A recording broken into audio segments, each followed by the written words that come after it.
The streets have never been so quiet. The squirrels found a new hideaway. Tomorrow will never be the same. There is so much hope in our hearts. Brick by brick we shall overcome and walk right into a new start. Welcome to the brand new world. Give the children of our Mother Earth. Reach out your hands. Let us lead our earth together. Welcome to the brand new world. Give the children of our Mother Earth. Reach out your hands. Let us lead our earth together. We will heal the earth. Heal the earth. Heal the earth.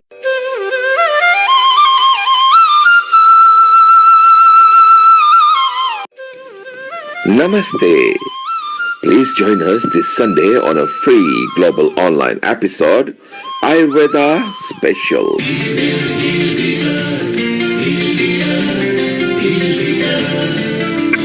Stars, they can tell you stories which are brighter than yesterday. The streets have never been so quiet. The squirrels found a new hideaway. Tomorrow will never be the same. There is so much hope in our hearts. Brick by brick we shall overcome and walk right into a new start. Welcome to the brand new world. Give the children of our Mother Earth. Reach out your hands. Let us lead our earth together. Welcome to the brand new world. Give the children of our Mother Earth. Reach out your hands. Let us lead our earth together. We will heal the earth. Heal the earth. Heal the earth.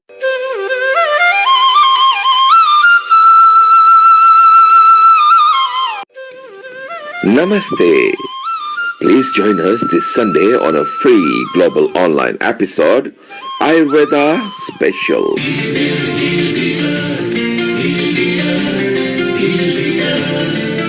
Stars, they can tell you stories which are brighter than yesterday. The streets have never been so quiet. The squirrels found a new hideaway. Tomorrow will never be the same. There is so much hope in our hearts. Brick by brick we shall overcome and walk right into a new start. Welcome to the brand new world. Give the children of our Mother Earth. Reach out your hands. Let us lead our earth together. Welcome to the brand new world. Give the children of our Mother Earth. Reach out your hands. Let us lead our earth together. We will heal the earth. Heal the earth. Heal the earth.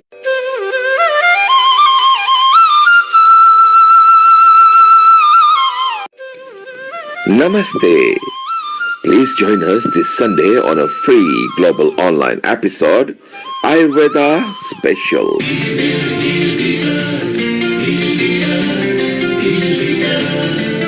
Stars, they can tell you stories which are brighter than yesterday. The streets have never been so quiet. The squirrels found a new hideaway. Tomorrow will never be the same. There is so much hope in our hearts. Brick by brick we shall overcome and walk right into a new start. Welcome to the brand new world. Give the children of our Mother Earth. Reach out your hands. Let us lead our earth together. Welcome to the brand new world. Give the children of our Mother Earth. Reach out your hands. Let us lead our earth together. We will heal the earth. Heal the earth. Heal the earth.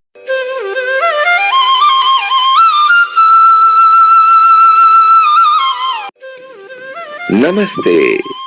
Please join us this Sunday on a free global online episode, Ayurveda Special.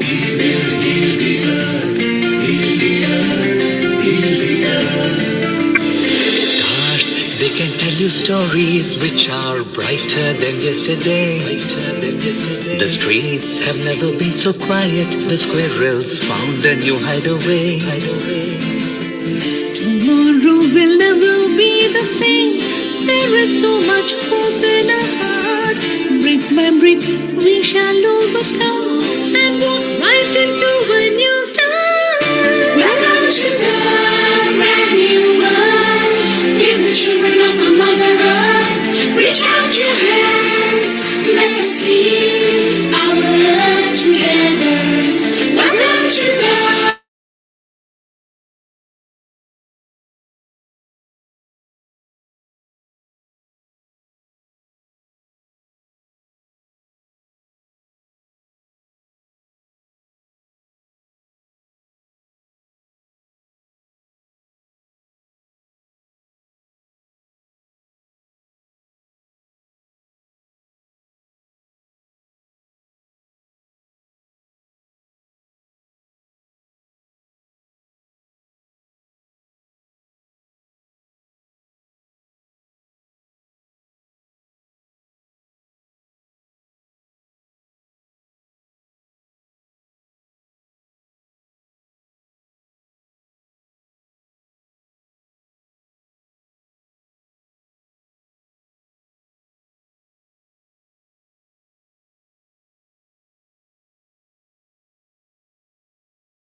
Namaste. Please join us this Sunday on a free global online episode, Ayurveda Special.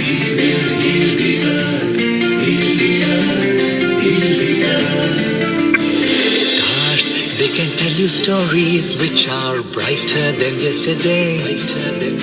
The streets have never been so quiet. The squirrels found a new hideaway.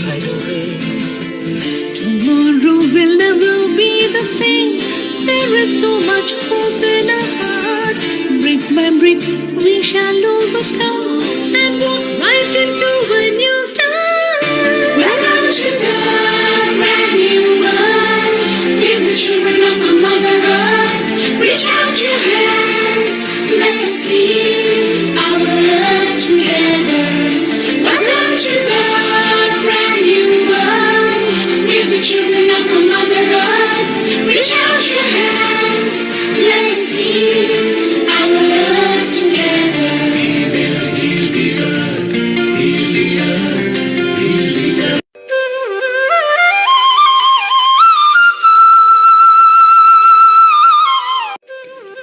Namaste. Please join us this Sunday on a free global online episode, Ayurveda Special.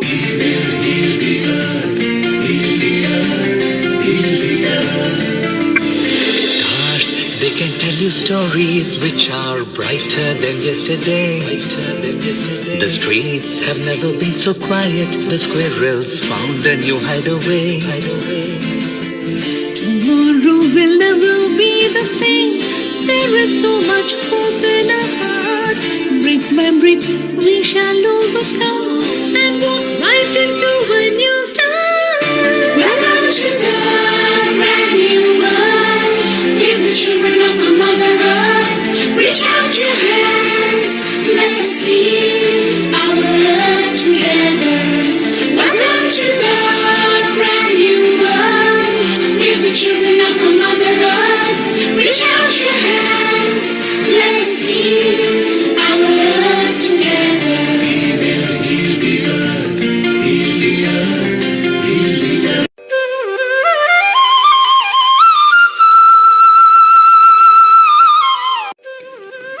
Namaste. Please join us this Sunday on a free global online episode, Ayurveda Special.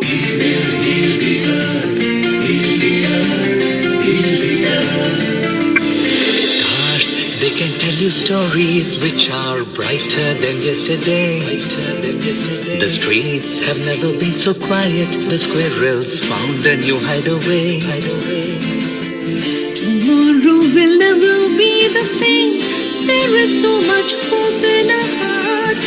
Brick by brick, we shall overcome and walk right into a new start.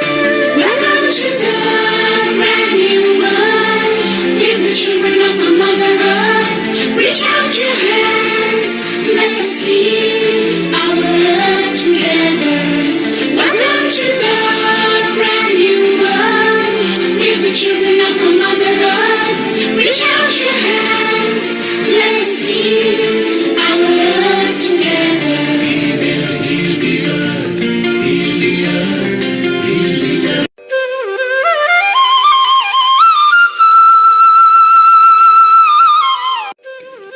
Namaste. Please join us this Sunday on a free global online episode, Ayurveda Special.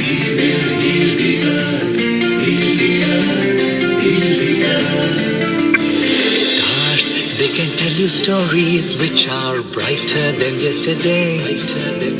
The streets have never been so quiet. The squirrels found a new hideaway. Tomorrow will never be the same. There is so much hope in our hearts. Brick by brick, we shall overcome and walk right into a new start. Welcome to the brand new world. With the children of a Mother Earth, reach out your hands. Let us lead our earth together. Welcome to the brand new world. With the children of a Mother Earth, reach out your hands. Let us lead our earth together.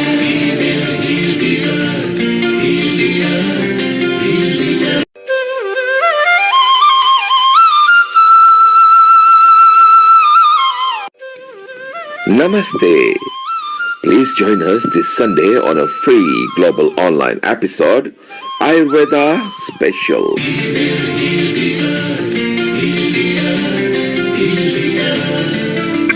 Stars, they can tell you stories which are brighter than yesterday.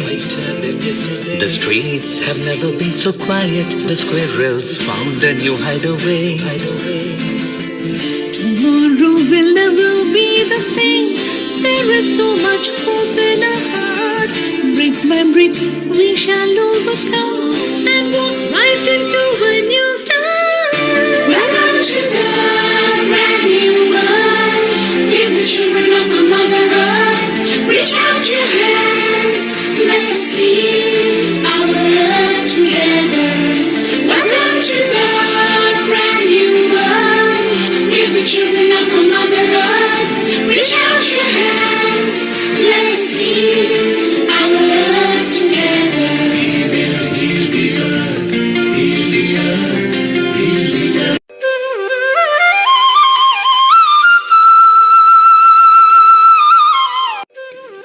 Namaste. Please join us this Sunday on a free global online episode, Ayurveda Special.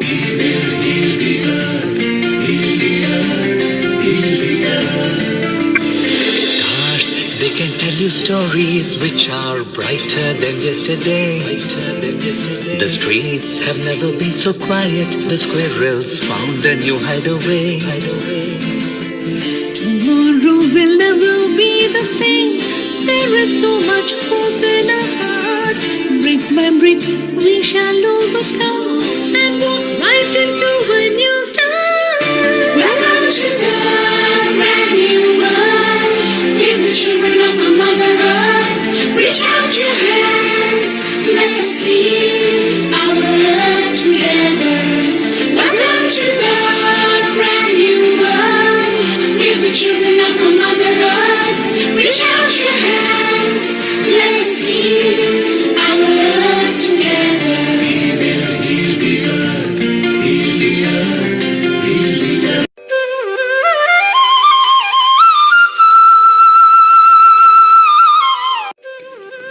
Namaste.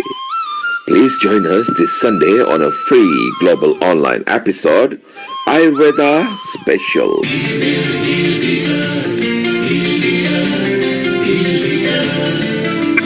Stars, they can tell you stories which are brighter than yesterday. The streets have never been so quiet. The squirrels found a new hideaway. Tomorrow will never be the same. There is so much hope in our hearts. Brick by brick, we shall overcome and walk right into a new start. Welcome to the brand new world. Give the children of our Mother Earth. Reach out your hands. Let us lead our earth together. Welcome to the brand new world. Give the children of our Mother Earth. Reach out your hands. Let us lead our earth together. We will heal the earth. Heal the earth. Heal the earth.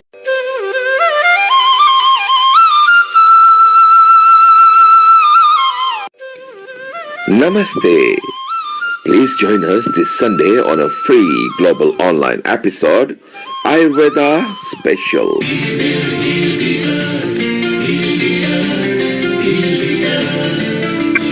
Stars, they can tell you stories which are brighter than yesterday. The streets have never been so quiet. The squirrels found a new hideaway. Tomorrow will never be the same. There is so much hope in our hearts. Brick by brick, we shall overcome and walk right into a new start. Welcome to the brand new world. Give the children of our Mother Earth. Reach out your hands. Let us lead our earth together. Welcome to the brand new world. Give the children of our Mother Earth. Reach out your hands. Let us lead our earth together. We will heal the earth. Heal the earth. Heal the earth.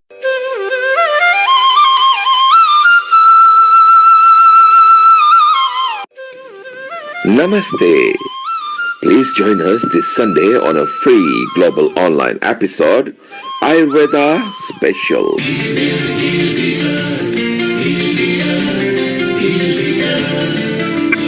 Stars, they can tell you stories which are brighter than yesterday. The streets have never been so quiet. The squirrels found a new hideaway. Tomorrow will never be the same. There is so much hope in our hearts. Brick by brick, we shall overcome and walk right into a new start. Welcome to the brand new world. Give the children of our Mother Earth. Reach out your hands. Let us lead our earth together. Welcome to the brand new world. Give the children of our Mother Earth. Reach out your hands.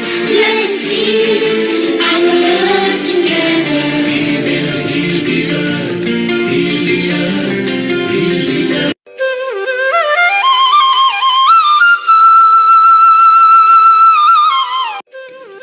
Namaste. Please join us this Sunday on a free global online episode, Ayurveda Special.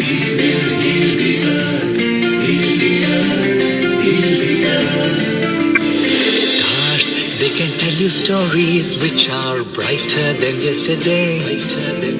The streets have never been so quiet. The squirrels found a new hideaway.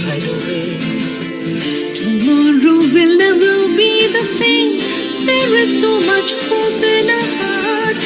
Brick by brick, we shall overcome and walk right into a new start. Welcome to the brand new world. Give the children of our Mother Earth. Reach out your hands. Let us lead our earth together. Welcome to the brand new world. Give the children of our Mother Earth.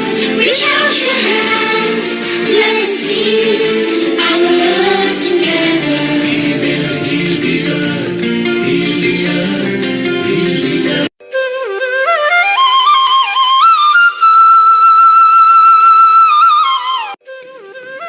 Namaste. Please join us this Sunday on a free global online episode, Ayurveda Special.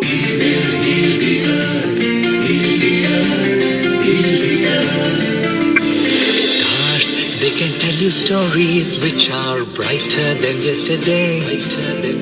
The streets have never been so quiet. The squirrels found a new hideaway. Tomorrow will never be the same. There is so much hope in our hearts. Brick by brick, we shall overcome and walk right into a new start. Welcome to the brand new world. With the children of a mother earth. Reach out your hands. Let us lead our earth together. Welcome to the brand new world. With the children of a mother earth. Reach out your hands. Let us lead our earth together. We will heal the earth. Heal the earth. Heal the earth.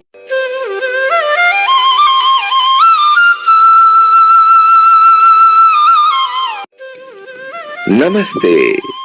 Please join us this Sunday on a free global online episode, Ayurveda Special.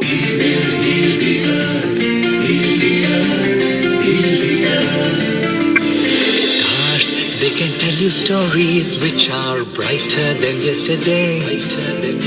The streets have never been so quiet. The squirrels found a new hideaway. 10, 9, 8, 7, 6, 5, 4, 3, 2, 1.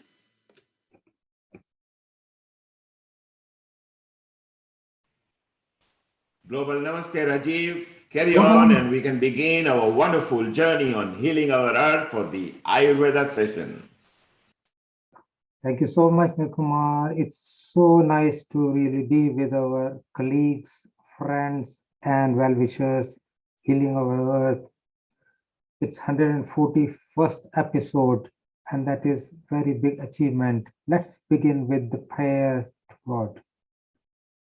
Om Bhurбhavасвah Tatsaviturvarenyam Bhargo Devasya Dhimahi Dhiyo yo na prachodayat. Om Shanti, Shanti, Shanti. Let God give us health, happiness, and move us from darkness to light. Om, peace, peace, peace. I'm so delighted that we have a dignitary of speakers today who are going to help us learning more and more about an ancient science around 3,000 years ago that we acquired. Dhanvantari was the originator, as I'm told, and it has been in the Charak Samhita. It is something which is not developed yesterday. We know modern science is modern science. This is ancient science. And the idea we are going through the integrated health is connecting old science to the new science and connecting all different types of disciplines of the healthcare, including Ayurveda, homeopathy, acupuncture, acupressure, Tai Chi, yoga, and very different ones. And we know that each one has got something good to contribute. So let's begin with A, Ayurveda today. I have my co-host, Ish Sharma, who incidentally is from the same place in India, Jodhpur, and we are really delighted here to help contributing to this worthy session, how we can help healing ourselves through the natural means. So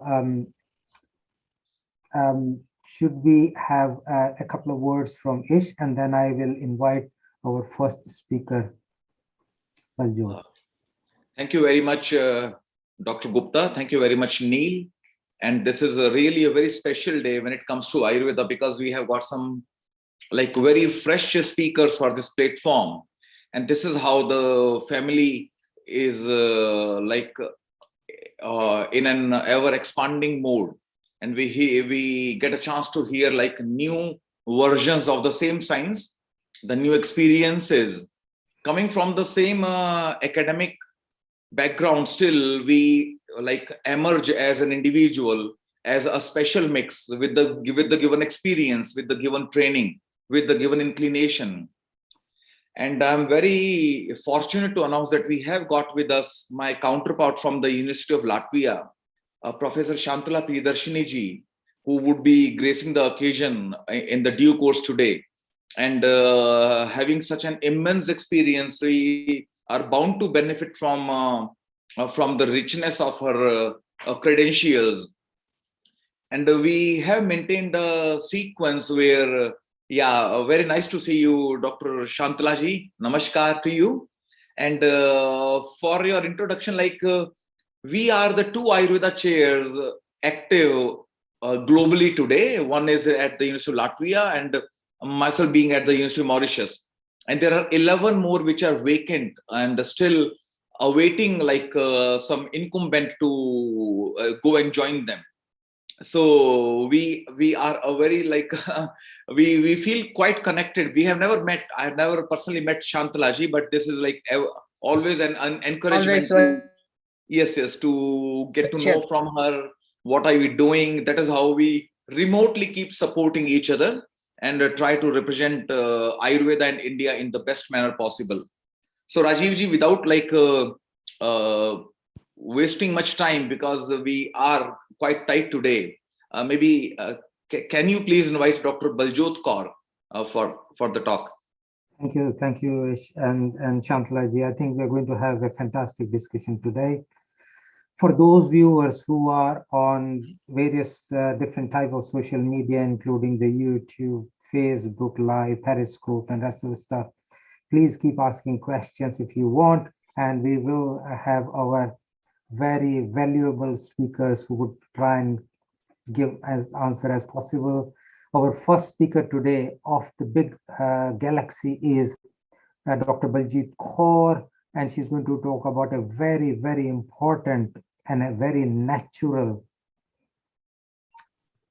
body system and a natural event that happens, and that is called menopause. And we know it all. It's a very natural thing happening to women, and how it can cause difficulties and how we can help to remedy it so that it doesn't become a problem, just remain a natural process. Dr. Baljot Kaur is a professor in the department in Ayurveda Medical College in Ludhiana. She has 20 years of clinical experience and 12 years of teaching experience. She has written books and published chapters, I think mainly on the plant contraceptives and into the gynecological disorders which can be treated with Vikalpana. And I think that is very amazing. She has actually compiled the Panchkarma and various local procedures that can be used for gynecological disorders. I think that is really very, very useful. I do have knowledge of Ayurveda and has been involved in it for quite some length of time. But I think this is enlightening to hear that particular aspect of Ayurveda. So with all the best, let's welcome Baljoji. Please shower us with your wisdom and knowledge. Dr. Baljot Panel. Okay, Dr. Rajiv, I think she's still struggling with sound. Okay. She can hear us. So, Dr. Baljot, please ask somebody to help you to connect with the sound. You may sign back in and please join the audio. Meanwhile, Dr. Rajiv, Dr. Ish Sharma, little do people know how professional and knowledgeable you both are in the Ayurveda. Lead us to the journey, why Ayurveda, how Ayurveda, and where Ayurveda should be going to. Over to both of you. So thank you so much. It gives us a chance uh, to reflect on where it came from what I heard. And if you can add this, I think initially it incarnated itself from King of Varanasi, who taught medicine to a group of physicians, and that including Shirodhara, and that then become a traditional medicine over next, I think, something like 100 years. And then Ayurveda developed, and then I think around 3,000 years ago in India, and developed with all the natural melodies and the 5 elements, the space, air, fire, water, and earth, which I think sometimes represent all 5 fingers. That's how I remember it. So I think that's so good. Do you want to tell us really why these 5 elements are important? And also, if you get time after that, how do we connect that to different doshas? Very rightly put, Dr. Rajiv Gupta. And surely it is like an opportunity in a way, because Dr. Baljot Kaur is trying to connect. And Baljot, we are available to listen to you. Anytime you can just interrupt and inform your availability, and you'll be taking up from there. So, Okay, Panchmahabhut, yes. I'll join from phone. Yes, okay. Are you comfortable? Yeah, it's okay. Okay. Let me share my screen. Right. You can, that will be great. Fantastic. We can see you and we can hear you too. Yeah, okay. So you're welcome to share screen now, and welcome to Healing Our Earth. Over to you, Dr. Rajiv and Dr. Ish Sharma. Fantastic. While she's setting up the screen share, Ish, do you want to talk about like why these 5 elements and how does it connect to our health? Maybe till Dr. Baljot is available. The 5 elements represent all the anatomy, all the structure. And so Ayurveda believes anything which is like living or non-living, or a human being like living or after death, the 5 elements, 5 elemental composition remains the same. And the only difference between a living and non-living, or a living person and a dead person as per Ayurveda, is the presence or absence of Tridosha. 5 elements merge to make Tridosha, the 5 mix to make 3. So 5 anatomical components mix to make 3 physiological components. So Vata, Pitta, Kapha, Tridosha are the physiology, and Mahabhuta, 5 elements, is the anatomy. Yes, Dr. Baljot, are you ready? I think it's somebody else. Can everybody else mute themselves? No, it's Dr. Baljot. Let me see if I can mute her. Okay. That's fine. Carry on. It's wonderful. Dr. Ish, you mentioned about Vata, Pitta, Kapha as well. For our viewers who are mainly into English, could you explain a bit more over? What is Vata, what is Pitta, what is Kapha? I know. Yes. Vata, Pitta, Kapha. Really, Vata, Pitta, Kapha is a big topic. Like, it is all Ayurveda in a way. So we can keep talking it about like all the session long. So surely we need another slot to when we can be having a session about like introduction to Ayurveda. We have got Dr. Rajan. Please, Dr. Rajan, if you can unmute and comment, contribute us with your comments, maybe in a very short, like for maybe 1 minute when Dr. Baljot starts. Dr. Rajan is not on a video, so we can't spot. Don't worry. So from what I understand is that Pitta is more like aggressive, more like, I would say, fire. Yeah, Vata is like air, nervous system. Pitta is like metabolism or fire, and Kapha is more like a strength, immunity, or water. Yeah. So we will take this up another time if Dr. Baljot is available. So, Professor Ish, when Dr. Baljot is available, she will automatically be spotlighted. They are struggling to connect, so please just do carry on. Automatically, you will see them on the screen. Okay, perfect. Okay. So when it comes to like balancing, maybe Dr. Rajan, would you like to add something? Yes, yes. As you said, so full session of at least 6 to 8 hours should be given for only description of Vata Pitta Kapha, the basics of Ayurveda. So yes, you had rightly said, and if it's possible, uh, they can arrange something like that.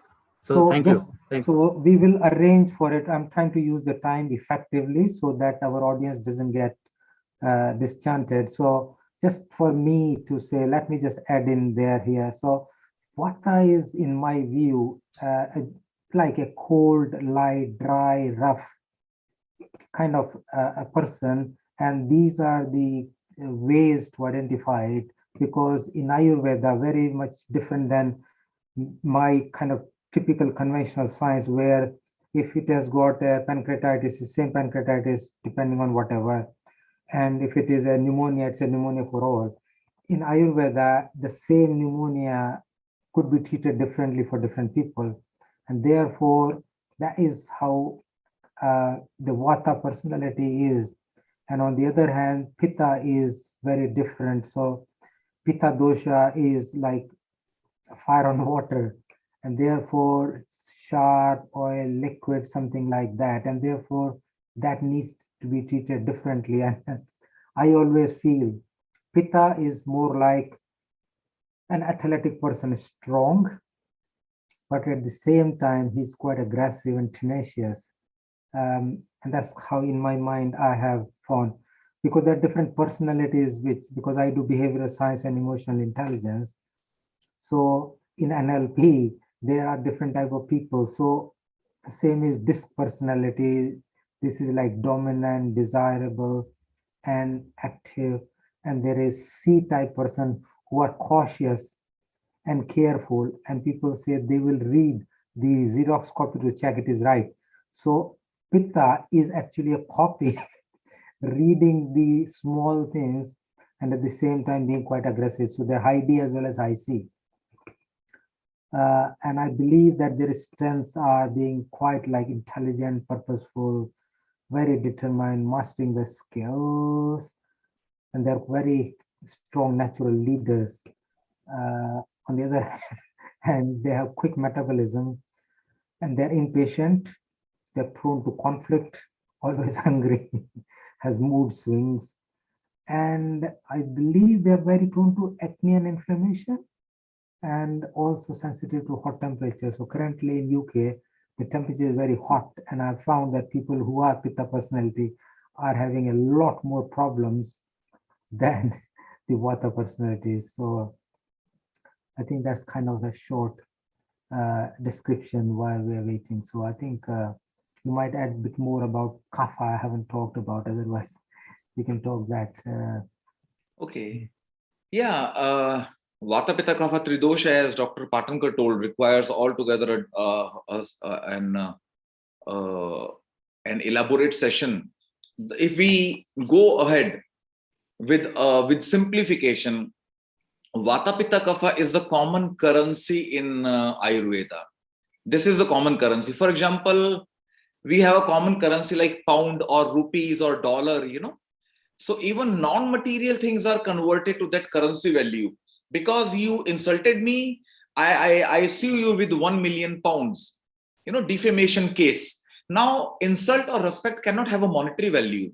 You killed someone, you have to pay a monetary value sometimes, because like this is a monetary, like a translation to someone's life or someone's insult, which surely cannot have any monetary value. In the same manner, Vata Pitta Kapha is a common currency. It could be your body type, it could be your disease, your mind, your herbs, your thoughts, your dressing sense, everything, every ingredient of your food, your wheat or your spices, your milk or fruit, everything has to translate to one common currency, Vata Pitta Kapha.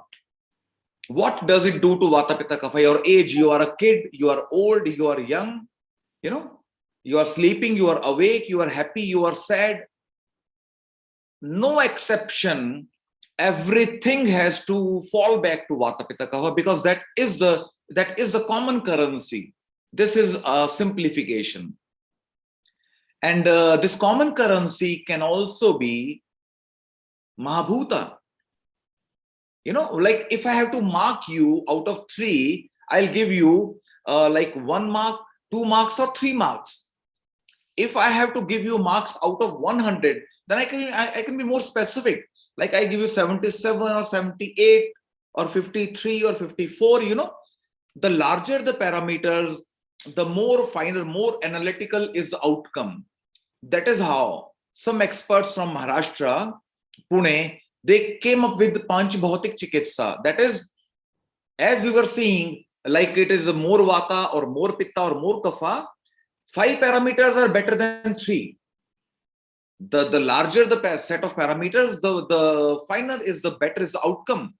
So they went for Mahabhuta, and how to judge if you have got more of earth or water or fire or air or space, which element is enhanced, which element is reduced.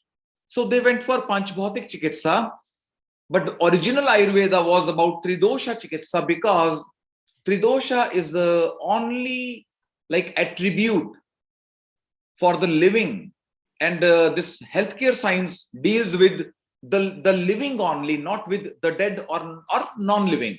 That is why they Charak and Sushruta, they deemed it better, fitter to go ahead with the life entity, with the physiological entities Vata Pitta Kapha, than Mahabhuta. But surely there can be that take as well. Right. So I think just to complete that, as you say, they are kind of very contemporary. So I believe that Kapha is based on earth and water. And I believe these are the type. Dr. Rajiv, sorry to come in here. Dr. Biljot is struggling presenting her PowerPoint, but I think I might be able to help.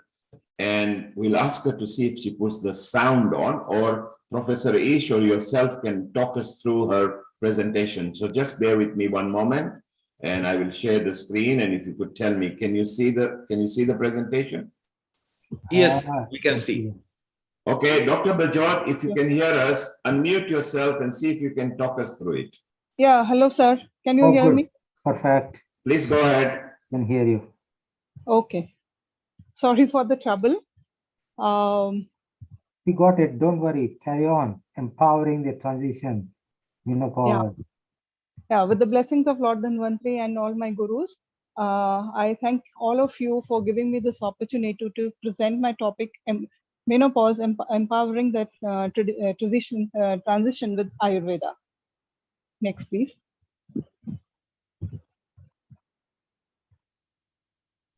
Neil, can you move the slide, please? Yeah, the slide is a locked one. She hasn't sent a version that clicks on. Okay. Okay, maybe let's can keep keep for a talking. while and just talk about 2-3 minutes of your powering of transitions with Ayurveda in the menopause. You don't worry about slides. Keep talking. Okay. Menopause as such has not been described in Ayurveda. It's just a part of life. It's part of aging. So it's just how you are living that will affect the later part of the life. So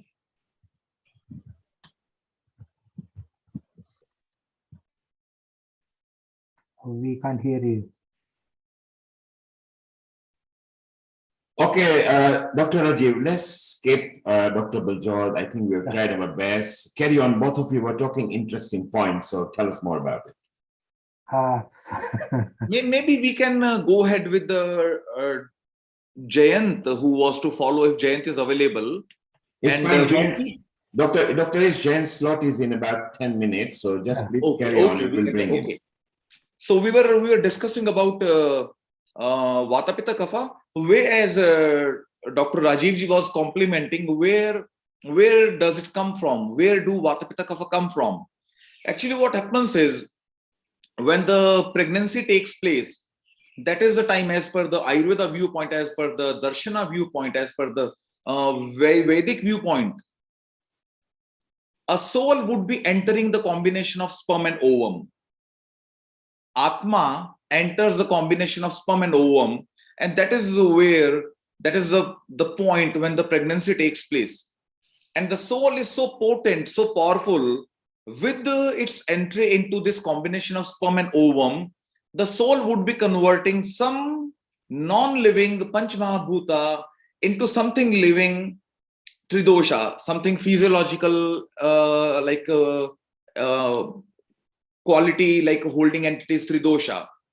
In the same manner, as we insert a key in the car and we just move it, and the car comes into function. Earlier, the car was an anatomy only. It was standing, it was not moving. No organ, no part was active. But now, as the key or the soul enters, now parts are moving. Engine is moving, tires are moving, lights are on. The car from anatomy entered into a physiology. And when death occurs, if you take the key out, if the key is out, soul is out, now you cannot, from a distance, you cannot tell the car is like in anatomical condition or is it working. Seeing the car, you cannot tell, is it like, will it run or not? In the same manner, seeing a person unconscious or a dead person from a distance, you might not tell that like one is living or not, because anatomy is not missing. Eyes are 2, fingers are 10, bones are 206. Anatomically, nothing is missing after death. What is missing is working. There are 2 eyes but cannot see. There are 2 ears but cannot hear. There is the same nose but cannot smell. The same hands but cannot hold. So the structure doesn't change after death.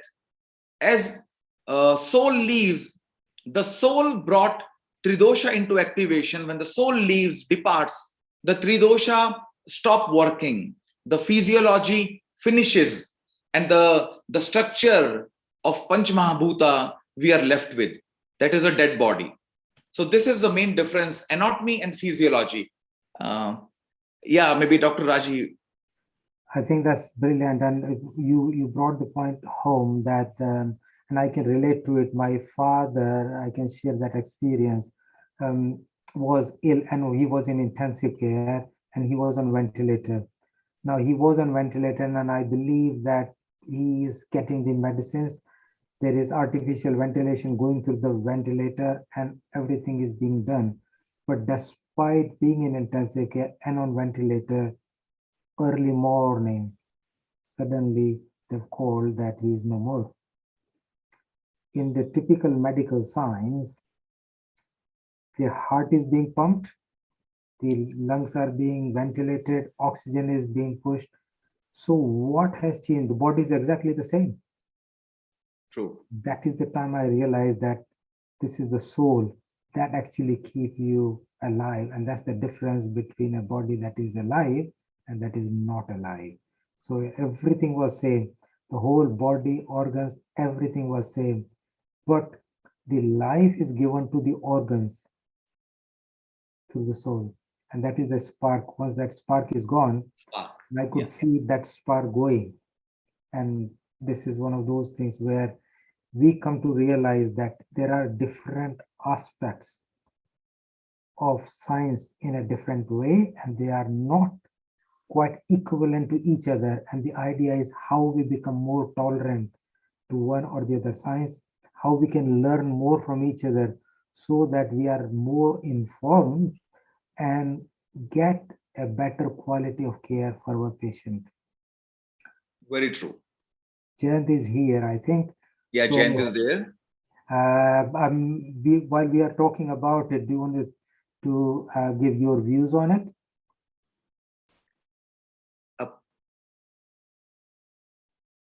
Yes, Jayant. Okay, fine. Let me introduce him formally, and that will be easier. Yes, Dr. Raji.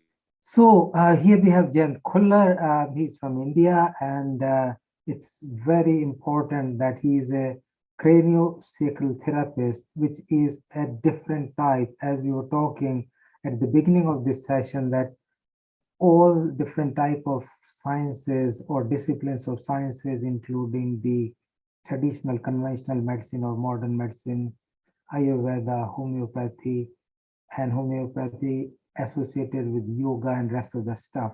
But craniosacral therapist, which is very close to osteopathy, is a different science. And I know within UK, there is increasing recognition of it. And particularly if there is backache, etc., they go. And I think it'll be good to hear from Jayant today, his knowledge, because he is a certified yoga teacher and evaluator, but also a craniosacral therapist. He is also from Ministry of Ayush, very similar to yourself, Ish. And he has gone a lot of training, quite extensive training in Rishikesh. And I think it's very important. We were just talking about the ancient spiritual wisdom. So spirit or soul is what keeps us alive. And that is the part that gets missing. So same anatomy, same body, same organ, same function. If we have got that lost, it's gone. So I think it'll be very, very nice to hear from Jan what you think about it. I know he has explored some parts in modern science as well, nutrition and fitness, and he can bring it all together. So I think it'll be good to welcome Jayant and you share your wisdom. The power of CST touch is kind of your topic, but I think it'll be good to see where you want to take us, and we will probably have a little bit more conclusion at the end. So welcome, Jayant. Thank you so much. Am I audible? Yes, we Yes. can hear you. Thank you so much, Dr. Rajiv. Just let me.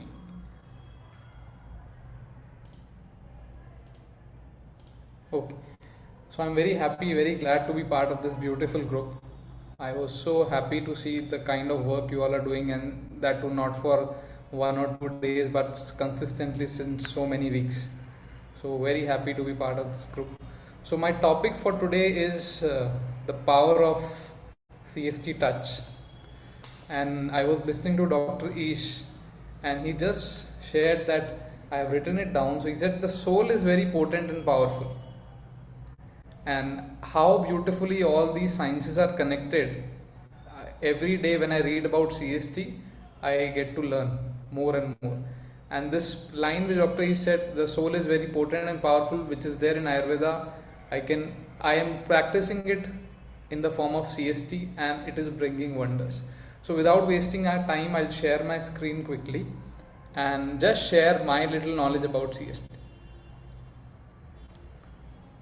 So let me know if you can see my screen. Is it audible, visible? We can see it, Jayant. Craniosacral therapy. Yeah. So craniosacral therapy, which is called as CST, and we will be talking about CST touch, which means that it is a touch therapy. So it's a very profound healing modality. So in this slide, I will be covering most of the questions which I have heard from people about CST, and after that we can open the discussion forum. So I would like to ask you, and you all can put it in the chat box from your experience. You all are so experienced people in the medical field. So why do you think that we need healing, especially in today's time? What are the reasons? What are the cases you are overlooking? So why healing is needed? If anybody would like to unmute and share. Apart from diseases, why do we need healing in day-to-day life? Yes, Jayant, we need healing because the way we are observing a downfall in the quality of life with the enhancements in the so-called medical science, it is doing good to a few pharmaceutical companies in a way, but it is bringing no good to a common man. The quality of life is deteriorating. That is where waiting to get ill and then going into a reactive medicine sometimes could be too late, too little. That is where to be predictive, preventive, promotive, to be like proactive, to be proactive against the incoming diseases, and not to wait for them, but to react or to proact much in advance is the only way out. That is where, and touch is the most powerful sense we have got. It has got compassion, it has got everything, it has got healing, it has got a scientific backdrop. We release endorphins, like endogenous morphins. That is why touch can be analgesic. A touch can make you happy. So that is where the power of touch, as you are rightly going to elaborate, is very relevant and most required today. Jen. Yes, definitely. So, like Dr. is shared that the modern medicine, we all are into the reactive mode. Yeah. And like Shilpa is sharing to lead good healthy life, Sonal stress-free life, to become more efficient and productive, as Nancy shared. So I just want to share you one story, and I was reading about it. It's in one of the village in China. So there are many doctors in that village, and those doctors are paid fully when everybody is healthy throughout the month. And it was so fascinating that if you are being paid to heal a sick person, that is sick care, and most of 99.99% of the world is functioning like that. But if somebody is being paid so that nobody falls ill, is, I think, actual healthcare. So healing is very much needed in today's world, and like Dr. Ish also said, we are under so much of stress due to lifestyle disorders because of our modern lifestyle and our health. These are very strongly correlated, and there are so many things we are all going through, and we all are aware of all these things: unhealthy diet, lack of movement, so much relationship issues, environmental degradation. Yeah, we were talking about how climate is increasing. It's too hot in UK because of climate change. Technology addiction, stress, then insomnia, lifestyle issues. So all these things are taking a big toll. And I would like to ask you, how much percentage do you think that in the healthcare segment, how much percentage of the problems are coming due to this? You can put it in the chat box quickly. Just to make this interesting, I would like to know, since you all are expert, you can tell me much better than any Yeah, other the person. figure, Jayant, is every every healthcare ministry, all the governments the world over are spending 5% on the infectious disease control, and 95% is on preventive, or what we call non-communicable diseases. The disease could be spreading through a microbe, bacteria, virus, fungi, protozoa, helminth, or they could be non-microbial, what we call non-communicable. So 95% goes on non-communicable, only 5% goes on infections. This is one figure, but it can surely vary. Okay, so I have got my answer, and my job is like 90% done now. So that means 95% of the diseases are coming from this, which I have shared on the screen, and 5% is the actual diseases which should be treated by what we call as the medicine, yeah, where we should reach there. So CST is one thing which can really help in this. So I'll just quickly decode about CST, what CST is. So when I say I'm a CST practitioner, some people don't even understand what it is because it's relatively new, although it's 200 years old science. But let me just help you with the CST terminology. So CST comes from the cranium, the cranio part, craniosacral therapy. Cranio comes from cranium, then the sacrum comes from the sacral, and therapy, we all know, it's the healing mechanism. Yeah. So craniosacral and therapy. So very important two parts of our body system, which is the cranial and the sacral part. we extensively work on these two parts. Not only on these two, but these are the major thing. Yeah. So let me tell you about the history of CST. Would you cover also how this can be integrated into the main line? I know we have got like 15-16 minutes, so if you touch on that aspect as well as the practical utility. Good. Thank you. Can you please repeat? It was not audible.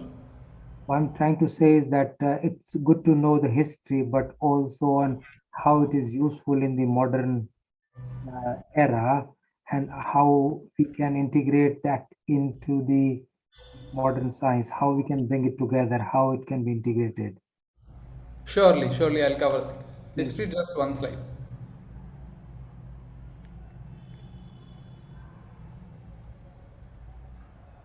Okay. So, coming to the history of CST, so AT still is considered to be the father of osteopathy. So osteopathy is the main science from which CST has taken birth, and Dr. William Gardner Sutherland developed and he specialized the cranial part of it, the cranial approach in the practice of osteopathy.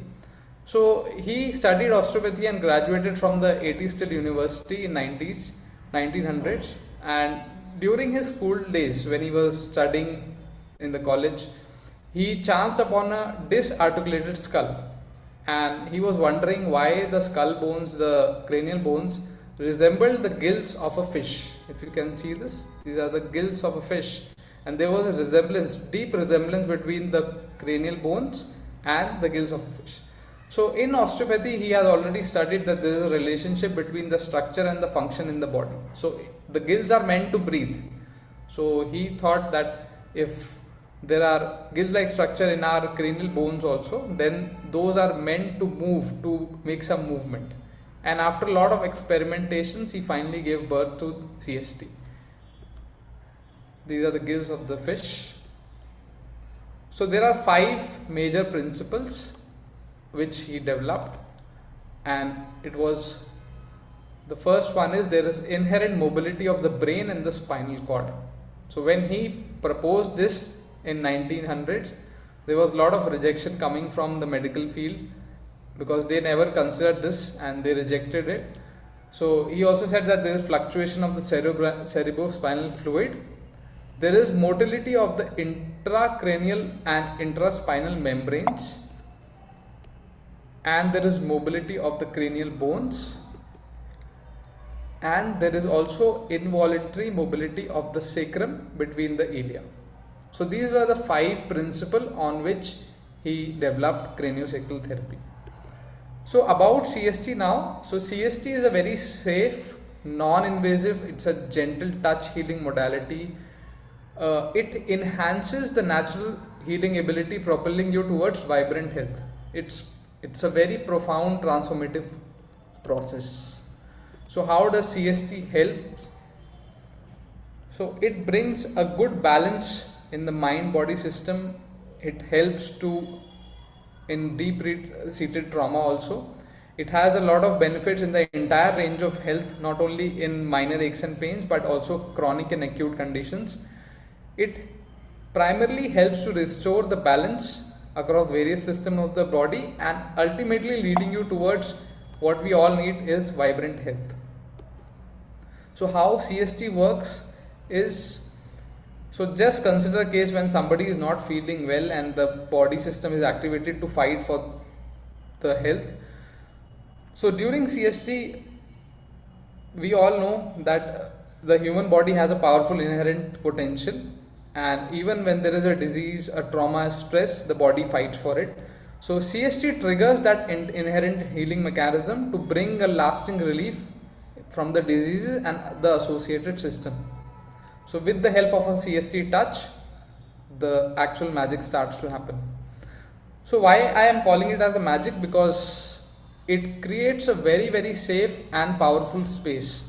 And I should even say it is the most powerful space, because this space is very, very close to the space which we all have gone through, which is this, the womb.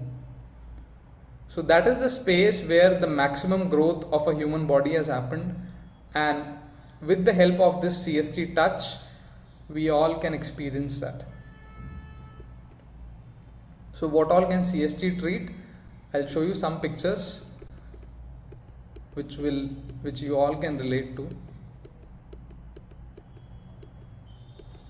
And now the names. So back pain, immune disorders, frozen shoulders, addiction, joint pains, and all these issues have shown significant improvement after taking CST sessions, and there are many more. So till now, if you have any question, let me know, and then I'll cover the last few minutes of this session.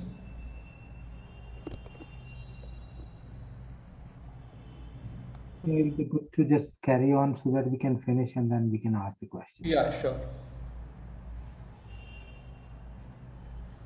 So about the powerful touch, so the number of diseases which can be treated through CST, we cannot say, because CST we directly don't work on any disease, not on any particular symptom. We work on the overall body's inherent healing mechanism. After that, the result is that whatever disorder is there in the system, the body automatically tries to heal. Like the body, the intelligence knew that the nose should come here and the ear should come here. So body is very intelligent, the whole space is intelligent. So when we go through that safe space, the diseases, the symptoms automatically improve. Yeah. So how a CST session is conducted?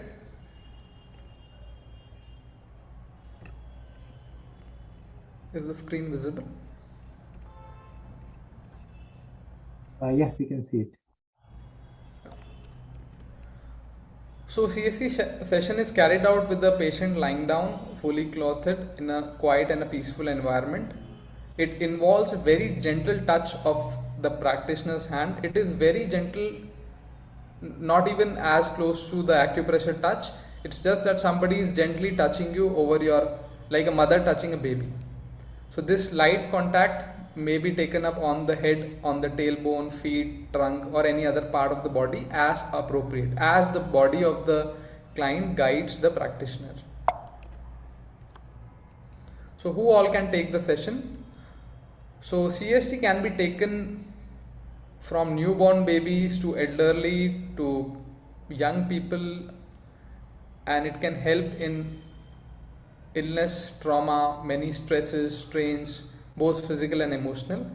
So basically it's everyone who can take the CST session. So does CST help healthy individuals? Yes. So those who are healthy, for CST boosts all the systems of the body and mind and creates a deeper level of well-being. So I just want to read one quote which was written on the grave of Dr. William Sutherland.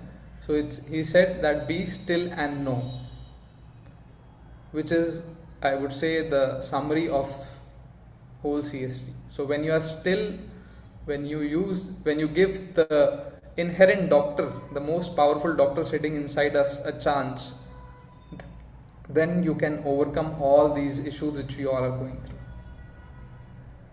So presentation I'm done with. It would be good if we can just discuss on if you have any question.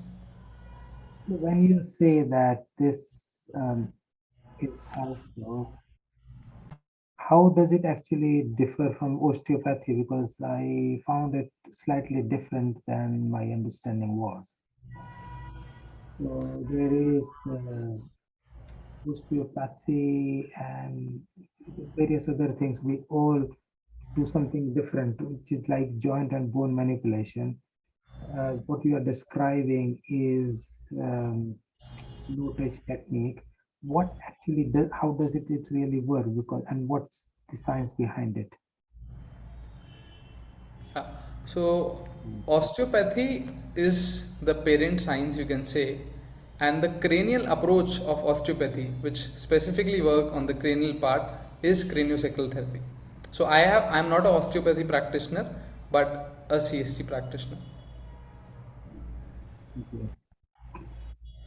Maybe Jayant, can you share maybe a couple of maybe or one or two success stories in brief, which could have been like delivered by you, or which your peers could have done that, just to give us a chance to appreciate the goodness. Yeah. So Dr. Ish, I have recently helped one client of mine. So she was suffering from epilepsy since last 10 years, and I have the whole case study. I can show you, but I think it will be good to just share. Yeah, yeah. So she, from the age of 18, she used to have regular seizures, and the frequency and the occurrence of those seizures were around like once a week. Every week she used to have, not like it used to last for around 60 to 90 seconds. So I have given her 8 CST sessions over span of last 8 weeks, and her duration of the seizures, the occurrences have reduced significantly. So relatively, I would say now she is lasting for around 20 to 30 seconds, and the frequency has also reduced. So from like once a week, it has gone to like once in 3 weeks. Wonderful. So for 2 to 3 times she had during the period when her this occurrence of has occurred. Great. And a lot of improvement in other things in the terms of quality of life. Like she was very timid, she used to think a lot, very introvert, and she has seen a lot of improvement in her studies also, confidence level, and all these things. Wonderful. Thank you very much, Jayant. And I very well recall when Jayant was pursuing his graduation in information technology, and that was a time when we happened to meet, and I saw him for some of his very trivial health conditions, and somehow being in a very very different field, being in technology line, and from nowhere he had that spark, and he changed his path altogether. Now he is into full-time healing, and he has quit his corporate job to be a healer, which is a very bold decision and very big decision. And this platform extends you best wishes, Jayant, and a wonderful speech. Thank you very much. Dr. Rajiv ji, now maybe can we have Dr. Mridu or Dr. Baljot? Dr. Mridu is available. I am thinking is that Dr. Madhu is available, so we might just carry on and then bring it back as the time goes. So let's just welcome Dr. Madhu Sharma is excellent, and I think the main area of her focus is managing the anxiety and neurosis through Ayurveda. And I think that is amazingly powerful from the point of view that there is modern world with increased mental health disorders, and 90% of them stem from directly or indirectly through anxiety and neurosis. So it will be really good to have her. Dr. Madhu has done her MD in Panchkarma age of 25, which is quite young, and she is associate professor in Panchkarma at Urmila Devi Ayurvedic College, and she is also vice principal there. So Hoshiarpur is again, I think, in Punjab. So I think we have a dominance of Punjab today.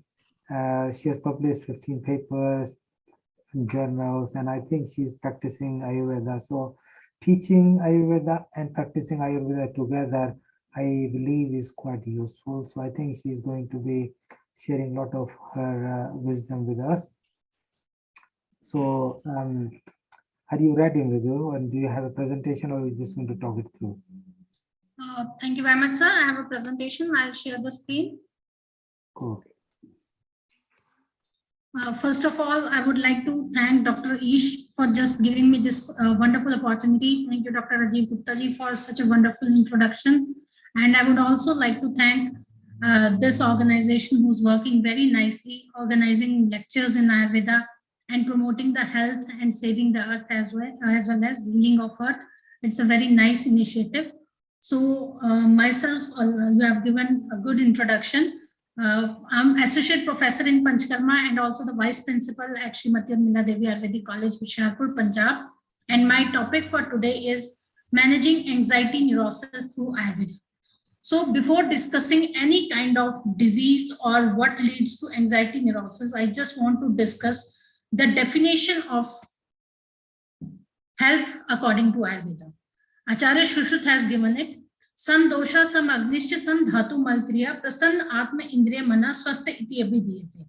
That means all the doshas must be in equilibrium. Dr. Ish has like elaborated the doshas in a very nice way. And I think it's clear to everyone in the session now. The digestive fire must be in a balanced state, and the tissues, that is the dhatus and malas, that are the waste products of the body, must work in a normal state. And the sensory and motor organs, as well as mind and soul, must also be in a pleasant state. Such a person is called healthy person or swasth person according to Ayurveda. So Ayurveda is a science which is almost more than 5,000 years old. So at that time also, the importance of mental health was known, and Acharya Shushruta has mentioned it, that if a person is healthy mentally, then only he will be considered mentally. Only physical fitness is not enough. So why the mental health is important? Nowadays, it's mental issues are more prevalent as compared to the physical problems. So mental health is something that impacts our eating and sleeping habits. It is just our daily routine is like very much elaborated or focused by these mental health issues, and it has a lot to do with our physical health as well. As sometimes if a person is in anxiety or is in depression, he feels sick, he gets the headache, he's not able to eat properly, not able to perform his daily activities. So it is very important to address our mental health needs, or oftentimes we will feel the impact of it in the other areas of health as well. So now coming to the topic. In this era of stress, confusion, and competition, almost 45% of world population suffers from some kind of mental illness. And out of it, 25% of adults suffer from anxiety at some point of time in their life. So what is anxiety? Anxiety is a normal emotion. It's not a disease. It's a normal emotion. It is your brain's way to react to stress or alerting you of a potential danger ahead. Like if someone is having a big interview tomorrow, it's obvious he'll get stressed, he'll get a little bit of anxiety. Everyone feels anxious now and then. If there's a result coming or anything, the person gets anxious that what is going to happen, will I score good or not? But what is the difference between the normal anxiety or the disease? That the normal anxiety is occasional. It has a reason that why it is happening. That I have a big interview tomorrow, so I'm nervous. Once it will be done, I'll be selected, I'll be all normal. So, but in case of anxiety neurosis, it is an extreme form of anxiety or worry. Like patient or the person is constantly worrying that what is going to happen, what has happened to me in the past, what will happen to me in the future, what will happen to me after 5 minutes, what will I do, what I'm doing. He is having such kind of thoughts that compels the person to feel intensely worried. Anxiety is the abnormal fear that is out of proportion to any external stimulus. Like if a person is prone to anxiety and someone tells him that what has happened to your dress, he will just get that I'm not looking good, maybe there's some problem with me, maybe I'm not suitable for this place, and he will get that anxiety, or he will have that, you can say, the fit of anxiety. Anxiety was viewed primarily as a psychological response to internal or external stress. But the disease, anxiety neurosis, it is either a constant or a reoccurring feeling that like the person gets up in the morning, he's all healthy. Once he starts his day, he started to get anxious, and by the end of the day, his anxiety is at the peak, or vice versa. So what are the causes of anxiety? The most common cause is the environmental external factor like stress. If a person is stressed by his personal professional or financial life, then it's very, very easy to catch anxiety. Trauma, any kind of trauma he or she has faced, can also lead to anxiety. Lack of oxygen in high altitudes. Generally, it's you can say there's a less oxygen there. So the person feels difficult to breathe and sometimes gets anxious. But if it persists or if it pertains, then it can lead to, you can say, pathological anxiety. Any kind of addiction to drugs or self-medication is also a very major cause, because the person gets into drugs and that dose increases or anything, their hormones changes, and then they face anxiety because of it. And there are several diseases like thyroid, heart, lung diseases. Patients with such diseases are very prone to anxiety, because already a lot of symptoms or signs they are facing in their body, and they are worried that what will happen, will they survive, will they overcome this problem. So patients with such problems are more prone to pathological anxiety. And there are some kind of infections or some kind of accidents sometimes. Bad accidents happen that also leads to anxiety. And another factor is genetics and brain chemistry.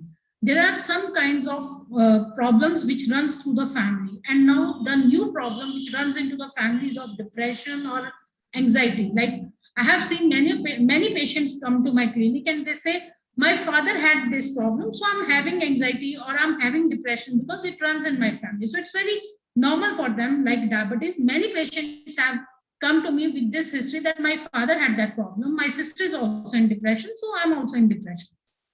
So that is also very major factor coming along the way. And the another is brain chemistry.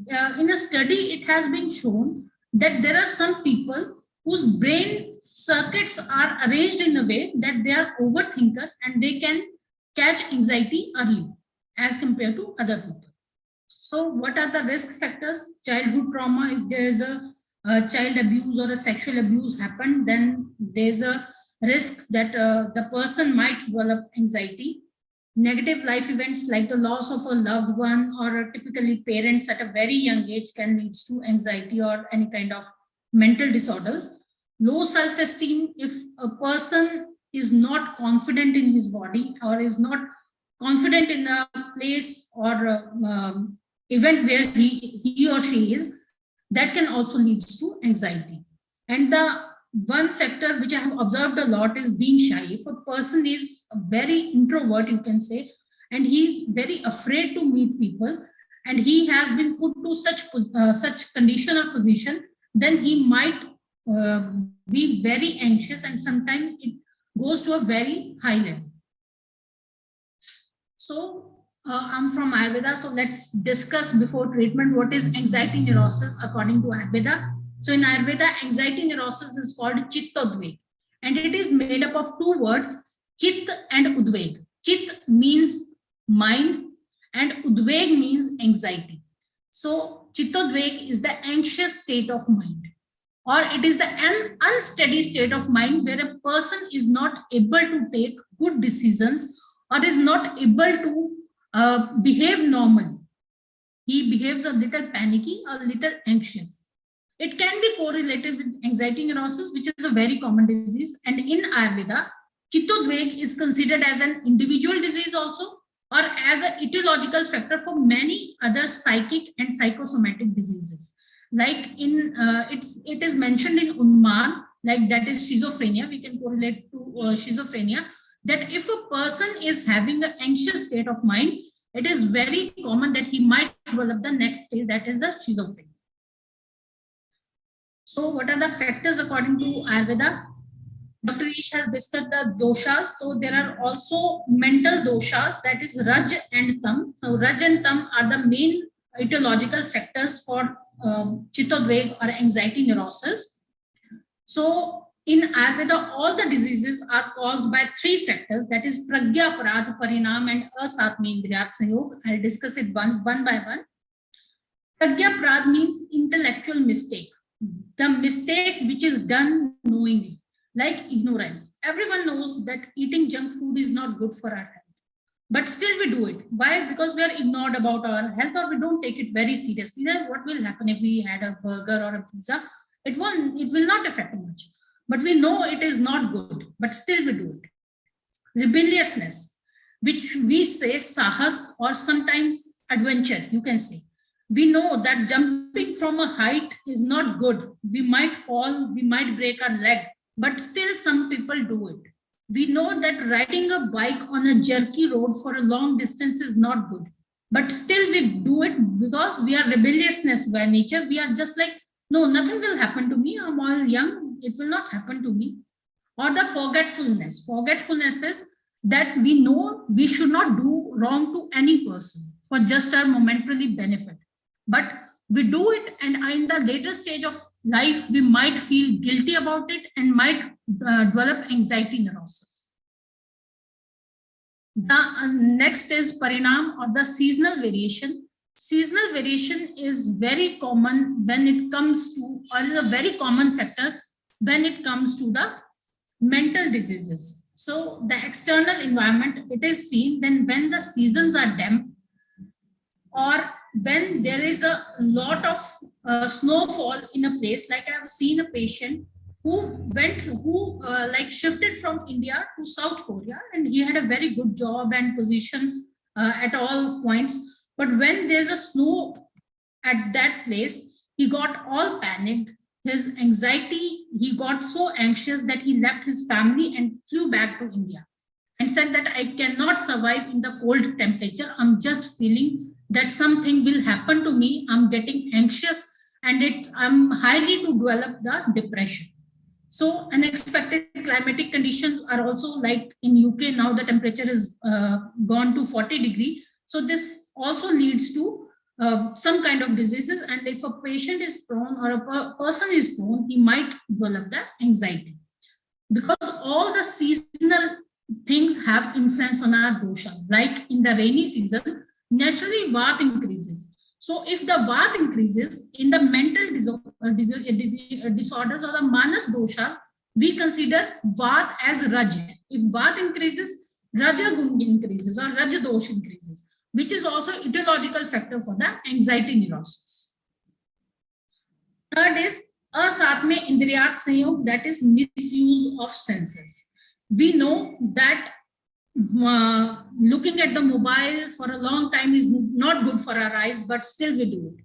We know listening to loud music or using the earphones for a long time is not good, and it might affect our body, our mind, our concentration. But still, if we do it again and again, it's not a one time that you are listening or you are watching a mobile one time and you will get anxiety or any kind of disease, not particularly anxiety or any kind of eye disease. But if you do it regularly, persistently, it will affect your concentration, and naturally, if you are prone to, if your sattva is low, what we say, if your sattva is low, you are prone to catch any kind of psychological condition. So what are the signs and symptoms of anxiety neurosis? The first sign and symptoms is unsteady state of mind. Patient is not able to focus, not able to concentrate. He is not able to make good and wise decisions. Fear of facing public. This is the most common symptom which appears, that the person says, I want to stay alone. I don't want to go to any party or go to any place. Loss of confidence is another factor. Weakness, loss, and either the loss of sleep or excessive sleep can be seen. Palpitation, if the person is told or put in the public, he feels a palpitation. He feels that, no, I'm not comfortable here. I need to get out. Something will happen to me. I will get some kind of disease, or I will just faint. So such kind of conditions are faced by the patients. Negative thinking, another very, very common, or very, you can say the first positive or the first symptom that comes in a patient with anxiety neurosis. He thinks negative, that something bad is going to happen to me and that will affect my life. All my worthy possessions will be lost, or something like that. He gets the negative thinking. Headache or the loss of appetite. So what is the treatment of anxiety in Ayurveda? Ayurveda is an ancient science based on doshas and dhatus. There are various types of treatment in Ayurveda. there are mainly three kinds of treatment. First is Nidan Parivartan. That is, if you know that this factor is triggering your disease, just avoid it. But as we come to the treatment part, that is, if we use the medicines or any kind of, there are two type of mainly treatment. One is Shaman and one is Shodhan. Shaman is pacification, that is to treat the disease with the use of medicines, medicated powder or medicated tablets or anything. Purification is the treatment using Panchkarma. So the basic difference between pacification and purification is, if we have a disease and if we give medicine to the patient and the disease subsided, it is a pacification treatment because the toxins or the disease causing organism is in the body but is inactive. But in purifications, we detoxify the body. We take out that toxin or that disease causing organism which is causing the factor which is causing the disease. So in pacification, we give all the brain tonics or all the Medhya Dravyas which are mentioned in our text. The most common are Brahmi, Shankpushpi, Jatamansi, Shatavari, and gold compounds or turmeric latte, nowadays very famous in Western countries. It has been used very widely in the treatment of mental disorders. And as far as homely treatments are advised, so ghee and milk, they are considered best rasayan and best medhya rasayan to be taken in case of any mental or psychological disorders. Shodhan Panchkarma is of 5 types: Vaman, Virechan, Basti, Nasya, and Ratmokshan. So out of which Vaman and Virechan are indicated in psychological disorders. But as it comes to anxiety neurosis, Shirodhara and Nasya, they can be, they are very, very effective in the acute and chronic stages of anxiety. So I'll discuss prominently these two. So what is Shirodhara? Shirodhara is basically the pouring of fluid, that is medicated decoction, oil, takra, anything over the forehead, that is between the eyebrows where the Agya Chakra resides. It is done either in the oscillatory motion or in the fixed position. The temperature of the oil or the medicine is slightly warm and it is done from a certain height of 4 angul, that is 4 angul. It is done. So why Shirodhara is effective? I will try to explain it. Because it produces a constant pressure and vibration which is amplified by hollow sinus present in the frontal bone.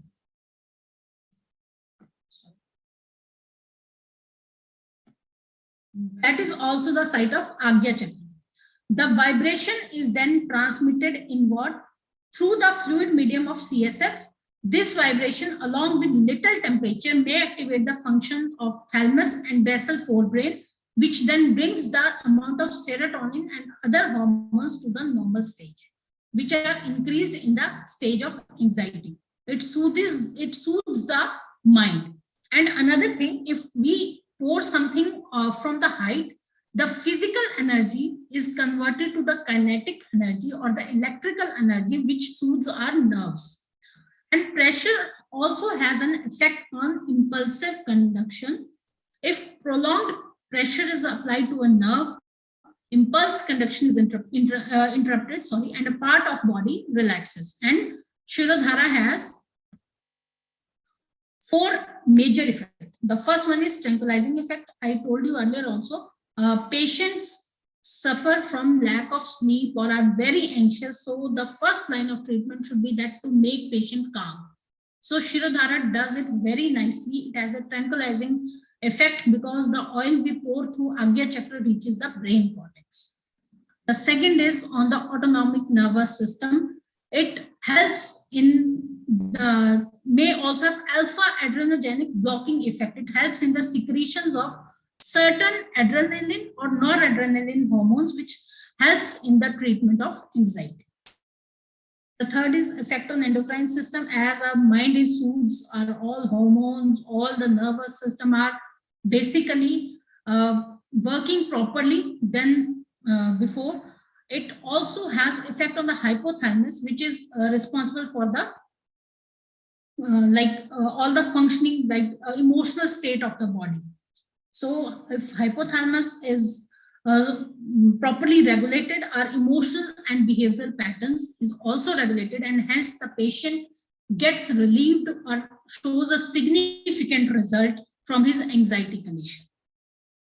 The second treatment is Nasya. Nasya is basically the pouring of medicated oil or any medicated drug. Basically, oil is poured in anxiety neurosis through nose.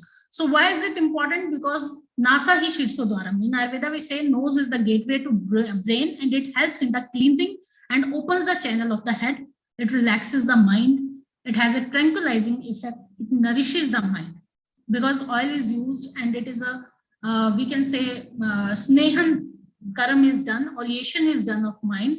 So it nourishes the mind. And another thing, it is a known habit forming, and a type of nasya, that is pratimash nasya, is also described in daily routine in Ayurveda, that it should be done daily with anu tel, that is 2 drops or 2 bindu basically, but in modern times we use it at drops because our sattva is not as much as mentioned. So other procedures which are beneficial in the treatment of anxiety neurosis is Abhyang. So why I have mentioned Abhyang? Abhyang is basically the body massage or the oleation of external body or internal body. Snepan is also done because I mentioned it earlier also that Raja Gun corresponds to, or Raja Dosh corresponds to Vat. So if there's a dryness in the body, Vat increases. If Vat increases, Raj Dosh increases. So this is related to the anxiety. And Shirobhyang, that is oil massaging of the scalp, again the same function. It nourishes the brain, mind. The another thing which is very good in the treatment of anxiety neurosis is yoga. Yogascha chitta nivriti nirodha, that is yoga is the complete settling of the activity of the mind. So what yoga practices can be done? Regular practice of Kunjal and Jalniti should be done in the presence of expert only, not self practice is not recommended here. Shavasana, very common asana, and it can be done without any practice. Relaxation techniques like meditation or anything. Pranayam like Ujjayi and Bhramari again needs expert guidance. And asanas, some of the asanas, that is Shashank Asana, Tadasana, Bhujangasana, these asanas are, or Bal Asana, these asanas are very, very effective in the treatment of anxiety neurosis. And besides that, counseling should be done to the patient. Patient should be advised to practice light exercises, yoga, and meditation to keep himself or herself healthy. He or she should follow a hobby. Like if she likes to sing, if she likes to write, she should follow that, or he should follow that. So that will divert his mind and he will not overthink. Listen to some music, soulful music of his or her own choice. Stressful conditions should be avoided. Heavy meals should be avoided at night, and the tea, coffee, smoking, and alcohol use should be restricted.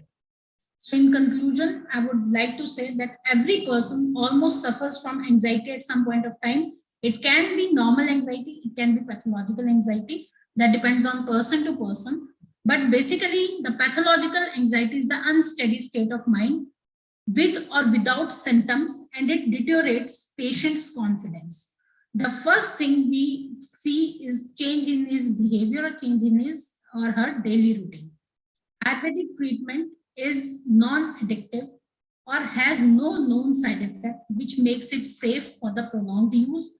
Meditation and yoga are the treatment without infusion of medicine, any medicine in patient's body, and is highly beneficial in the treatment of mental ailments, and it should be practiced by healthy as well as by any diseased individual. By this, I'm ending my session. Thank you very much. If you have any questions, please. Excellent. I think it was one of the most brilliant presentation, Vidhu. You have Thank actually you. summarized everything, and it matches my thinking, and it matches to a great extent what we do even in the modern science. So one of the main aim of this integrated health that project which we have is to have the similarities together so that we can find it one or the other. So I think you have done that job very well. Second, you have also given very succinctly all the points with a clear explanation of what is Shirodhara, what is done, how it is done, what is the benefit. And I think that is very good because anxiety, as you mentioned, is very common. And changing the anxiety into anxiety neurosis is where difficulty arrives. I think it is one of the best thing which we can do for mental health. So I would be very keen to have more discussions, and probably we're going to come out with a journal of integrated health within the practitioners. So I think I'll be delighted to get an invited article from you on what Sure, you have mentioned. sure, sure, sir. Can I ask you a question? So, of various modalities that you have described, what would be good to give to people who have a stressful period? And I know the main thing is to remove the stress and then your anxiety will go away. But with all difficulties in the world that's happening, particularly with the COVID time, people had anxiety due to the death of near and dears, loss of jobs. So that is still there. So what would you say to do in case we cannot remove these factors? I would like to say that if a person cannot, like most of the mental or psychological conditions, we don't seek help in the beginning. So what I can recommend is follow the daily routine. In daily routine, Abhyang, that is massage of the body, is indicated, which I have mentioned in the treatment. Nasya is indicated, which I have mentioned that it is very good. So if someone do Pratimash Nasya daily, it is very, very like unreal that he might be infected or might get anxiety or any kind of psychological disorders, because in Ayurveda it is said if you follow the daily routine and seasonal routine properly, you will not get any kind of disease. You just have to maintain your health. Neha has a question. Neha, you can come in. You can unmute yourself. Yes, thank you. It was wonderful presentation, Dr. Sharma, and I'm very pleased that you took such a wonderful topic, which is very much needed during and post-COVID. One question I had, you seems like compiled everything which we do require, but in my understanding, I'm not Ayurveda, so understanding of mine and most of us that it is very individualized therapy. So it seems like what you have compiled, it can be practiced by all, or it still needs an individual therapeutic approaches by the Vedyas. Ma'am, as far as the meditation, I'll start one by one. First, if the meditation, you want to do meditation, you can start at the basic level of your own. But if you want some advanced level, obviously you need help. Yoga, basically the pranayam, basic breathing exercises, basic asanas that can be easily learned from the net. It is easily available and they are not very tough to do. But some kind of yogic kriyas, like I mentioned, Jal Neti or Kunjal, they need the expert opinion. And Abhyang, that is massage of the body, you can do it yourself. Okay. One more thing. You don't need One more thing, Dr. Sharma. In the UK specifically, we have many concerns with the touching. I'm sure Dr. Gupta would agree that with the Shirodhara, with the oil application, with massage, Abhyanga, as you mentioned, we found it the feasibility questions were very tough. People go private, but we cannot administer in the community level or in the support groups. So what we found here, I was told, and I'm not sure, but I think you would be the best guide to support planning this community intervention. Somebody mentioned about Sattvajaya Chikitsa. Now, in my understanding, you covered it, the counseling part and the yoga part. Am I correct? So and that could be a good combination to start with from general way, but then of course with Vedyas, it could be more specific and guided. But do you suggest that could be a good way to integrate in the community? Yes, ma'am, that is a very good way because it is first a non-interventional treatment. You don't have any fear Yes. like that. But the second thing is, I will show you an image if I find it. There's a self massage. You can massage your body by yourself. Yes, yes. I will try to find it, and if it is possible, I'll share it now. Because why I'm recommending it? Because you live in a like cold or a dry country. So Exactly. obviously, in Ayurveda, we feel, or it's obvious that there's a Vata Prabhu. So there's a dryness is there. So if you do self massage, it will be very good, and it will obviously benefit you more. Yes, we had a session by an Ayurveda expert. He showed marma, which he also showed doing on your own. So, Yeah. is that the same thing or it's something else? I would really like to have No, that. no. It is different, ma'am. Okay. It's because they are expert in it. Mine is just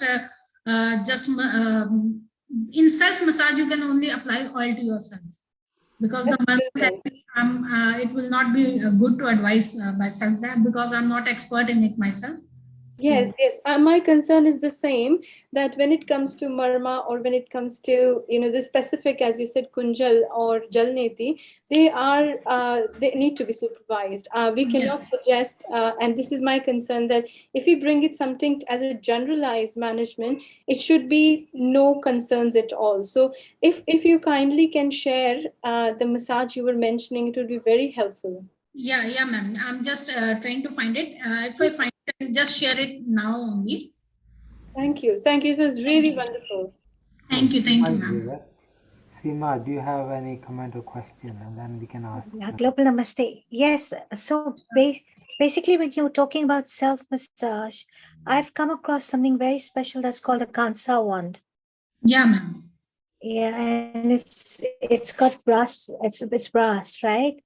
And I use that for my night routine of Padabhyanga.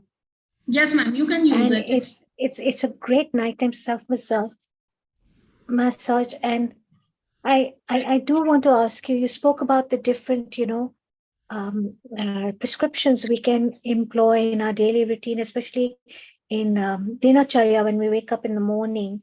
For example, we can oil pull. And of course, nasya is a very important part of our morning routine, as is kavala. Ma'am. What is gandusha, putting oil in your mouth and holding it in. And you spoke about Abhyanga now. The lovely lady just before me asked, how do we do a self-Abhyanga technique, which you said you'll be showing us a video, which I would really appreciate as well, because this is something I always struggle with, is how to do a self-massage. I do use the Kansa one, but is it as effective as the actual Abhyanga that you traditionally teach for self-massage? Actually, ma'am, Cancer Wand is very beneficial. But before using the Cancer Wand, also we apply oil. So if you apply oil and then it's all you are doing a good procedure. So what I was told, the prescription I was given was, if you suffer from insomnia, to apply mustard oil, sarso ka tel on your feet at night, and it will enhance good sleep, or ghee. Yes, I recommend ghee. If ghee, you are, okay. Then I recommend ghee, but maybe. Is it because sarso makes your pitta go high? No, basically the main effect of the using the oil is to oleate your body and calm your muscles, basically all the nerves. So yeah, it does not basically aggravates pitta in an instance, like the quantity is obviously very less to aggravate or elevate any kind of doshas, but naturally it soothes. I'd like to also touch on oiling the belly button, the benefits of oiling the belly button. There's a lot of talk these days about the benefits of oiling the belly button. You have all these different oils popping up in the market. You've got Nabi oils, they call them Nabi oils, and there's this new brand in India called Nabi Sutra. So, do you recommend oiling the belly button, and what are the benefits? Yes, yes, I recommend it very highly to my. I recommend it in the patients with constipation. If a person is having constipation, I recommend them castor oil, nabhi, puran, or the filling your belly button with the castor oil. If the person is having any kind of pain, so I recommend oils like that. If a person is having the menstrual problem or PCOD kind of problem, I recommend them Sandhavadi or Chincha tail. So yes, I highly recommend it, and it basically it reaches the site of Vata, so it reduces Vata basically. Vata, okay. Experienced in my practice. So for arthritis, what do you recommend? There are a number of oils present in Ayurveda for different kind of doshas, but for arthritis, typically if there's an osteoarthritis, so basically it needs a lot of oleation. So massage, anema therapy, virechan, basically in Panchkarma if you are asking. So such things are very beneficial. Virechana. Yeah, Virechana. How about the poultice? How about the poultice? Yes, you know, you poultice is also very make the poultice in Ayurveda with the cloth. Sorry, and they do the poultice massages. I don't know what they're called. Yes, ma'am. That is I forget the Indian word. Yeah, there is Patrapindi Swed or they are either Upnaha. They both are very beneficial in the treatment of arthritis. So I had a Panchakarma treatment a couple of years ago, and actually not so long ago, I'd say 2 years ago. And the doctor recommended I do the poultice massage. So they actually had red rice in the poultice. Yeah, yeah, ma'am. That is, yes. It was fantastic. Yes, ma'am. It was amazing. I loved it. Yeah, it was, I think, so, I can't remember the name, but it was just the most amazing massage I ever had. Yes, ma'am. It is also very beneficial and also very good. Also in the treatment of like some kind of, there's a muscular dystrophy or any kind of weakness, that is also very good. Shali Swed is also very good in that. I think it has been extremely good session. Mridu, there are so many questions. We probably need to bring you back again to answer so many questions. So we have come to a time. So I think we'll keep in touch to really do more work. Sure, speaker is here, but before that, Ish, any last minute comments?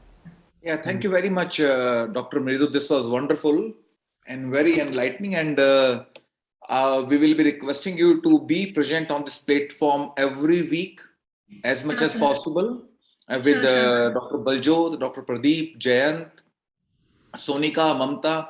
We have to expand this message, and you all being Ayurveda teachers, you have a responsibility to bring your teachers along with you so that the students are motivated in right time. When they are in their first year, second year, third year, they come to this platform and listen to like stalwarts across the globe. Then those can be really motivated in time when they are in their like budding years. So this will be the real good we can right motivation we can give to the students, Dr. Mridu. And I have personally witnessed you doing so well. Dr. Rajiv Gupta ji, we were at the same place in Hoshiarpur, and our workplaces were very much nearby. And she is a very enthusiastic, very hardworking person, very sincere doctor. And we look forward to more associations with her. Maybe can we move on to, and Dr. Mridu, you will have to hold on because so many questions will be waiting for you. Dr. Gupta ji, Dr. Rajiv ji, can we move on to Dr. Pradeep for the time being? Fantastic. I think that's brilliant. So as more time is going, and it is so good when the speakers are good. There is so much of buzz in it, and the people feel so much like relieved with the degree of questions they have in mind, but also there is more stimulation, more thinking, and that is purpose, that we are not doing it as a rote learning. We are doing it to stimulate thinking, to help people heal themselves, and hence the Healing Our Earth, the name. And we know that it has been a long journey, 141 episodes. Really, it's a big achievement, and I am grateful to the whole team of Healing Our Earth for bringing it into action, doing tireless work. And that is really very clear here, that the whole day is just going round, round, round without realizing how much time we have lost. So two more things. The next week is our 15th of August, the Independence Day, and hence I will request people to really have a good celebration. It is India's Independence Day, and we must really have a joy. So people who want to sing, people who want to have mono acting, anything else, any act that you want to do, or even to come and just join us for fun, please do. 15th of August, next Sunday. Now let's bring here you go, here's the flyer. So जरा याद करो कुर्बानी, ऐ मेरे वतन के लोगों, जरा आँख में भर लो पानी, जो शहीद हुए हैं उनकी जरा याद करो कुर्बानी. जय हिंद, जय हिंद, जय हिंद की सीमा. Thank you so much. Thank you. Let's get Pradeep. Pradeep is a professor. He's a postgraduate in basic principle of Ayurveda and Panchkarma. And it is a very good combination of both clinical and academic field. And he has a professor position in the Institute of Panchkarma Center. And I find it very interesting that he has visited so many countries, including Asia, Australia, New Zealand, Nepal, and many other places. And Panchkarma is one of basic thing that is not offered in any other science, and it give relief to so many acute and chronic ailments. And therefore, it will be good to hear from Pradeep himself the promotion and globalization of authentic and traditional treatment of Ayurveda, including the Panchkarma, because from every time Ayurveda, Panchkarma is like unique selling point. So let's welcome Pradeep. Please share your views. Thanks a lot, sir. I'm hearable. Yeah, I can hear you. Thank you, sir. Good evening, all of you. Great pleasure to see you all at the same platform of Healing Our Earth once again. As Dr. Saab told about me, that myself, Dr. Pradeep Kumar, I am professor in basic principles of Ayurveda and working as HOD Department of Sharir Kriya in Guru Nanak Ayurvedic Medical College, Shri Muksar Sahib, Punjab. The topic of my today's promotion is promotion and globalization of authentic and traditional Ayurveda. As Dr. told that I am running my own Panchkarma clinic on the name of Herbal Miracles Ayurvedic Clinic.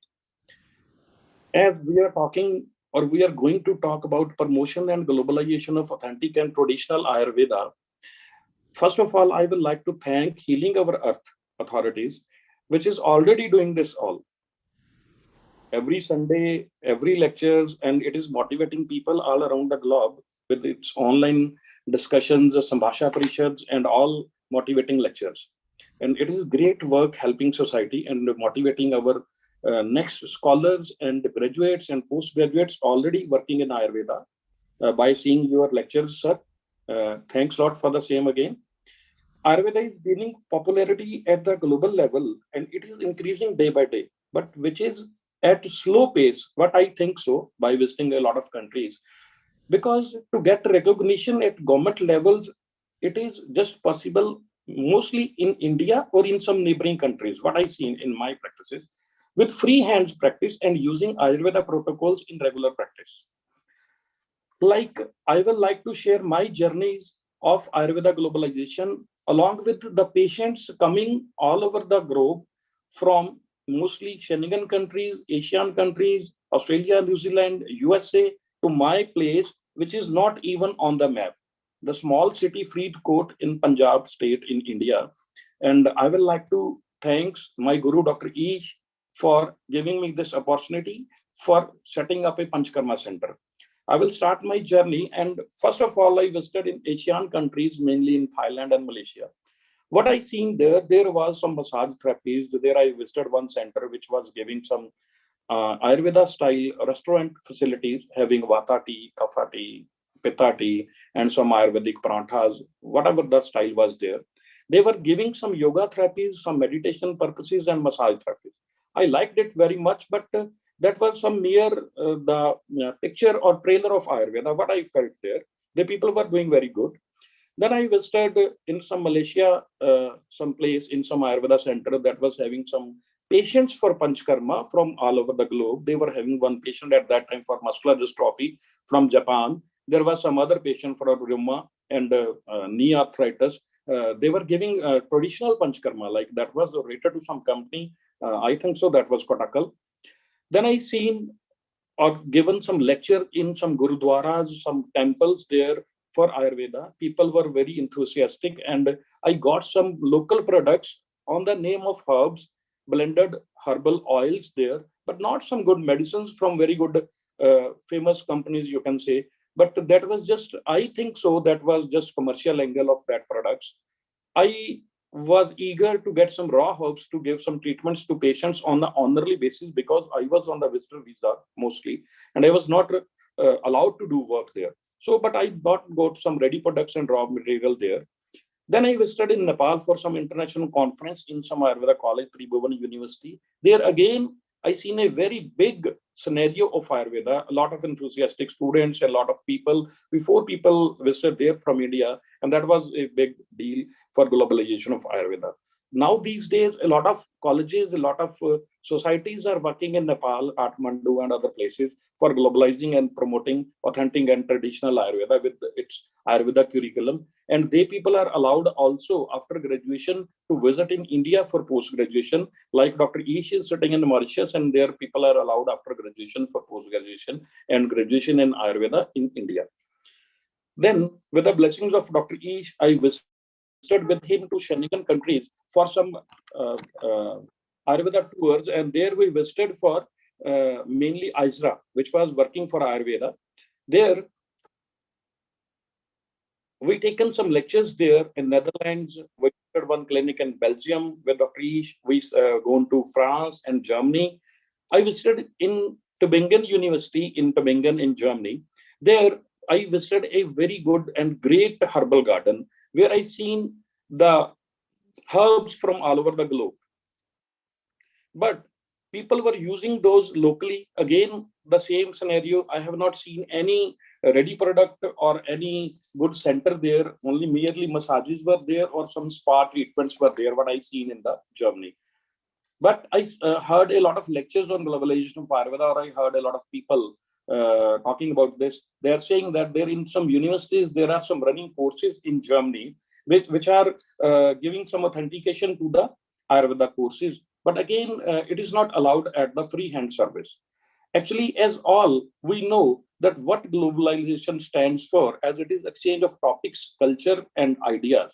The best example in Ayurveda for the purpose was our wandering physicians. What I see, as last week, it was Charak Jayanti, and the legendary foremost father of medicine, Acharya Charak, was known for its name because of the wandering physician for visiting all over the globe. And the best example I heard and I taken for that Charak Jayanti lecture was that we seen on the net, on the research, that there was one club registered in New York in 1898 on the name of Charkacharya by giving the Charka Club. Its name was Charka Club, and they honored a stamp to Acharya Chark as father of medicine on the name of Charka Club. There was a stamp registered in 1898, and this company worked for 44 hours up to approx 1944. They were giving its volumes, they were giving its journals for the which was working for the globalization of Ayurveda. Then the people are very eager to visit abroad by using the ladder of Ayurveda or along with some other fields, it is hard to believe that to earn some bucks or merely on the name of some visiting working globally with the raw herbs or some ready products as just or massages or some diet formally. Being Ayurveda Vaidya's, these malpractices should be restricted with authentication with the government stamps or some other levels. I think so. If we will use the basic knowledge, basic principles of Ayurveda at these places, or the our NGOs or our societies or our associations of Ayurveda will talk to government, then these things can happen at some level. There are a lot of societies or NGOs or associations are already working globally, like our society, they're Healing Our Earth, maybe NAMA in USA, National Ayurvedic Medical Association, or California College of Ayurveda, or I visited in Australia and New Zealand. There I seen AAA, which was Australian Association of Ayurveda in Melbourne. I visited one center there also. Again, it was attached with Ayush protocols. Then there is some ASAP, Association of Singapore Ayurvedic Practitioners. This is also working good with yoga practices. IA, International Academy of Ayurveda, ISRA is there, APNA is there, and again, a lot of other societies are there. I visited in Auckland with some Dr. Ajit. He has also got some Panchkarma clinic there in the name of Planet Ayurveda, and he's also running AIAS, Australian Institute of Ayurvedic Sciences. The people from a globe, they are taking courses from there and getting treatments also. What I want to share, these type of other companies are there in USA, Germany, and other places. These days, WHO and Ayush are also joining hands for the same, and for the research products also globally going on. Ayush International Chair is there. We have got good example of Dr. E. Sharma, who is working in the University of Mauritius in the Department of Medicine as an international chair of Ayurveda, which is a big deal. And for the globally, he is already doing the promotion and authentication of the traditional Ayurveda. International seminars are going on, sir, already. Like WAC, World Ayurveda Congress is in pipeline in December in Goa, in India. And one surprising thing, one AugustCon seminar is going on today onwards in Goa, which is international seminar by some Nanal Foundation in Pune. International research journals are already there, which everybody knows. And as we people are mostly here related with the UK, and I heard about, not visited there, and that there is practicing herbal medicine is allowed, but not too much. And I don't know what level it is legalized and or what level we can do that. As I have heard about that some Ayurvedic curriculum is there, which is planned by the government, maybe from some years course for practicing Ayurveda, or both Ayurvedic way in academically and clinically. But I heard that again, it was not possible to use herbomineral drugs there. Even people were using mostly the supplements there, or only as a wellness coach or therapist, not as doctors of Ayurveda. They are restricted to use only the supplements. And some 5 principles use is more there on the name of the NIMS, NYMMS, which is nutrition, yoga, meditation, massage, or some social sport, spirituality. Means there is again our traditional treatments like maybe typical Panchkarma or some other pathies are not involved properly. Not much funding and insurance is allowed or available. Bit I heard, I visited a lot of times to Europe, 4 times mainly. After Brexit, it is bit easy what I seen and from local people. But again, it will take long time for proper globalization for Ayurveda on those areas. Maybe some people are working in Ireland or some other are working in other places in England. We, being the properly globalizing Ayurveda with authentic level by visiting a lot of places, I was blessed by Lord Dhanvantri that I got a lot of patients from abroad to my clinic, that is Harbo Miracles Ayurveda Clinic and Panchkarma Center. I will like to share some patients who came as for 4 to 6 week programs for Panchkarma. As I told that Faridkot, the small city of Punjab state, is not on the map even, and people don't know where they are going, as they are getting free treatments, free medicines in their countries. Besides that, they were so much weird from their symptoms of the diseases, mostly chronic diseases. So they visited our place while they were in touch with us, while we taken some workshops or events in mostly Schengen countries. I would like to share my first patient was in 2017 from Dunker place near to Paris from France. It was 170 kg guy with Lyme's disease having elephant type swollen lower limbs. And I will first discuss my patients and tell what we done there. And all these were for 4 to 6 week programs for Panchkarma therapy. Mostly we were using the Vasti Karma, Vrichna, Vamana, whatever was comfortable. Then we got some patient with SLE, sclerodermy, lung fibrosis, having 29% lungs only from Shenigan. And this disease was 33 years old. To have that patient, which is the Sita Gulab, she is like to get explore all the time, so we don't kept her name hidden. And I would like to share one thing, that she was on mercy killing. She was patient of Dr. Ish, and she visited us four times through India, and she was given only 2 months, sir, in November 2017, and till date she is working. She is doing meditation. She is visiting India. She is exploring Ayurveda, yoga, and other spiritual therapies, and she is alive with Ayurveda Panchakarma, and she is taking our medicines till date, only herbs. Then we got some patient from California for Sjogren dry eye syndrome with some knee arthritis. One couple from Toronto for insomnia and depressive disorders. One patient from Muscat, Oman for Pakshaghat, IDDM, hypertension, and IHD, and that patient was came on the wheelchair flight, followed by 3 people: his son, his friend, and one colleague. One from the New York, USA for renal disorder, having retinal level more than 3 and having other symptoms. One patient we got before COVID, drooping contraction, one Dutch guy of 64 years, having more other problems related to the rheuma. And that was our last patient before COVID. Now, after COVID, one patient just left my clinic from Melbourne with the alcoholic hepatomegaly and splenomegaly and sleep apnea and low immune symptoms with some Panchkarma treatments. And I will share one more patient from Auckland, which was with herpes and other related STD symptoms.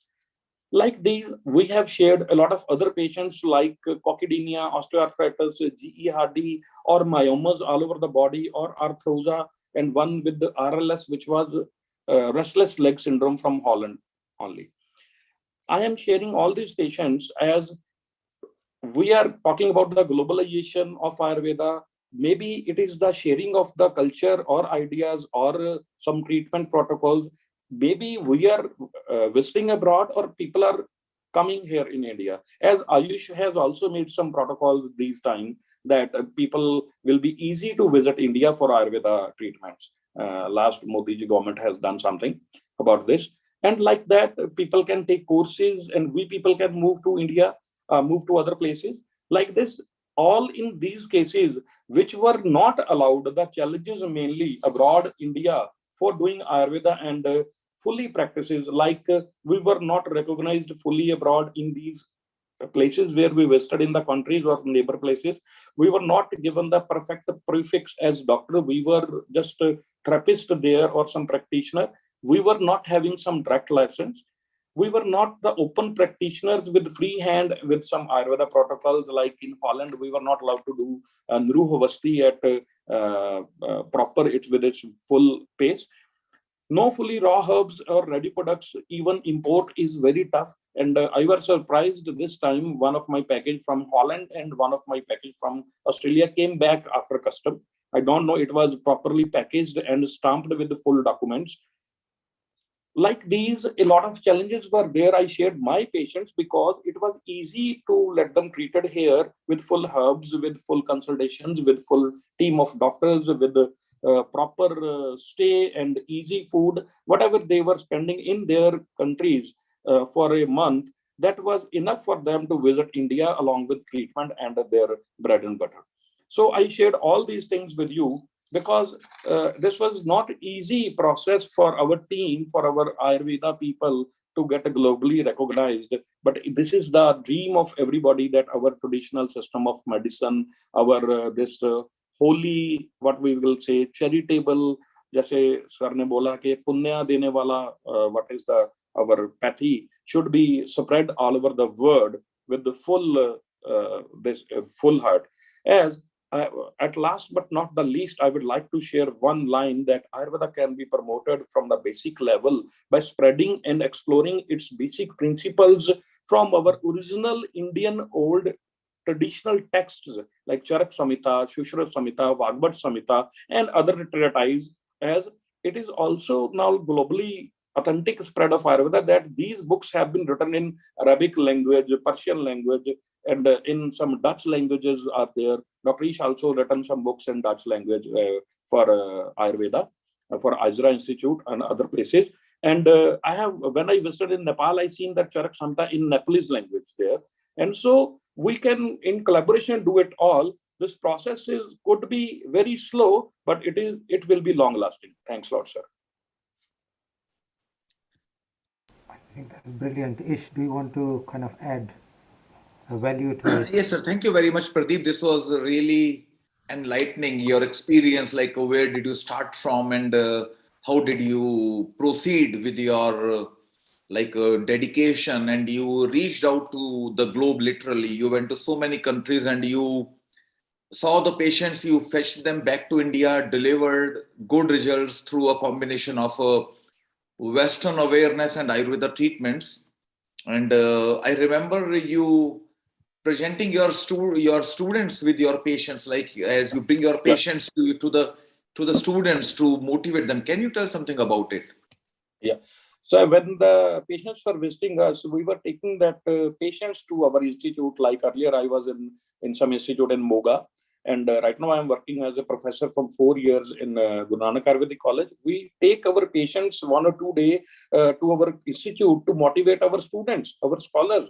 They talk about their disease. They talk about whatever can be possible for Ayurveda in their country, and it is a very good deal that students get motivated, and they routinely ask about my guru, Dr. Ish, and about me, that how, sir, we can go there. That, like I talked, that merely some people want to go just to earn their bread and butter, some other things.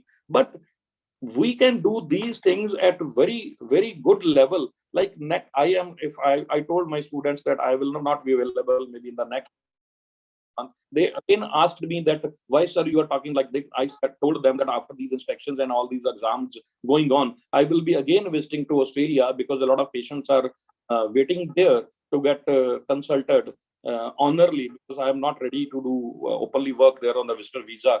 And see, a lot of patients are waiting, even from the Mauritius, again from the Dutch places, and even Australia, New Zealand, eagerly to come to India whenever they will be getting their visas. So even students visit my place to give the treatments to these people, and they get in touch with them. They see our videos. Even maybe today they are watching our this live video on YouTube. I shared these links with my students, mainly with the final year students, because again I will say that mostly people are ready to do work abroad, because a lot of places are empty, a lot of places are there, spaces are there to work Ayurveda. The whole field is open. As according to my vision, if the teamwork of good doctors, like Dr. Ish told, that they are going to integrate some all the pathies for making some common protocol of the particular disease. Like today's, even there is one lecture of some doctor there after me, maybe for integrative approach of all the pathies for some common disease. And there can be some seminar also maybe in the next year, and we will like to be the part of that, representing India and some other colleagues and maybe some students. Like I would like to share one more suggestion. Like our healingearth.com is doing these things. These can be done in the college level, or they can make some conference in different countries like UK or maybe Mauritius, or maybe they can arrange some conference for students in India, which can be online, not offline, or maybe offline besides online, because that will be giving more and more power and more pace for our system to get established, and it will be go to government level, their government ears, that of the abroad countries, as everybody knows that these pathies are not harming, without side effects, and giving very good results. Then we can take it granted that our Ayurveda will be get globally promoted authentically and traditionally very well. Thank you, sir. Thank you very much, Dr. Pradeep. Dr. Rajiv ji. I think it's really getting into a very nice cozy environment where we are actually having a very vibrant discussion on different aspects, and these are finer nuances. They are not like very well known to public, and we are going from like small niches to global and the international representation. And Pradeep has actually shared the experience, and Ish, you are in somewhere stalwart, rearing and nurturing so many of the students who are singing your praises. So it's really, really good to hear that. It's so good. Um, I'm thinking is that I've got Neha's hand up, so let's hear that comment and then we'll move to our next speaker. Thank you. I won't take long because I think my main question is with Dr. Rajiv. But thank you very much, Dr. Gupta, Dr. Kumar, sharing such a wonderful presentation about the global scenario. One thing I learned over my recent years, that one thing about the recognition that we are lacking, every time in US and in England, in UK as a whole, we are questioned about evidences. Now, in this scenario, it's not that we don't have evidences. Like what you just shared is the clinical evidence right here with your clinical practice. So the gap behind with this question and actual practice is that we are lacking a network called PBRN. Now, this is a recognized network of the primary care system around the world. It's a medical card. And recently, a couple of years back, US also set it up for the dentistry. So we believe that there should be a network where we can fetch on the practice-based, actual real-world data into the research rather than setting a clinical trial, because Ayurveda will never be successful on those trial models where we have limitation of the practice and protocol.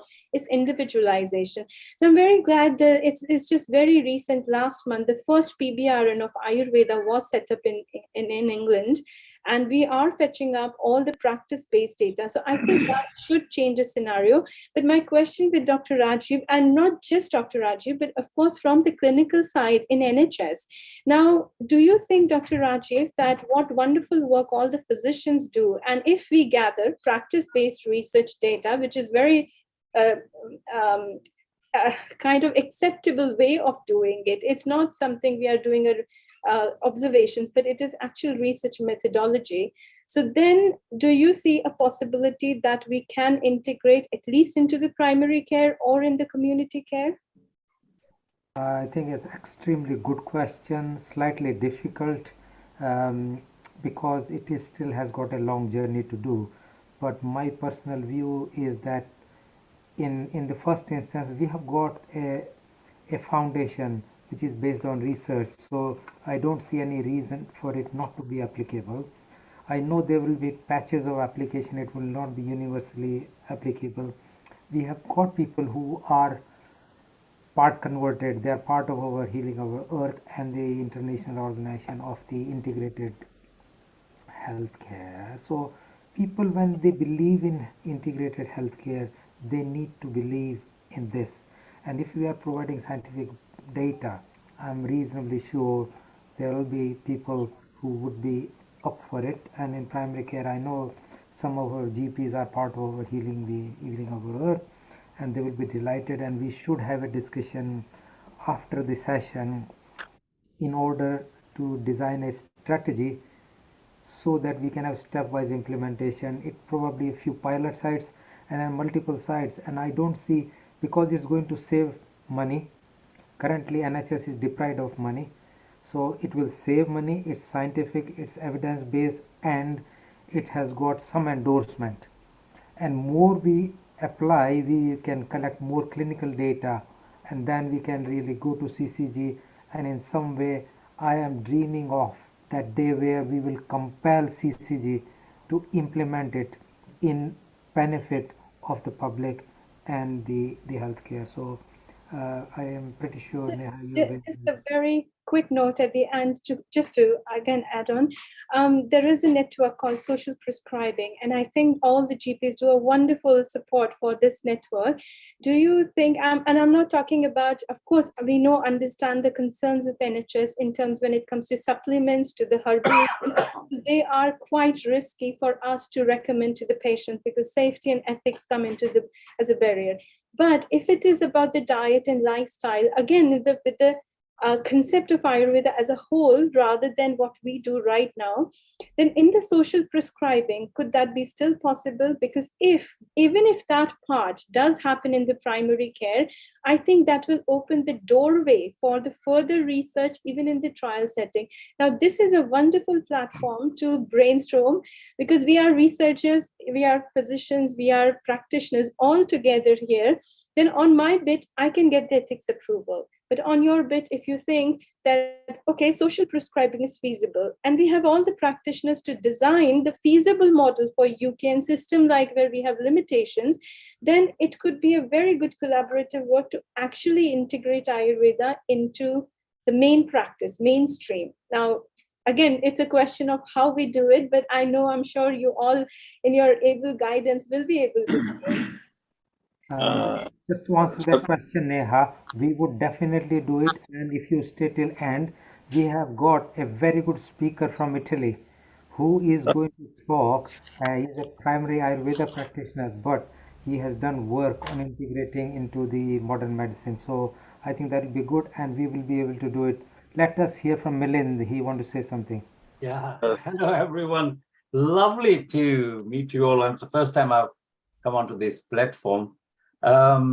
Just a very brief background that I'm a GP, but I'm known as a holistic GP with a passionate interest in Ayurvedic medicine, which I've studied since I started studying modern medicine, and I was trained as a surgeon. But my wife, Dr. Asmita, was the first qualified Ayurvedic doctor. And when we came to this country, I helped her because of my passion to, and so we set up the first Ayurveda and Panchkarma clinic in Brighton in UK here. And we promoted Ayurveda. So perhaps we were the pioneers in the beginnings of those. And throughout the last 2-3 decades, we have done a lot of work, which I won't go into now, but would love to share with you. I was the co-founder of the BAF, the British Association of Accredited Ayurvedic Doctors in this country, and we have mentored a lot of the younger Ayurvedic doctors who have now sort of flourished in this country. So very proud of that. Just wanted to share some aspects of our experience here, because then I worked on an integrated Ayurvedic medicine model for the last 25 years, 30 years really, actually. So first, to sort of start with your point, Dr. Neha Sharma, and that I did in 1998, I presented or worked with the CCTs and the PCTs at that time, and we created a model with the local director of the health. So I have some experience on these and the challenges that we face. And of course, over the years, there are still challenges, but there is a big opportunity now because there is a shift, as you know, in the paradigm of the healthcare. The government wants to reduce the budget of the prescribing plus the burden on the NHS. So they are trying to find ways of encouraging. These are the various, disciplines, if you like, which can be used in the outreach centers, like the community centers. So we've got a big opportunity. That we need to create that model, starting with some of the pilot works, and we will talk about that later on, and we'll all get together in there. Dr. Madanji and I have been talking for a while now, and so it would be lovely to sort of discuss with Dr. Ish Sahib and Rajiv Sahib and Dr. Pradeep Kumar, who is absolutely given these. So we need that clinical evidence collated into a format which can be accepted and which appeals to the NHS authorities and the CCs and the policy makers. And I may be able to help there with whatever, I have experienced over the years. And then just a little bit on the anxiety bit, which was absolutely a brilliant presentation by Dr. Mridhi. I can tell you that Asmita and we have been treating several anxiety and mental disorder patients with Panchakarma. I just sent a message on the chat to Dr. Rajiv, the others, and exactly that with the Shirodhara, the Nasya, and also that combination of the Ashwagandha Brahmi Shatavari, which we made with Tulsi, particularly because I went through an anxiety period and I created that with that and found it. So a lot of our patients, so just to say that these 6 herbs have worked for us. And so I can endorse that. So, and I'm now feel more confident that Dr. Mridu has endorsed this for me. That yes, this is the right Thank you very much, sir. thing. Yes. Very proud for me. Yeah, and then it just gives me that that sort of thing. Of course, you know, I know of the herbs and things, but when somebody like yourself, you know, says that on that platform, then we feel more confident. So thank you for that. And of course, the yoga and Ayurveda, we've done lots of talks and lectures and things, and we speak the yoga people. So one message I want to give you from my experience is that for me, Ayurveda is about empowering the patient to take control of their health. This is the message I've worked on for 30 years and with the CCGs. So if we help them, how we can modify the Ayurvedic model, which we have in India, to a modified model which the British people, the Western people can accept. That is what Asmita and I have done over the years. And that, you know, even Charaka has said that you have to change and modify according to the Desh and Kal and whatever you and the people. So that's the principle. And that's what we have, and we'd love to share that with you. And so, you know, you can actually, and I have demonstrated to my patients, taught them how to do the head massage, self-massage. And actually I identified and made a chart of all the marma points which can be useful clinically. Way back in '94, I published that, so it was way ahead of people, and we were working on saying we can teach patients and clients and individuals to do that safely. Do we not do a good head massage at home? It doesn't need any particular technique. You can take nice warm oil, sesame oil with lavender or something like that, just add some good essential oils in it. That is Ayurveda. It's not anything different. And then, we can use all sorts of things like Sahacharadi, and I use Bala Ashwagandha tel, Karpur with Karpur Yukta Bala Ashwagandha tel, and it works excellent. You know, a very standard, you know, strength building and de-stressing. So there are some very good common Ayurvedic formulations which we have worked with over the years, selecting those so that they can be safe and effective. So yes, you can teach them safely. There's no problem with that. And I can assure you that we have an experience on that. And of course, with the pranayama and the yoga, what I have found is that I simplified the relaxation, the breathing, you know, with the anuloma, viloma, and with this sort of purak, rechak, etc. But keeping it simple and nice abdominal relaxation, breathing with shoulder, and that works. And that can work very well with the Brahmari. That works very well to reduce anxiety. So I'm just trying to throw in these little things of my experience, which, and I've heard this from you lot. So it has given me also confidence that yes, I'm doing the right thing. Okay. Yeah. But there's been a great sort of response to this. So I'd love to interact with you guys more, and hope we can take this Ayurveda. I've worked very hard to promote Ayurveda in this country for 30 years. Dr. Madanji will tell you. And it's a passion. So I'm part of the BAAP and the BAMC executive committee, and my work continues on that. So now that you guys are there to support us, I can talk more about it. I could talk to you for 3-4 days on all this. I have such passion on it, but love to help and support you guys. Thank you so much indeed for all these beautiful enlightening talks. And with the craniosacral therapy as well, I did some osteopathy and things like that. Just the difference is osteopathy is more joint and muscle manipulation, but also manipulation for soft tissues in the abdomen, etc. It works very well. I have some experience of treating patients with this. While the craniosacral therapy, which we have heard just from Jayanji, thank you very much for that. And that is more for the finer touch, the softer touch. We have tried that as well. And it is like any touch, you know, like you said that when the mother touches your head nicely and say, look, son, don't worry, everything will be fine. That is what it is. It is reassurance factor I found in craniosacral therapy. And the healing, but why do we need healing? We are healing our emotional factors. That's the key. Healing is about stabilizing the emotions. And that comes through this, like, and it reminds me of a very nice slok in Charak on the Sutrasthana, where it says that Atmendriya Manoarthanam Sannikarshat Pravartakaha. When these four come together, only then Sukha Dukha Mana Arambhat Atma Se Manasi Sthire. So that is what these things do, like sacral, craniosacral therapy. They try and still the mind into your soul. And this is my understanding. And that's what meditation and pranam is about. And this says, nivartate tadubhyam vashitvam cha upajayate. So that's what's happening with this. And then craniosacral therapy is part of it, but the self-help is the pranayama and the meditation, as you said. So I just wanted to summarize all these beautiful messages I've got from them and try and sort of bring it into my own experience with that. So do carry on. Thank you so much indeed. And I'd love to join you again.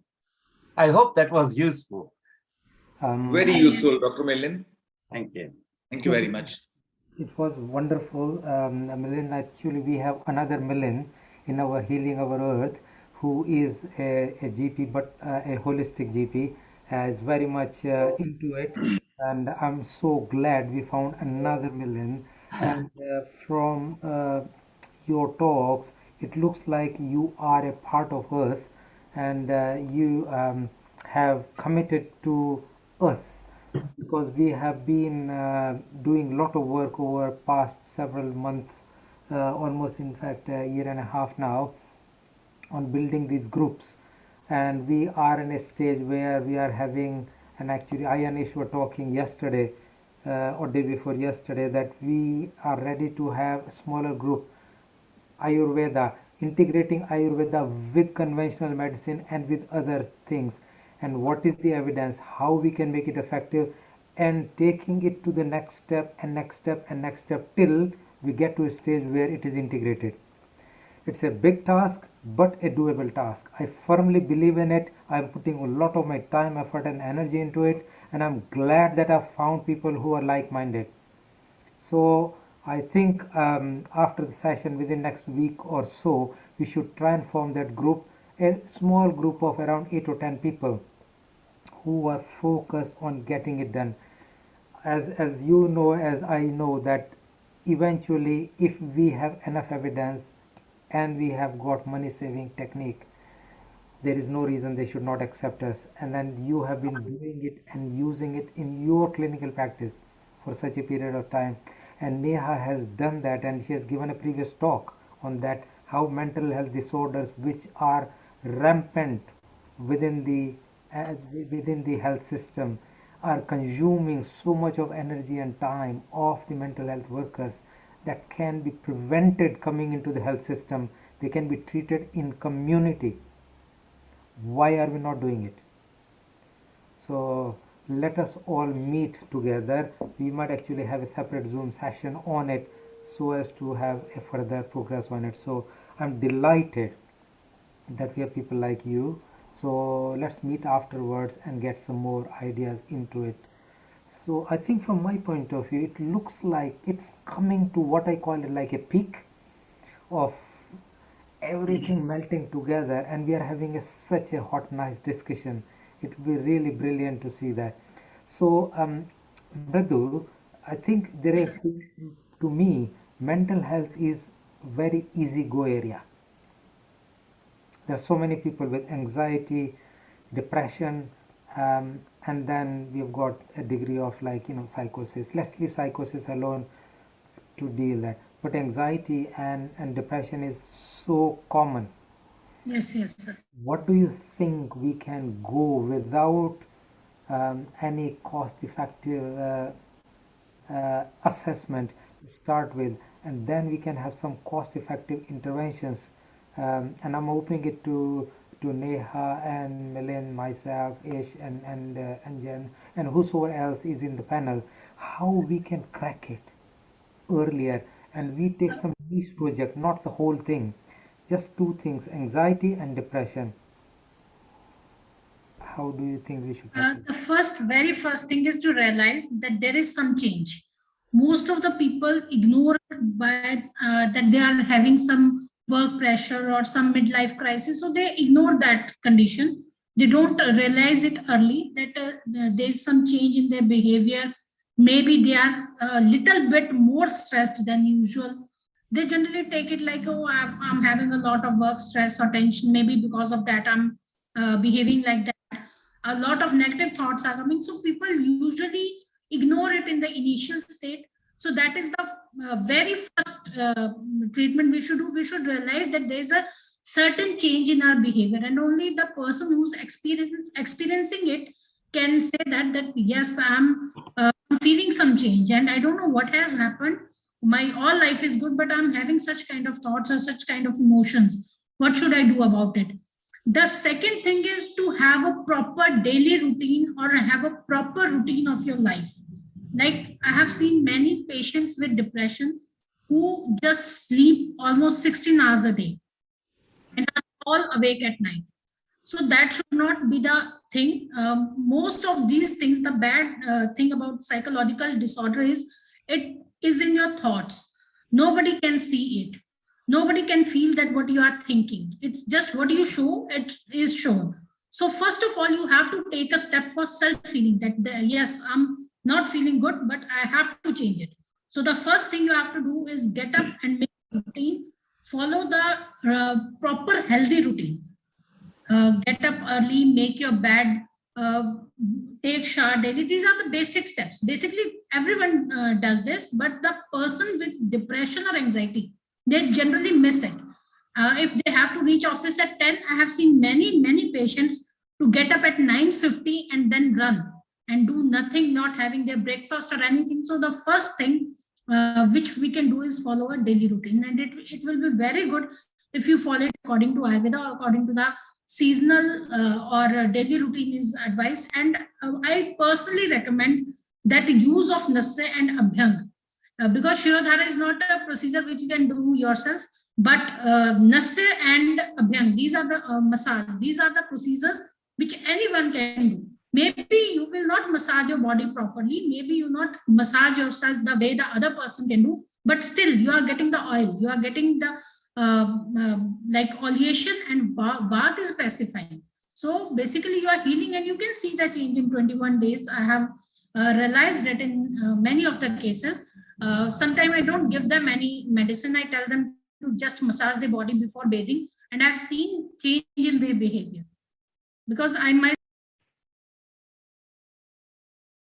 Mridu, you are doing fantastic. We're getting a lot of compliments on the way you presented yourself. So keep up the good work. The confidence Professor Ish had in you has come to fruition.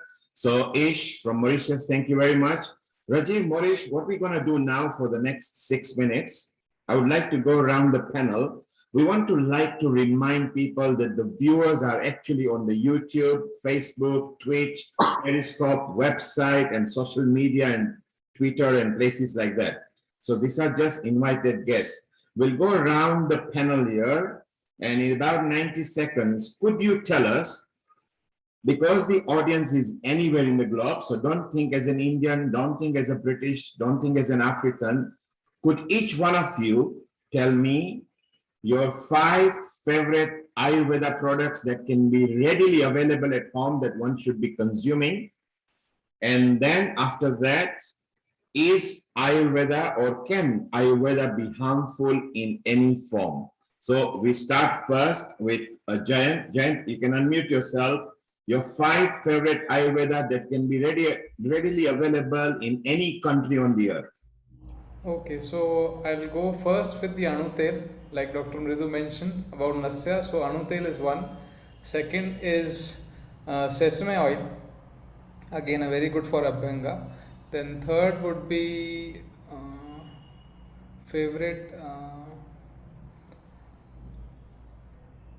ghee, cow ghee. Fourth would be ashwagandha, and fifth would be Yeah, some touch from a CST, Jayant. Like you can tell us touch like this if you want. CST touch is more experiential because you have to give a full-fledged session. So it's not a self-touch technique. I cannot give CST to myself, but to others. Okay. Okay. Yeah, four is fine. It's okay. Yeah. 5 is a symbolic number. Okay. Yes. Jen, thank you very much. When you are talking, think as an international person, because the audience comes from any of the 180 countries that we are tapped into. Ashwagandha is not available in every country. It's a good choice because it's one of the top Ayurveda one. Think for the general public who is tapped into us, who is a consumer, who are not Ayurveda expert. We move over to you, Mridu. Your 5 favorite common Ayurveda products are readily available in the kitchen? I think turmeric will top all of it. Dry ginger, ghee, clarified butter, milk. Milk is very good, almost good for each and every doshas. And another one is oil for massage, because I highly recommend Abhyang. And could you tell us, can Ayurveda be harmful in any way? Yes, yes. Every pathy has good and bad effects. Like what I'm trying to say is, if some person is healthy or fat or obese, and I'm mentioning 5 things, and I have mentioned ghee in it, milk in it, and he's taking it without the consultation of the expert, he may get harm. He may get like some disease or tough prakupit in his body, and that can be harmful for him. Because in Ayurveda, every Purusham Vikshe, every person is different. So if something is good for me, it's not necessary that it is good for you. You have to analyze your doshas, your prakriti, and then decide what is good for you. So we conclude that we must take guidance from the experts. Okay, thank you. Yes. If you're using it regularly on a daily basis, then definitely you should have a expert advice. Thank you, Mridu. We move on to Milind. Milind, you are a British person over here. You've got vast experience. As of now, you will be part of the family. Thank you. All you people, you've got relevant phone numbers of the people you need to connect to on your WhatsApp. If you look at your WhatsApp, yes, you are now connected to the right relevant people from what you were talking. In case if you are missed out, just tap into me because you're all connected to me over here. Milind, the beautiful part is that you are also a doctor, you know allopathy quite well, and you practice Ayurveda. You come from the land of Ayurveda by origin because you are Indian, your surname suggests. Milind, your 5 favorite Ayurveda products, like turmeric is in every house, most house. What are your 5 favorite? And as an allopathy doctor, what would you caution people for Ayurveda? Right. So the straight answer for 5 favorite products is, if you start, I agree that tulsi and ginger in the kitchen, because they are very good anti-anxiety products, they are digestive products, they can do amapacha and everything. And so I like those 2. Then the herbs, the 2 herbs, I think everybody should have ashwagandha and brahmi, 100%, because they are just rejuvenators. And I would add ashwagandha, brahmi, shatavari as one part of that. And I think everybody should use Mahanarayan tail. These are available in the UK. We have been supplying this for 20, 25 years. There are other people who are now coming on. They are also available in Europe widely. I can assure you that a lot of the Ayurvedic herbs, we are still working with the authorities to try and gain all that. It goes on, but still the supply of Ayurvedic is still available and we can work with it, and we are working with it. So those are my 5 very favorite ones, because I know I do regular Abhyang with Mahanarayan oil. So those are the 5 favorite ones, really. For the Anu Tel, the second answer on whether Ayurveda can cause problems, yes, it can. You have to be careful with Anu oil, because if people don't use it properly, they can get irritation of the nasal mucosa and they can also get dizziness and further. So you have to be careful. If you see the ingredients, and even in Charak, he has mentioned that for the Anupan and how you need to take care. So I'm sure you experts will, I'm just talking from. So yes, those are my 5 favorite ones, because other people have mentioned the turmeric and all that. But I would strongly recommend that everybody should have tulsi, ginger, and you know, with these they can aggravate the pitta. So you need to have some pitta balancing herbs like mint, cardamom, and danajiru. Brilliant, Milind. Thank you very much. You've been very succinct about it. Do keep in touch with our producers, Rajiv Gupta and Ish Sharma, which are very important. So we'll come back to you in a moment. Let's go to Neha, who is not an Ayurveda expert, but by virtue of the fact that she comes from integrated health and she practices other methods. Neha, as a house person, what are your favorite 5 most common Ayurveda products? Yes, thank you, Neilji. As you said, I'm not Ayurveda person, and I am more concerned about the safety to the side effects if not in the right combination with not right property. So what my favorite, and as what I have seen the best I think, sorry, my background.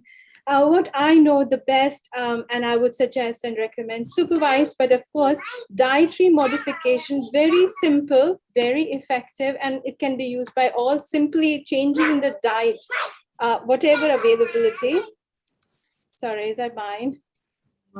Then we have lifestyle modification, as suggested was suggesting. So diet, lifestyle, yoga, general yoga with pranayam, simple exercises that could be recommended. There's a beautiful work, like we have CBT, mindfulness, but in Ayurveda also, I recently been learning Sattvajaya counseling method, how we integrate this counseling, and then you can watch your own thoughts. So self-care techniques of Ayurveda. I know they're not traditionally the product type, but they are still part of Ayurveda. I think everybody should learn the basic self-care from the Ayurveda, from diet, lifestyle, and the counseling methods.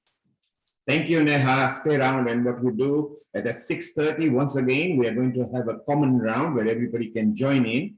So it's beautiful. Now we'll go to our two experts. Little do people know that Professor Ish Sharma is from the Ayush Ministry and has been assigned into Mauritius. He is actually an expert in Ayurveda. He's a professor. That's why he's a producer. So, Professor, what are your common that you feel that readily people, so they can't make an excuse that, hey, look, I don't have this product in my kitchen. You can include any fruits and vegetables that you feel are very good for Ayurveda. You can extrapolate for more than 5 if they are common.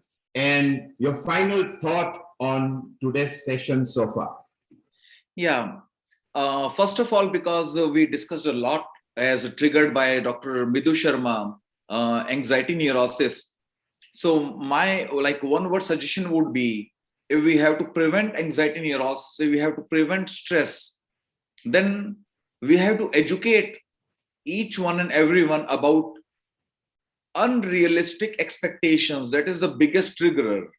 When your expectations are not realistic, when you want some a hike in your salary or promotion in your job or certain behavior from your relations, when your expectations are not real, that is the only triggerer to stress.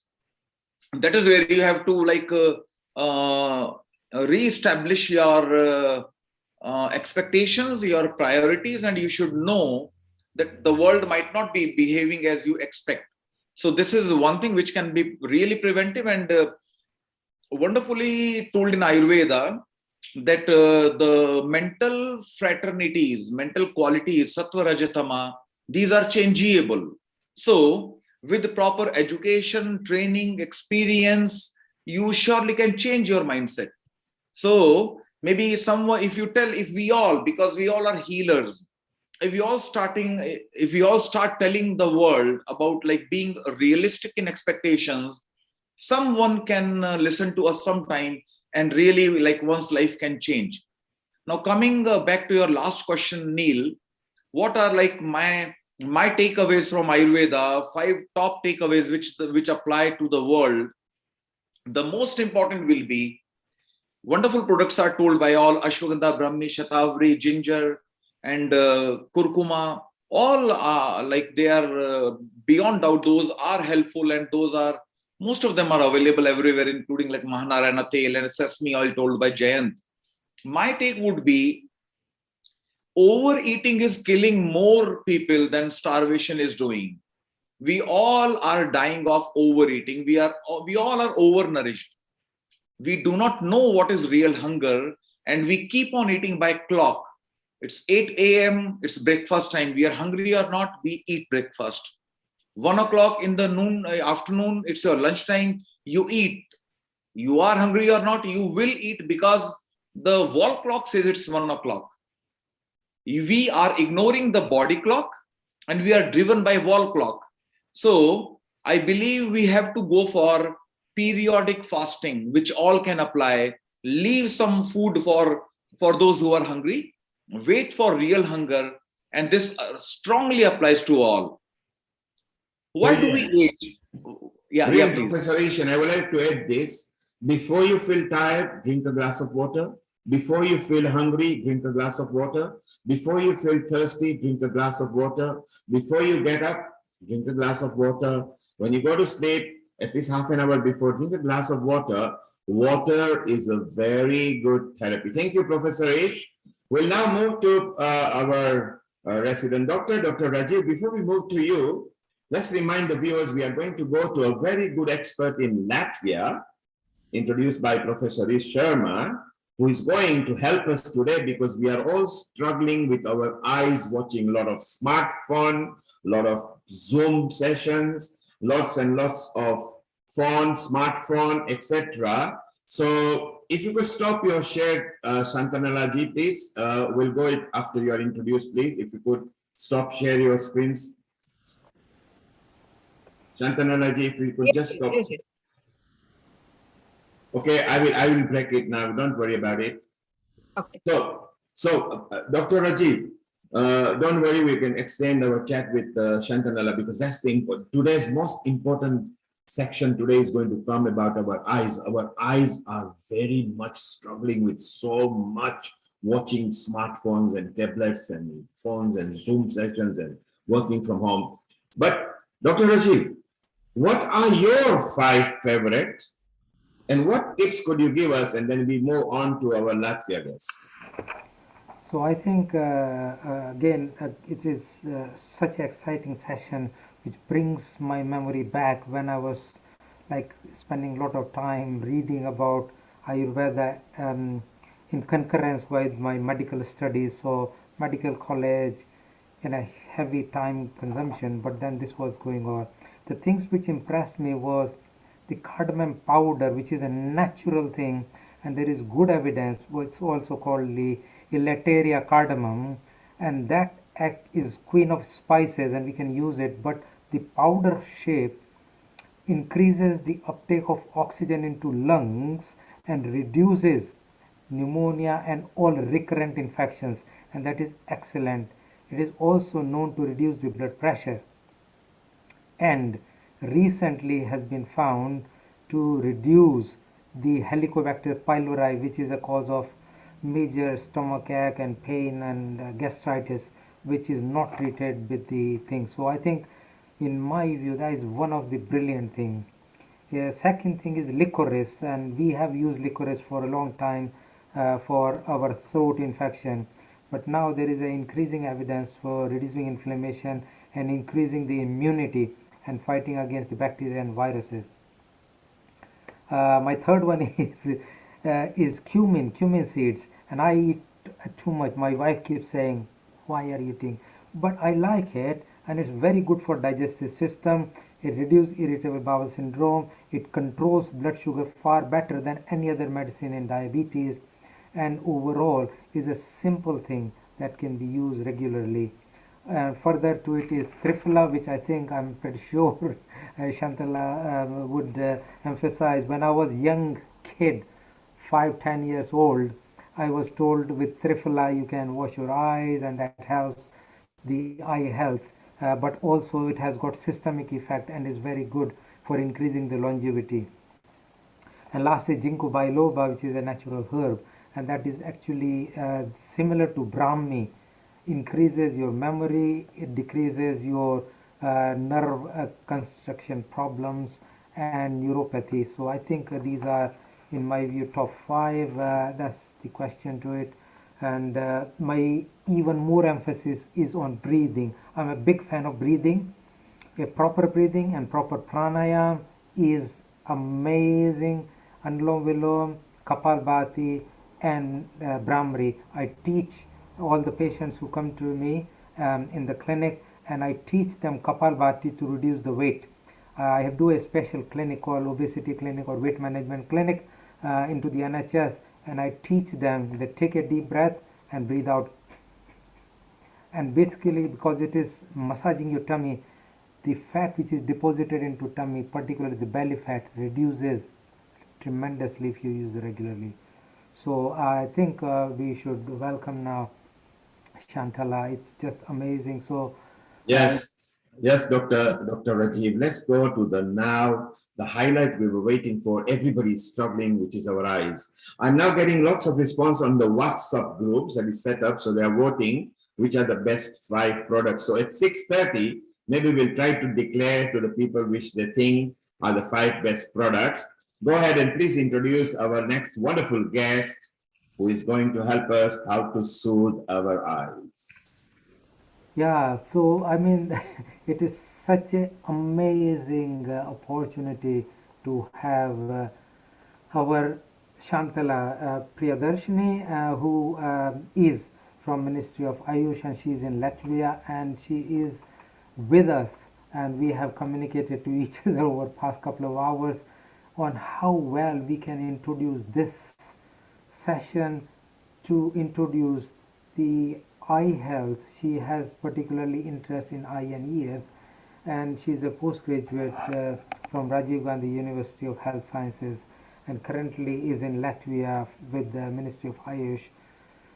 I think she has done amazing work. She's a clinician, but she's also a writer. She writes articles for public and scientific community, and we would love to have her articles for our Journal of Integrated Health called The Practitioner, and therefore I think it will be good to have her views. She has visited the world, India, Australia, India, and many other countries, and currently she is teaching on various aspects of how to become master through Ayurveda and environmental science. So I believe that it's rare to have that combination of the theory and practical, and I would be very interested to hear on just eye care today, but also I'm very interested in multiple sclerosis, Alzheimer's disease, and neurodegeneration, which she has done some work on. And I would be delighted maybe in not session today, later on, because in our traditional or conventional medicine there is no treatment for it, although there is some proposed treatment, but I know it's expensive and it doesn't work very well. So if we can find a proper treatment for multiple sclerosis, that would be amazing. So with that introduction, I would really love to have views from Shantala Priyadarshini. Let's welcome her. Fantastic. Floor is yours. Thanks for such a beautiful introduction. You are able to hear me? Yes, we can hear you. Yes, yes. So why is it said that Sarvendriyanam Nayanam Pradhanam? It means that among all the sense organs, the eye is the best. It is the most superior. And everyone can imagine that, because you can just for few seconds, if you think you are not able to see, then you understand how important vision is and how very important it is, a responsibility of all of us to safeguard our vision. So at the outset, I have been very happy to be here. It is the global platform of Healing Earth. So thanks for bringing me here, and thanks for the opportunity. So at the left side, we have the Indian flag, and the other side, we have the Latvian flag. So it is a privilege to be here, sent by Government of India, and the responsibility is huge. So today I would be speaking about only the preventive aspect, not much of the cure. So prevention is one of the basic human rights, that is the right to see. We all have to ensure that no citizen goes blind. If blind, it should stop to be deteriorating. And Ayurveda was the first to launch blindness prevention. Nidana Parivarjanameva Chikitsa. Nidana is pathological etiology that we are going to look at few things today. So prevention starts even before conception. So how a mother, the expectant lady, should behave. So today we hear fetal alcohol syndrome, smoking, drugs, the adverse effects and all that, which has been very well proclaimed by Ayurveda. So time tested things there, that is what we are going to speak about today.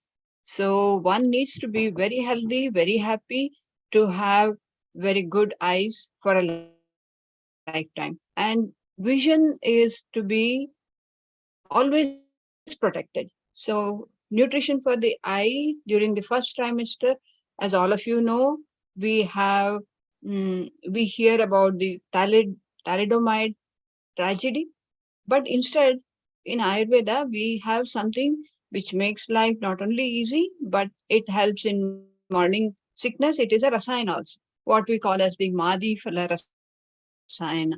So all beautiful things and very tasty medicine is provided. So it gives nutrition for the eye, for the baby, for the expectant lady. So next I go to what Charaka has been saying, Atulya Gotriya. It means consanguine marriages definitely need to be avoided, or else vision problems could be from the mother to the daughter, and so on. So to prevent a lot of high myopia and associated complications, one need to have a lot of things that needs to be done. So when we were students, we studied about iatrogenic conditions, but today we have reached a situation where we speak about iatroepidemic. It has become into epidemic situations, epidemic levels. So when one drug is given, we really need to see what happens to that. Is it safe? Is it uh, good to take it, or what happens? So anti-malarials could result in retinopathy. Anti-tubercular drugs could create optic neuropathy, and topical steroids. Usually, people are very fond of taking steroids with or without prescriptions, and this could cause a lot of issues. Then today we have the epidemic, a pandemic, which we are all very much aware of. But Acharya Sushruta and Charaka have been speaking about this many thousands of years ago. So how it can be prevented, and a lot of vision problems and ear problems, all the sense organs are also getting involved in COVID. So we need to know about it too. I will be speaking a little bit more about only the etiology today, and few slides I will be speaking about, because I thought there'll not be many doctors, but I see a lot of enthusiastic people here. So I will deal more with a little bit more about the therapeutic aspects also. So visual problems, allergic conjunctivitis is such a common problem, which Ayurveda can do wonders with. We could make life very easy for people like this. So these are all the, it's an occupational causes also are there. So dinacharya, rutucharya and all that everybody knows, but I will be speaking a little bit more, which everybody can do it. They need not be doctors, they need not be just public also could do this. So what you eat is very important. Food is medicine, or rather if you eat proper food, you don't need any medicine. So kulata is horse gram, anything in excess. All the rasas should be eaten. It should not be like what I have been showing on this side. Excessive eating is asatmya bhojana, viruddhahara, adhyashana, excessive eating, or no nutrition or excessive nutrition. But what we advise is shadrasopeta bhojana. Today, there is a trend that kids are not given sweets. And adults also fear that eating sweets can cause a lot of health problems. It is not like that. Eating sweets can also have a lot of benefits. It's not like putting everything into capsules and eating them. So you need to be very sure what you eat, how you eat, and why you eat, with whom you eat. So here is one big nidana that has become a global issue today. So here nidana parivarjana meyo chikitsa. How you eat, how much you eat. See, the picture itself can show you a lot of things. Then mind your mind. So as Dr.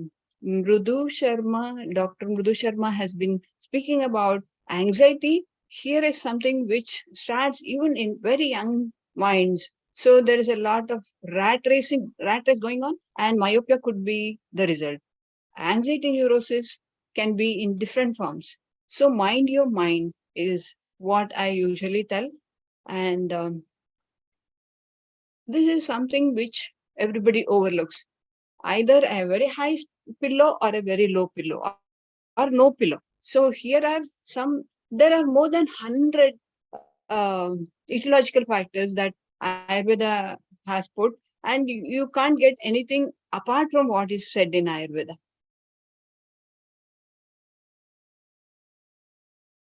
So what we do is we create lot of awareness in colleges, and being a teacher for so many years, I have lots of students who are already been professors in my subject. So I'm very happy about that. See, we want to check vision. So Ayurveda has given some very simple ways of checking vision. Plus 40 people usually have problems with putting thread into the needles. So we test it like this, and people have fun, and they are also getting awareness that they need to set right their vision. So I come to a few slides which I'll be telling about why palming is very important. Palming is, I suppose everybody knows it, is how we use our palms to cover our eyes. So we have this, the whole palm is shown, and each point is going to represent the whole body. So why do Indians eat with hands? Hands, when we speak about all this to the Westerners, you tell them, give them scientific reasoning, and all next time you will see all of them eating with their hands. So it is very important for us to tell them that each fingertip has got a lot of neurons which are going to not only give you a lot of satisfaction in eating, it will help you in many ways. So when we speak about vision to the computer people or people anywhere who will be using these gadgets, so 20-20-20 rule is something which is very important. 20 minutes, once in 20 minutes, you need to look away for 20 seconds at a 20 feet distance. So that is 20-20-20. So Ayurveda speaks about Ati Yoga, Hina Yoga, Mithya Yoga. Excessive use of the eye, there's a limit for the eye. But if you use it too much, it could cause problems. Then you have Padabhyanga, which I had been listening to before. So Padabhyanga has multiple benefits. People feel they will not be able to sleep, they have anxiety, and just simple Padabhyanga can do wonders. Not just for vision. You don't need to put medicine always into the eyes, always into the nose. Just Padabhyanga could do wonders. So you have a lot of medicines which you could use, or you could use any oil except kerosene oil to use it for feet massage. Whatever oil you get, that you could be using. Then we teach all our students to do leech application, which has been in India as a part of Ayurveda since many centuries. But French company gets the benefit of supplying leech all over the world. It has got the patent for that. So we have a lot of things to work on. Then best drink for vision, I will be sharing something which you all know. One is licorice. Licorice is very important. We speak about licorice, yashti madhu, and it is, you could make tea out of that, you could make decoction out of that, you could make in any form you could take it in milk, Chirapaka it is called. It has got multiple benefits. You have got so many benefits, you could take it every day. Then you have just simple lassi, you have Danya Kadikwata, you have Karjuradi Manta, you have the golden milk, which is very popular today, also due to being popularized in US and also because of COVID. So we have something known as Trataka, which helps both in the mind and the vision. So here is one of my students who is giving a demonstration for that. Easy beverage for vision, etiological factors. So if we can prevent eye disease not manifesting by dietary factors, lifestyle errors to be rectified, so no nutritional ailments. We can have that occupational demands are met to prevent eye problems. Dietary measures as per quality, quantity ensures best vision. Dinacharya, Rutucharya, Sadvrutta, and iatrogenic issues and adopt prevention. Thanks a lot for thanks a lot for giving me this opportunity.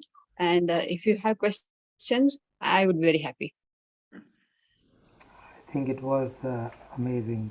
Ish, do you want to take it through? Yeah, I would like to really thank Dr. Priyadarshini first of all, because she holds a very responsible position, and to stabilize Ayurveda in the European Union is a big challenge, and she is the right person at right place at right time, and we expect Ayurveda, the government of India expects a lot from her, and we believe that joining on this platform, this will be really very worthwhile and relevant for the foundation, as well as healing our earth is like being Europe based. You are very much near to Dr. Shantala Priyadarshini, Rajivji, and you really could be meeting more often.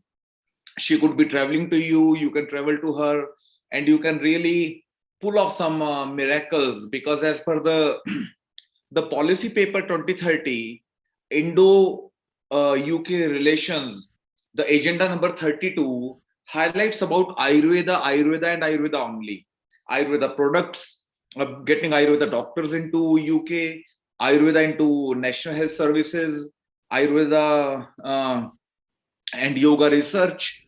So the scope is huge, and we are the torch bearers. We have a huge responsibility. We cannot sit back and relax. So this is high time we all team up and pull our socks and really get into some like a top gear. So thank you very much, Dr. Shantalaji, for this very wonderful talk. Very simplistic, applicable to all, very much conceivable, very simple techniques like 20-20-20, and very common herbs you mentioned, Nidan Privarjan. And we look forward to hear more from you in the forthcoming sessions. Rajiv ji, yeah. Fantastic. I think you are absolutely right. I can't express the gratitude to you for bringing all that together. And as you mentioned, Indo-UK collaboration, that all has been mentioned. And through our work, we should really strengthen that process, bringing it together. And Shantala is just together here, not too far from us. Funny enough, we had somebody who worked in our home from Latvia, so we know about it. It's fantastic place. So I think we should really connect to each other.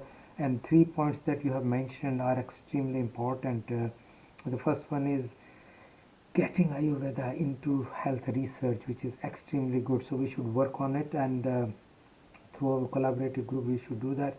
Second, Ayurvedic doctors from India, and third is how we can do that normal simple things of Ayurveda into mainline treatment, working with the NHS. And Agenda 32 of the Indo-UK treaty is going to be really very powerful. So I think that should do. There are two things I would like to mention about the talk. So you have been very simple and extremely powerful, Shantalaji, that you've talked about eye, and you started from that, how the life will be without vision. And funny enough, nearly a year ago, I was on a trip giving a talk to some other country, and I was staying in a hotel, and in night time light went off, and then I realized that I couldn't see anything, and I realized at that time, just for like 30 or 40 seconds light went off, electricity cut off was there, I couldn't see anything, and that is the life of people who are blind every single day of the life. And I found it hard to live for those 40 seconds, and there are many people on this earth living that life every single day. And it gave me a lot of reflection, a lot of thinking that we need to be more humble and genuine and cordial to the people who are less fortunate than us. And your talk has given a lot of opportunity for people to prevent those eye problems, those eye diseases, those conditions which are preventable with simple things. And if people incorporate that into daily life, they would not have those eye problems and will have happy, healthy vision, so that they can see the beauty of the world every single day. So thank you very much once again for a beautiful talk. I'm thinking that we can move on to the next talk, but if anybody else has any question, we may be answering. You are going to stay with us for a little while, so people can just ask the questions a little bit later. We'll bring a panel together a little bit later. I can't just believe time has flown. We are nearly 6 o'clock, starting 2 o'clock. That is the beauty of the healing over these type of talks. People were saying to me, oh, 2 hours will be more than enough online, but here you see 4 hours have gone. This is not enough. We are still buzzing, we are still talking, and this method of delivering the things in a together way is excellent, good. I just wanted to ask you a question. Are there any things which you would recommend for bringing into routine for children, and also the eye health of children? And I forgot to ask, we are actually doing a program, and that is called Eat Smart, Think Smart, and Be Smart. And that is the program for the school. So we have done a lot of work here, and we are kind of bringing the whole document together. For school, we will start with primary school and then go into secondary school. So are there any things which you can tell which we incorporate for children for a better eye health, because eyes are so important for children? Maximum patients that we get in our eye departments are usually small kids. And it is so important to train them at such an age. So I have a huge program which I could share with you. Wonderful, Which because I could be know wonderful for fantastic. I included Tratak and a couple of other things which are simple exercises, and that is beautiful for preventing the errors of refraction and the squint, etc.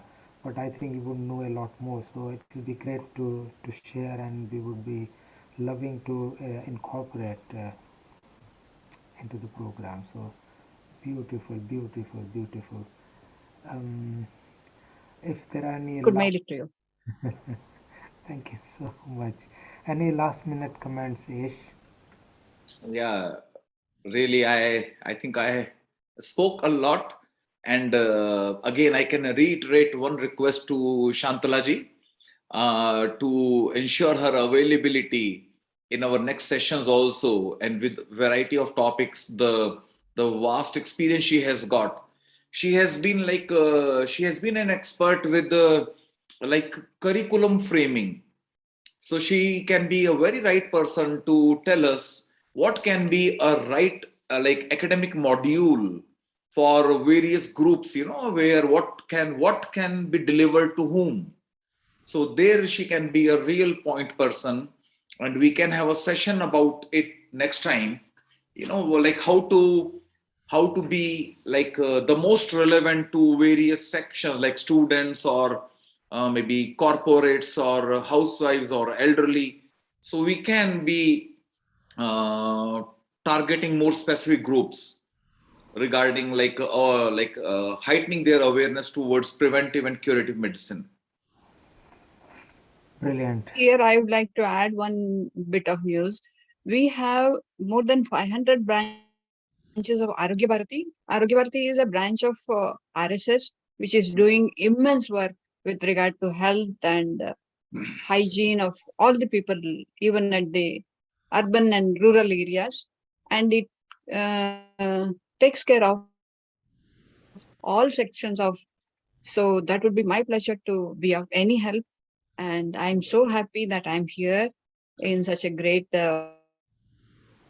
platform. So thanks again to Neil ji and Isha Sharma ji, and of course Rajiv Gupta ji, Milan Jain ji, everybody. I am very happy for being with you all. Thank you. Santanala ji, just before you go, which are the best 5 Ayurveda products good for the eyes? Because we need them. So if you could tell us, and then we'll move to Sonika in India. It's a very difficult question because every herb, everything that we do is going to be of benefit. So if I say garlic, it might not be good for everybody. If I say gugulu, it might not be good for everybody. So saffron is very good. Most of the time we use saffron for vision, and it could be almonds, which everybody could have in their house. So almonds, saffron, cardamom, cumin, fenugreek. So I think I have given you 5, but not just 5, it could run to pages. We have so much of knowledge that our ancient people have given. So it's only just we are sharing our knowledge which we have got from our rishis. So my guru, from my guru, whatever I got, I'm going to give my students and they are going to give their students. So it's a guru parampara. Thanks a lot. Thank you very much. All the way from London, Mauritius, UK, for Latvia joining us, and you are now part of the family as a senior member. Please keep in touch with us, and Dr. Rajiv and Professor Is. Let's move on to smiling Sonika in India. Hello, hello, hello, Sonika. Hello. Good evening. Namaste. Yeah. Namaste. Welcome to you. Healthy you and so much. joyous living through Ayurveda. That's a beautiful topic. And I think it would be great to hear from you. For people who don't know Sonika, Sonika is an author and speaker. And Okay. is very, very prudent in meditation, yoga, Ayurveda, and the complementary practices.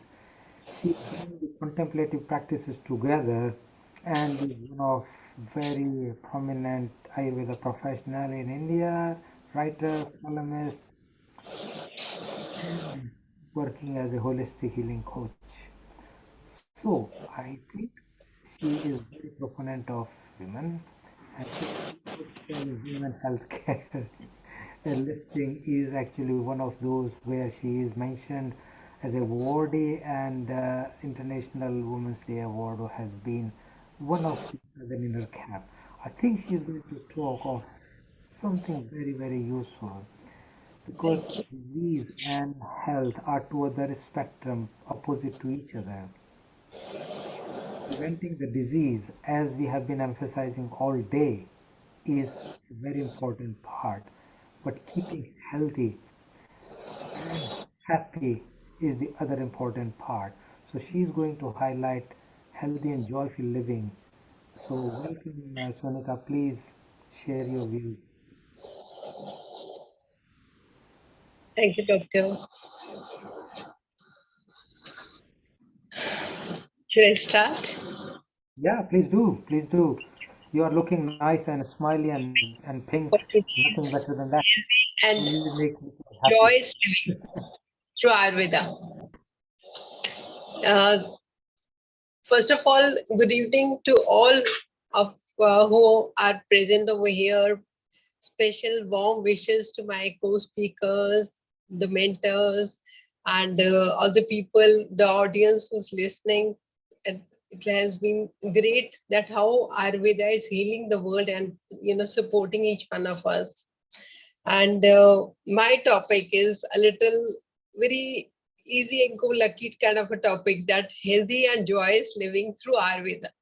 So somehow we think that how we healthy living through Ayurveda and joyous living through Ayurveda, how do these factors combine together? But that is what Ayurveda suggests. The Sanskrit shloka, I'll just repeat that first. Because Ayurveda is a ancient science of life, actually 5,000 years old science. This is actually being understood and very much followed world over. And through this science, there is a Sanskrit shloka that is Samadosha, Samadhatu, Sam Agni, Mal Kriya, Prasann Atma Indriya Mana, Swasth Iti Baditi. That is Samadosha. Because I'll just come to the point that health is considered as a tripod between body, mind, and soul. Some dosha, there are three doshas, Vata, Pitta, and Kapha. Now, these three doshas, these are basically the bioregulating principles or the life force energies present in each one of us. And these make the backbone of Ayurveda philosophy. So they have to be balanced. In every case, I'll just come to the details about that. Some dosha, then some dhatu. There are 7 dhatus. Dhatus are the tissues, the bodily tissues we are made of. Whatever the food we eat, it is converted first into the juice.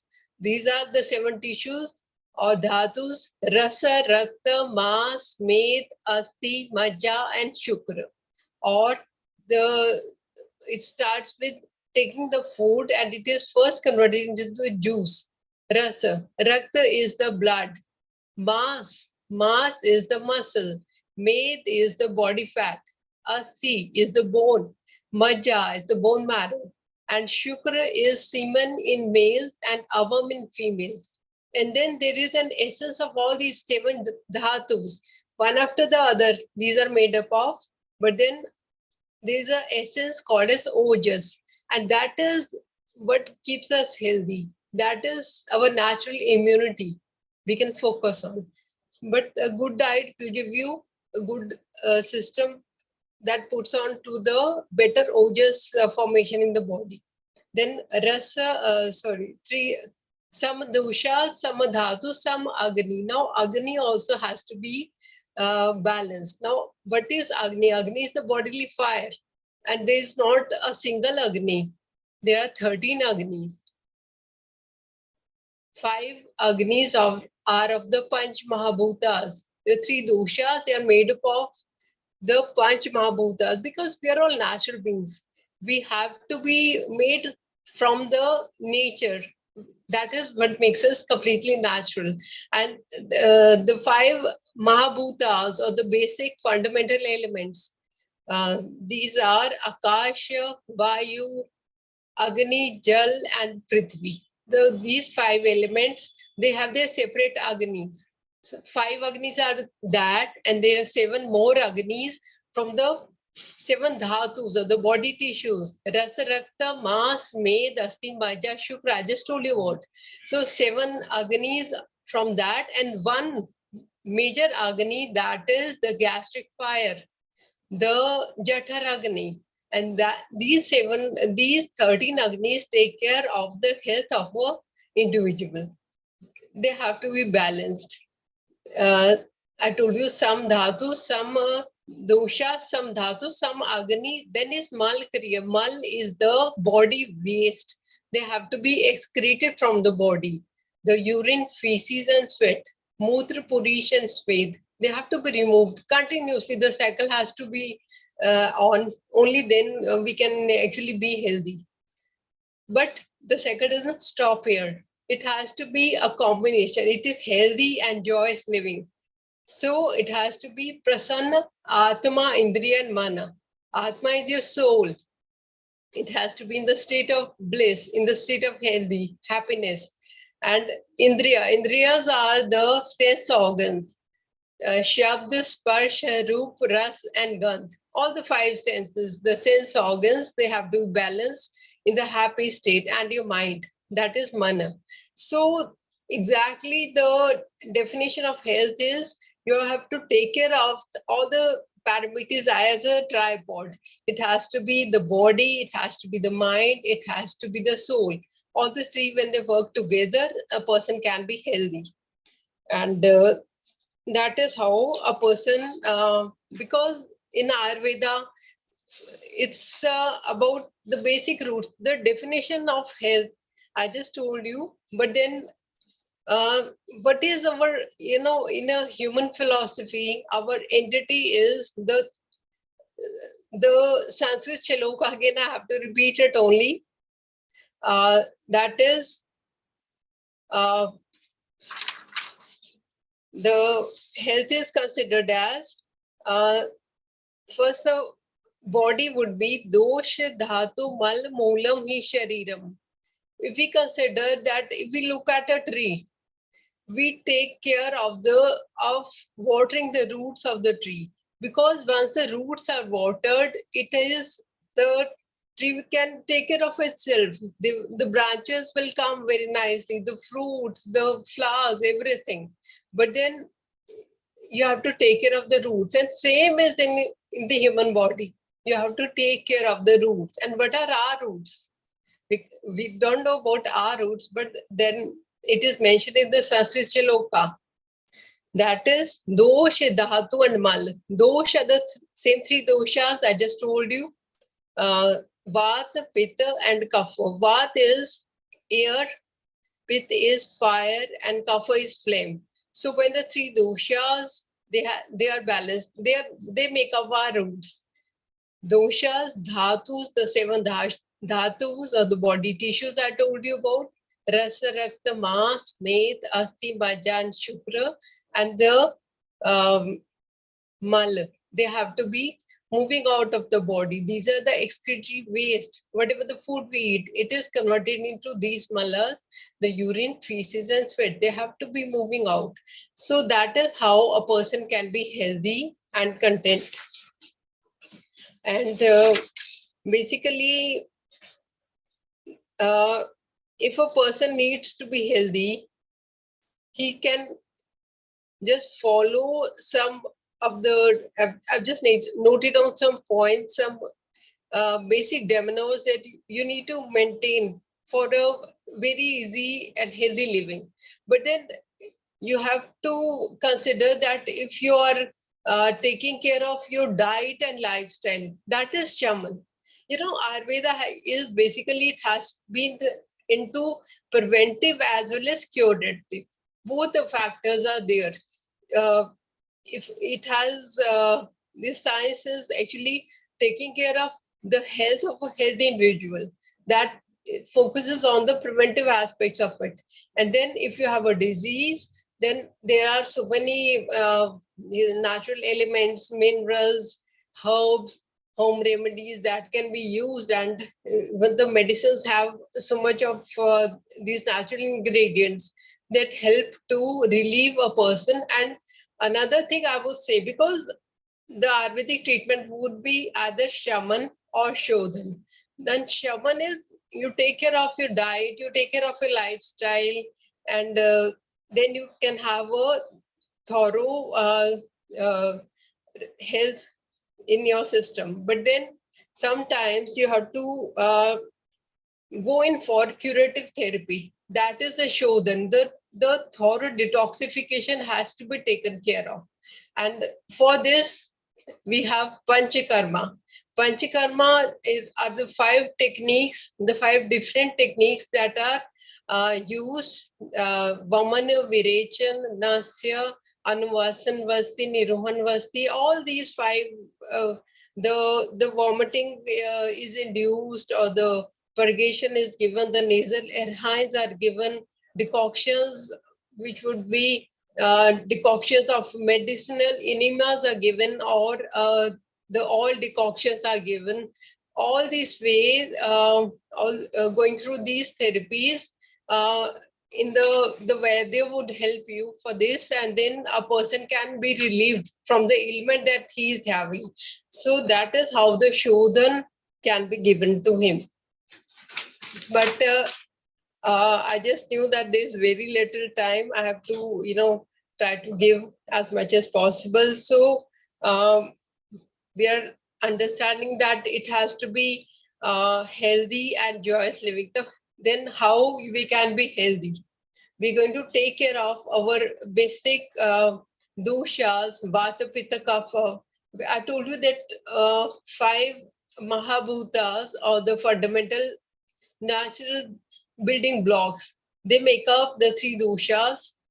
Vata dosha would be made from the first 2, that is the Akasha and Vayu.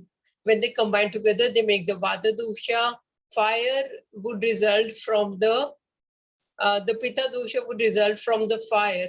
And the last 2, that is the water and the earth element, they will form the Kapha dosha.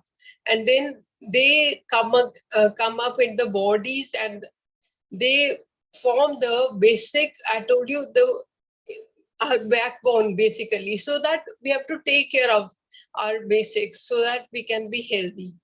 Now, how I want to give it in a very easy ways also, that how a person can be healthy. We are all, many of us are Ayurvedic doctors, and we understand of the basics, and some of the audience would be the people who would understand, want to know it very easy and easy manner. So I normally, as a speaker, I would always tell that how is a layman would understand it better. So the 7 points I could note down, that these are actually needed so that you can be joyous as well as healthy throughout your life. One is your everyday diet, because taking whatever the morsel of food you are having in your diet, that is so needed that it has to be in the purest form. You have to be increasing your novelty and purity by taking the food you eat.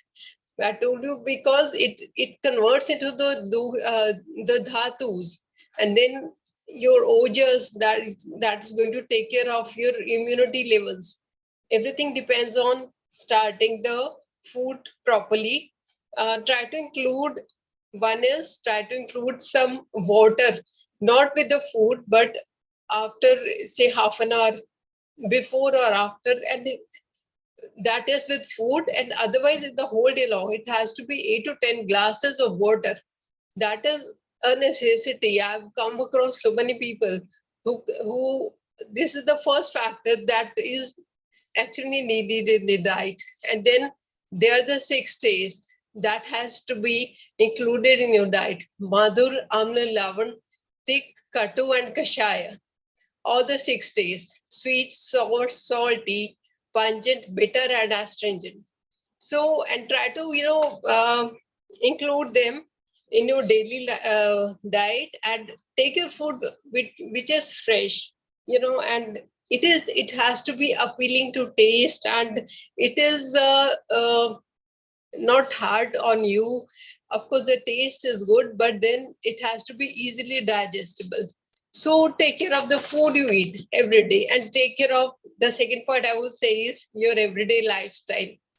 This has been mentioned in Ayurveda text, that starting from waking up early in the day, and then relieving your bowels, because these have to be excreted from your system.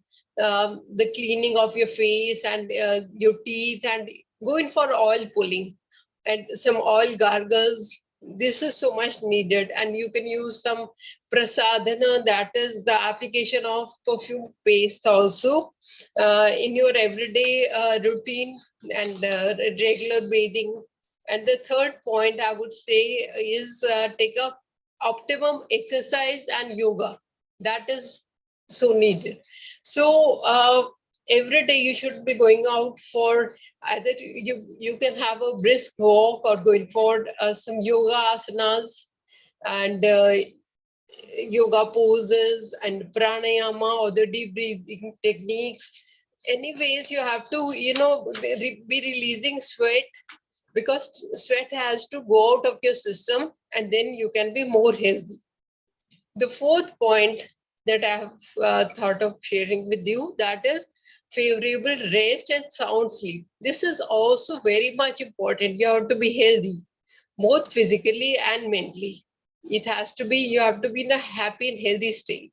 So sound sleep is needed, and at least for 7 to 8 hours of sleep every day is needed. You have, so that your body gets rest, optimum rest, and then you can take up your system very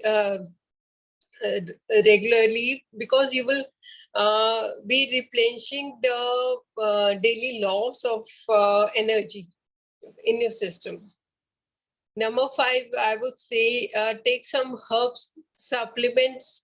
Some of the herbs I actually advise for the rejuvenation, like Amla,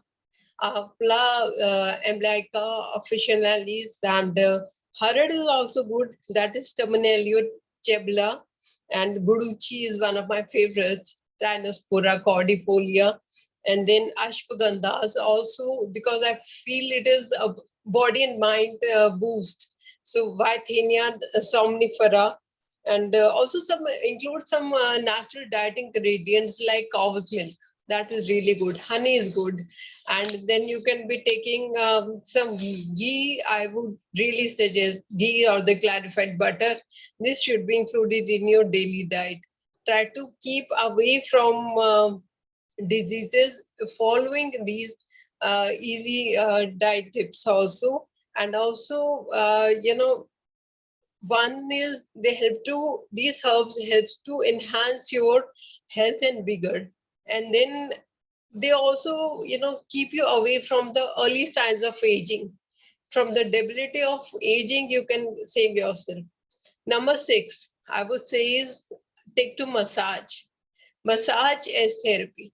This helps to relieve you from the dryness, the coldness from in the weatherly conditions also. Plus, they help to relax your muscles and your nerves. That is how it is so much needed. And of course, you have to be happy and healthy state. So you're going to have a glowing and soft and supple skin. So that is also very much, and you can go in for sesame seed oil for massages, and you can that is the tiltalam, or you can go in for coconut oil or mustard oil, whatever suits you, or some otherwise also.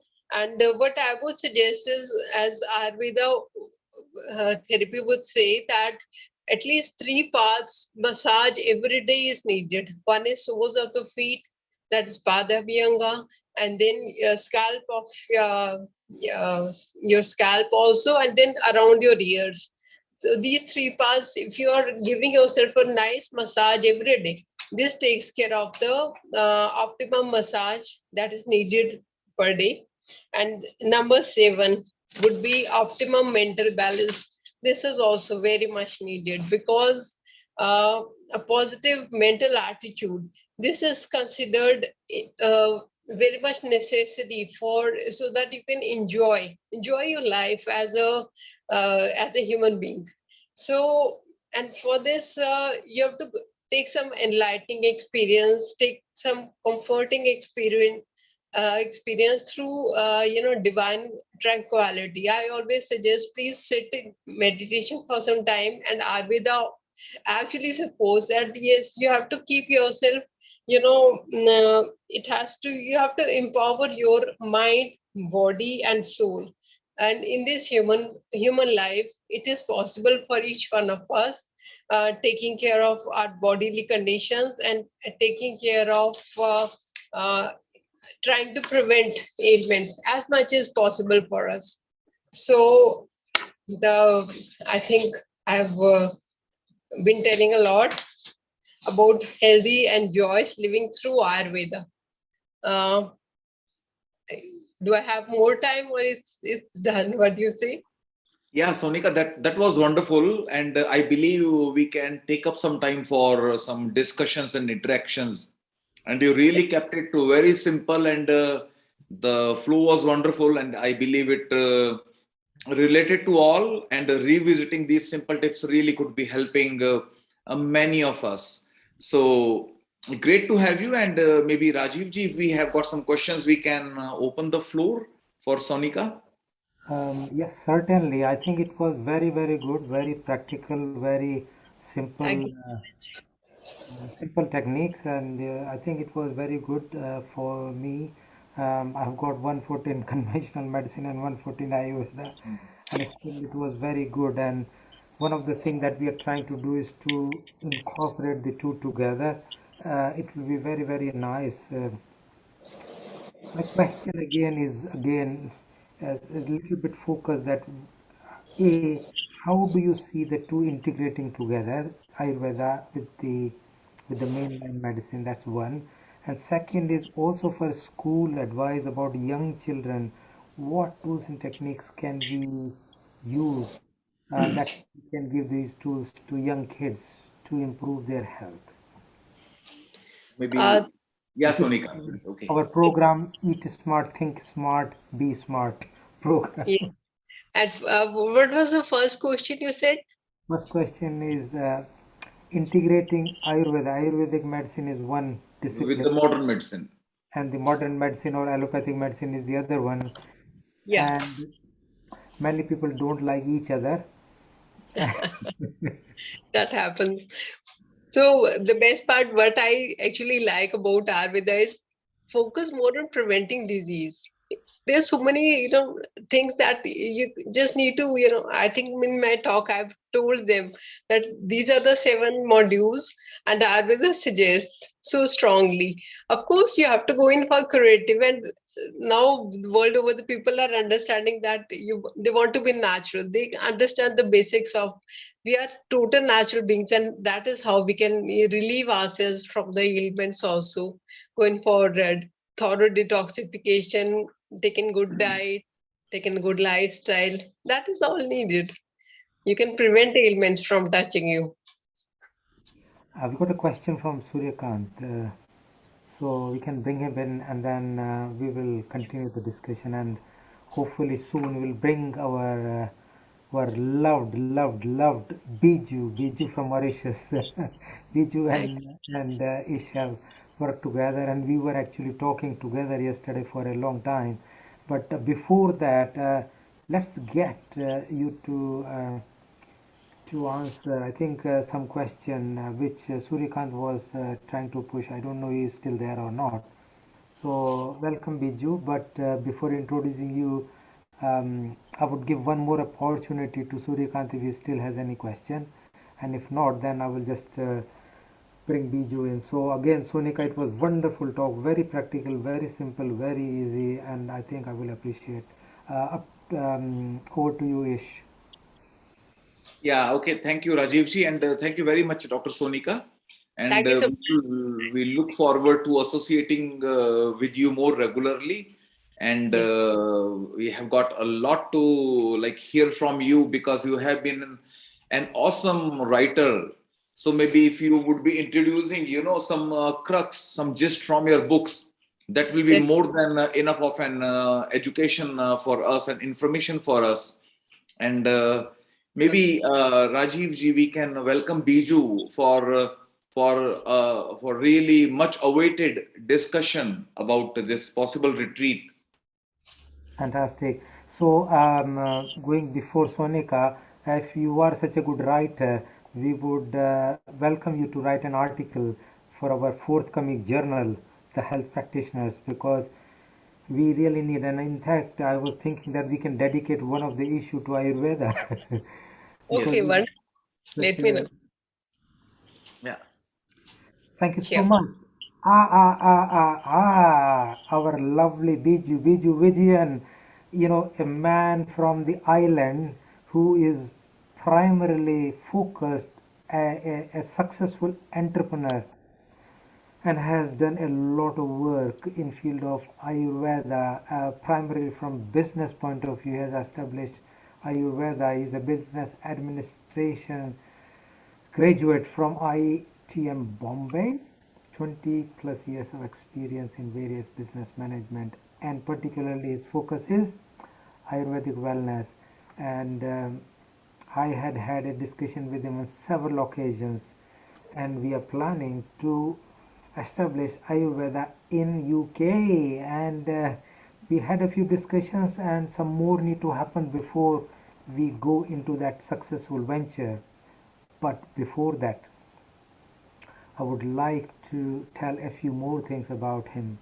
He was born in Kerala, and you know Kerala is a land where I had my first Shirodhara, an Ayurvedic massage. I was put under the head quite a few years ago, and the guy said, head under this, and this oil coming and whole body, and there was a massage. Initially it was the hot oil. I was thinking, oh my goodness, where I am. But I must tell you, it was such a delightful experience after this, and I had a wonderful sleep. All four of our family members just enjoyed it. So I think Kerala is the land. We just went there, going around, and it was wonderful experience. So here is a man from that land of Kerala who has got now established internationally. He is planning to do a retreat for us in the lovely island of Mauritius, and we have been just talking about it. In fact, he might actually share some of those. But let's just talk. Biju, how did you get into Ayurveda? Because business administration, business management is very different kettle of fish. I have done MBA from Open University here. 3 years. It was a slog, lot of work. You go into that. So how did you land up into Ayurveda, and how was your kind of journey? And then we'll come to our other part, which is how do we take it into bringing it together, the whole integrated health and practical aspects of it. So to you, Biju. Thank you so much, Dr. Rajivji and Dr. Ish Sharma, for giving a wonderful opportunity, and especially you asking me a fantastic question. Actually, it has been believed that after a certain age, we need to start doing something own. 40 years, we can divide our life is in 3 spans. At the 20 years, first 20 years time, we need to learn things from academically or from others. The next 20 years is need to learn things from experience. Then another 20 years time, we need to do something for own, also for the society. Then the last 20 years for the, we can go for sannyas kind of thing, society. So almost reaching the age of 40s, we thought of, I was thinking, instead of doing a employment, we can think about it something own. Then that moment, I met a fantastic person. He is an Ayurvedic doctor, some other things. I met him, then inspired with him. His name is Dr. Sethu Madhavan. He born in Kerala. He is the only person is doing Kayakalpa treatment. I don't know whether you heard about it. It is in Ottapalam, one of the most rarest treatment in India, in the Ayurveda system. So he's the person is doing that treatment in Kerala. So by meeting him, understanding from Ayurveda through Kayakalpa treatment, I fascinate with Ayurveda. Then I improved my thought. Instead of doing something, I thought of doing something for the society. So slowly started Ayurveda to spread other part of the world instead of the knowledge. And you said that Ayurveda is the knowledge. It is basically Kerala is known as the land of Ayurveda. In fact, not the right reality. Even the Ayurveda started in the north part of India. I need to correct it. Because of north part of India, these people were suffered a lot from the invasion. So we were from the south side as basically saved from the foreign invasions in ancient times. So most of the ancient knowledge preserved in South India side, more safer side, instead of invasion issues. So we were able to practice, especially Kerala, a couple of families, Ashtavadyas, they call Ashtavadyas, they were practicing Ayurveda, especially for the Panchagama treatment, like Shirodhara and Kashayavasti, and all the Panchagama treatment. So that's the reason it is getting famous in Kerala part. So I'm just brief about my way to Ayurveda. So meeting the Dr. Sethu Madhavan, he's a fantastic person. So made me to enter into Ayurveda. So he's having an Ayurvedic hospital in Ottapalam. That's my journey to Ayurveda. Fantastic. Yeah, no, I think I knew I have been like, that's the whole thing, but the whole, people know about now Papa Ramdev, who actually is kind of, and I know the whole thing was a lot in North, but I think the purest form of Ayurveda I first experienced, it may not be right, my first purest experience was in Kerala. And I was told Yes. that guy does thing which is not available, and I was disappointed because on first day our appointment was rejected because he was full, so we had to wait till next day to get it. But I think you are absolutely right. Ayurveda is rampant; it's everywhere. I've been lucky enough when Swami Ramdev came to UK, he has appointed me as the chief medical advisor for Patanjali UK, and I have been associated with Patanjali, and particularly Sunita Poddar, who actually have donated the Peace Island to Swami Ramdev, been there on retreat, immersing into this all. And I've been a yoga teacher myself, and with that comes Ayurveda, whole Pal Krishna Vaidya's, whole shenanigan which I had to go through, and I'm enjoying it. It's very good to have a feet on both sides. I am thinking that it will be good to have that immersion, which you were talking about, and I was talking with you on a few weeks ago. For those people who don't know, we have done the holistic treatment pathway for National Forum for Health and Well-being, and Biju has provided our first speaker slot on the National Forum for Health and Well-being. It was a international global seminar a couple of years ago, and it was fantastic to see all that in action, particularly the Panchkarma. So I know that you have two business heads, the one which is like immersing into it but also globalizing it. So I think it'll be good to have your input into how do we take it further and how we bring people together, because on this basis we are bringing scientific people together, bringing thoughts together, and now the next step is how did we do on that aspect, and how can we convert that into practical aspects, such as doing retreat or immersing people deeper into it. You might share that, or if you have any other questions or you want to highlight, because you are in the same island, so how we can make the best use of the next 15 minutes or so. Yeah, I believe Biju will be presenting something very relevant, because what we have been discussing for last 3-4 months, that after having spoken so much and knowing knowing one another so well virtually, now this is a high time to see one another in real, and really learn and teach mutually.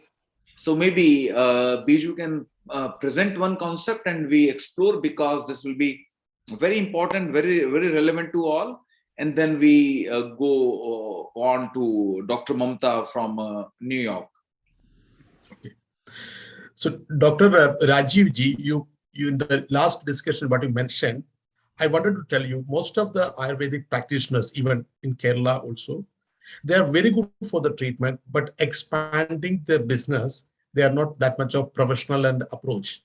So if you can add the professional approach, a little bit to modern approach for the expansion in profitable wise and maybe little more standard wise, the Ayurveda have a tremendous potential. See, you said that you are experienced in Ayurveda Kerala, but most of the time people will be land up in the wrong place because they are just simply looking at the website and going to some places. But why Ayurveda Kerala was successful? Because there are 8 families. It has been believed that certain families have got the knowledge of Ayurveda from Lord Parashurama, and they are practicing the knowledge for many generations. So they are professionally good for their practice, but they are not able to expand the knowledge to other part of the world. So the mission is to develop to other part of the world. So one of the reasons is that we need to more into professional side, or not only Ayurveda, all the integrated medicine. So for this one, I was thinking, myself and Dr. Ish was discussed many times.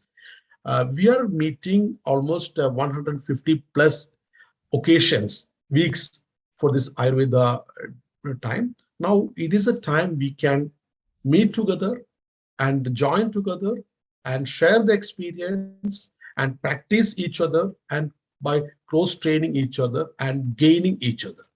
That is a basic concept we wanted to propose. It is just thought. It's it's a seed of thought. It can be expanded and developed. So I can share a small presentation to you. Is it okay? Yeah. Okay. Are you able to see the presentation? Yeah, we can see that, Vijay. Okay, 1 second. If you want to enlarge it, it will be better. Yes, I'm doing it. Yes. Thank you. See, basically, we are proposing a Healing Our Health International Integrated Healthcare Practitioners Conference. This can be the first physical conference because we are practicing, we are meeting and discussing and seminaring. So this is the first program we are proposing we need to do right now. So we are proposing Mauritius can be one of the best destinations to host this program. And there are various reasons. Mauritius is the country which can speak 3 major languages of the world: Hindi, English, and French. And third important aspect is that Mauritius is almost a seasonal time, especially whenever there is off season in the Europe and West countries. Mauritius is having a fantastic climate. So most of the time in Mauritius, we can host it. And especially Mauritius is one of the area, government side, which is allowed Ayurveda or any integrated medical practitioners legally. So all this aspect, Mauritius can capable of hosting the first International Integrated Health Practitioners Conference for Healing of Earth. So the objective of this program is to learn from the program, and we can also, there are a lot of expert people are in our group.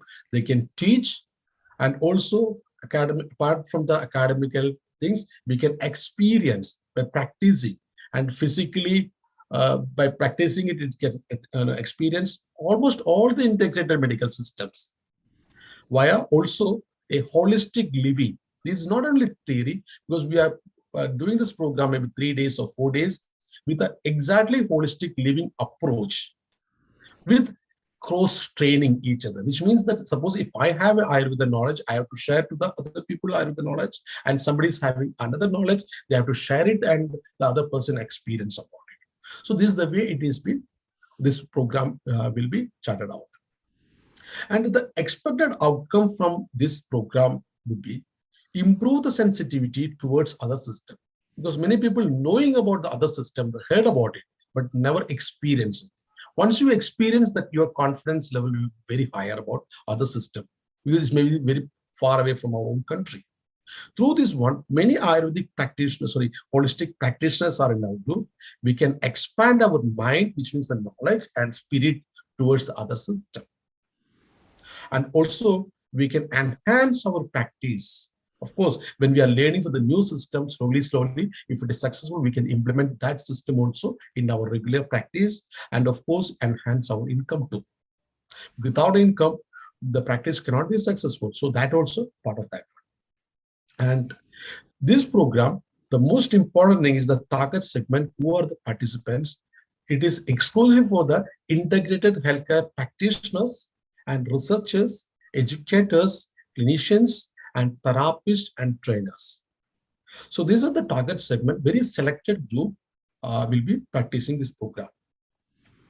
And the program title can be Healing Our Health, International Integrated Healthcare Practice. And the proposed time can be flexible. I'm just putting a date. It can be between 15th of January and 15th of February 2023. Because October, November, December will be peak time. So people will be very expensive to travel kind of things. And Mauritius, January to February will be very nice climate. And it will be after the peak season is over. And Europe, the climate will be very cold. So Mauritius is warm climate. It will be very good time.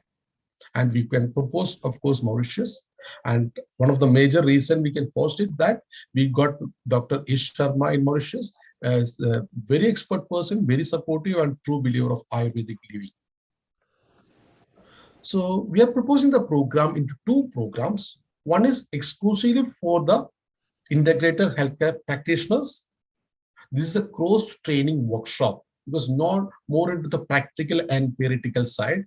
And another program is the last day, 1 day public program for the publics of Mauritius. As I told you, Mauritius have a lot of holistic practitioners and believers also, and the government is also recognize the traditional medicines in Mauritius.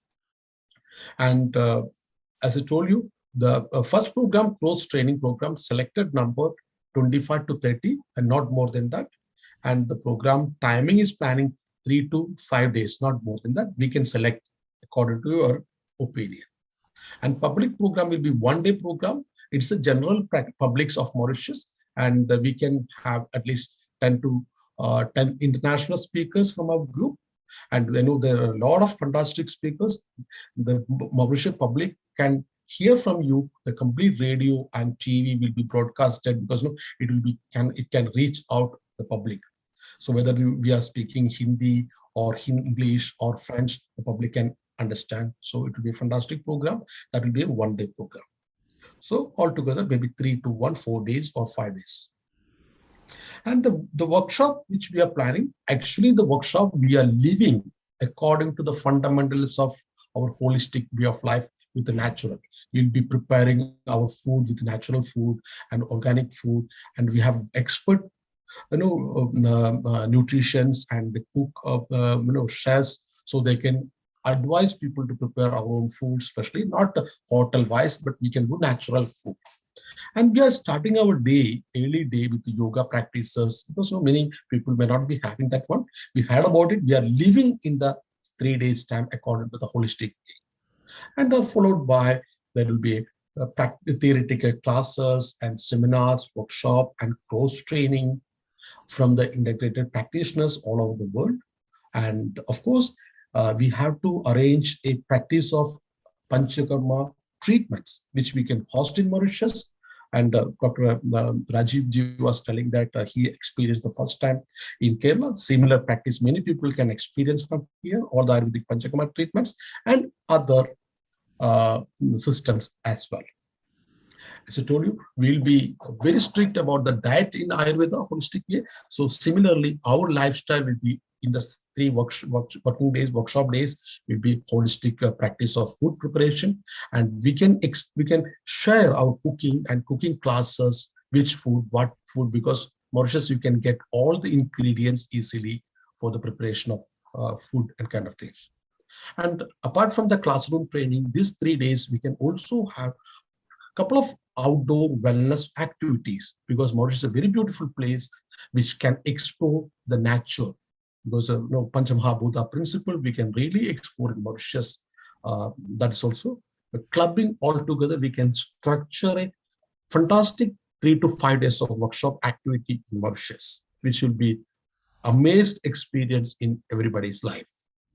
And to the final day, we can have a good function, like an inaugural function of the public seminar, and the participants can get we can definitely 100% make participation of the Prime Minister of Mauritius or President of Mauritius and a couple of ministers also participated, and we can distribute the certificate from the Prime Minister and or President of Mauritius. They will be available in the program.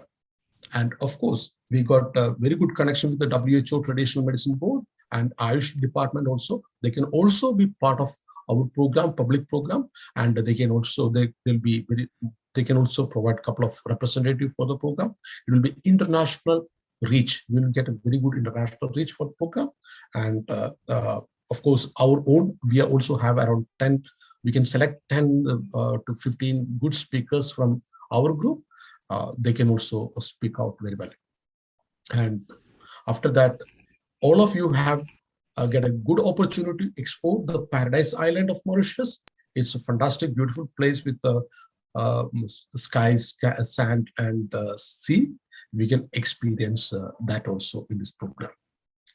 So this is a small brief of thought. As I told you, it's like a small seed of this program. So I would like to hear mainly from you. If you have suggestion, we can discuss right now, or we can discuss the forum, open the forum for discussion. And if there is more suggestions, we can interact with our WhatsApp group as well. So this is a small presentation all about, and I would like to hear from you what we can do later.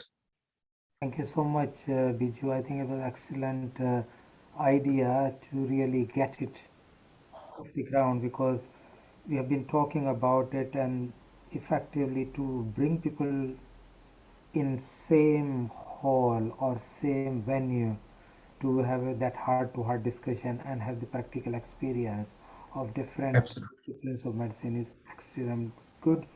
And as we discussed, Mauritius is a small island, beautiful. We can combine people's holiday package with the package of learning, and also a package of immersion into deep how the lifestyle and Ayurveda can help. So I think that will be really, really good. My view is that, as we discussed yesterday, the program overall is more a skeletal form. We will need to mature it a little bit more, but I think it'll be good to have ideas from people, and then this is just a draft. We will come back to all those people who are listening with more concrete idea, more clarity about where, how, what, and the costing and the stay and the travel, etc. a little bit later. And I think the timing is perfect, somewhere between 10th to 20th January is actually a golden time, because that way all the Christmas fairs have gone down, and now this is the real time.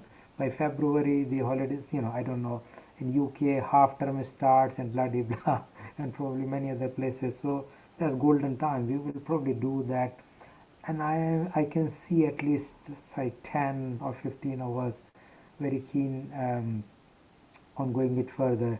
However, and Rajiv, furthermore, and Biju, fantastic work. You've got the first draft done, as we agreed that in 2-3 weeks' time we'll go live. Just particularly about this retreat, we'll take more than a couple of hours live on an episode of Healing Our Earth.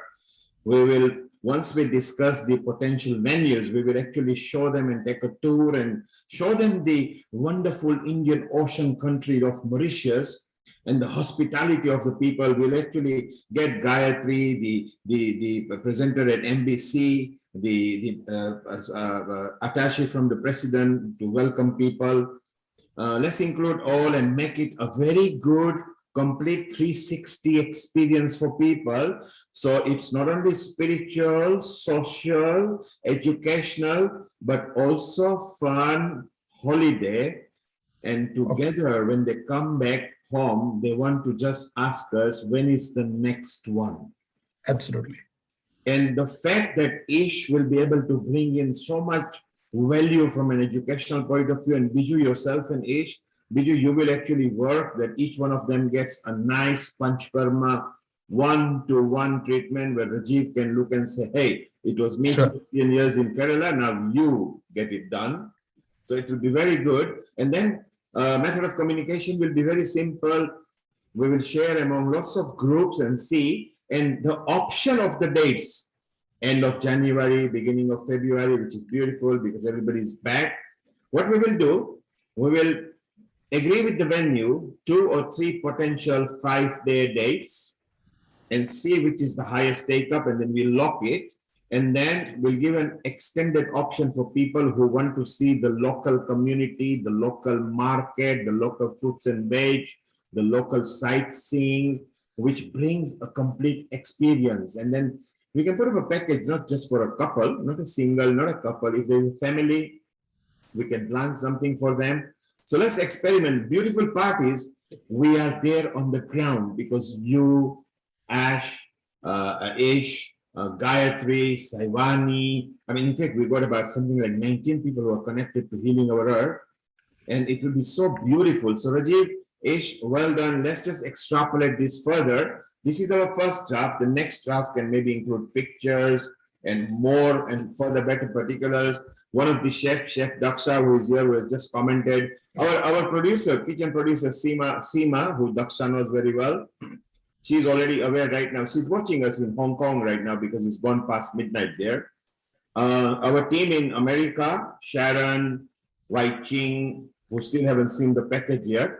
So what we will do, we'll show them the 3rd generation package. So not the first one, the second one, the third one. And when we go live on this screen for more than 2 hours, because we'll get opinions, discussion, we will fine tune. And from the price point of view, let's declare right now, Healing Our Earth is not into profit for this. It wants to share its knowledge with you to make this happen after pandemic. Later, we can increase our retreats. So that's my bid for it. And superbly well done, Ish and Biju. You've been working very hard together with our Rajiv over here, who has been talking to you. So let's just extrapolate. And Biju, once again, you can keep on smiling. Well done. Thank you. Thank you so much. Brilliant. I think that is such a good ending. So I think Nil Kumar is the mastermind from the back end, organizing everything, and we are actually trying to work on it to make it manifest. And I'm also very, very pleased with the first draft. And I think there is still a lot of work to be done in order to make it happen. But I think it's a delight to speak to the group, and I think we are going to move shortly into session for open discussion. But before doing that, I would just want to have any more comments on it. I know Chef. So Dr. Rajiv, shortly we'll be going to USA to Dr. Mamta Singhal. She's waiting with a smile over there. It's morning there in America, or if it's New York time, it's just 1 o'clock in the afternoon. In Mauritius, presently, it's coming to 9 o'clock in the evening. In India, it's gone 10:30, and in Hong Kong, it's 2 o'clock in the morning. We are all connected everywhere. So before we go to Dr. Mamta, yes, if there are anybody who has got any questions, you can raise your hand, or Ish, you can have a say, because we haven't had the say on our retreat. Yes. Maybe I would request the wonderful audience, the wonderful participants, to keep thinking about it very positively and start submitting their consent that, okay, like we are kind of open, because everything would depend upon the numbers, how many are coming. All the costing, etc., can only be worked out when we know, like there will be 10 or 20 or 30 or 50. Things won't keep changing. So please start making your mind and start conveying your willingness to us. You have got all the options to withdraw later on, no problem. So that's how we start working upon the costing, which is the most important. So Ish, just because we are looking at a smaller group between 20 to 30, we already got 6, Dr. Rajiv, yourself, Biju, myself, Chef D, Seema, and this is the only ones who already know, because nobody knows about this except today. So I think we are already on our way. So nothing is going to stop us. Oh, great.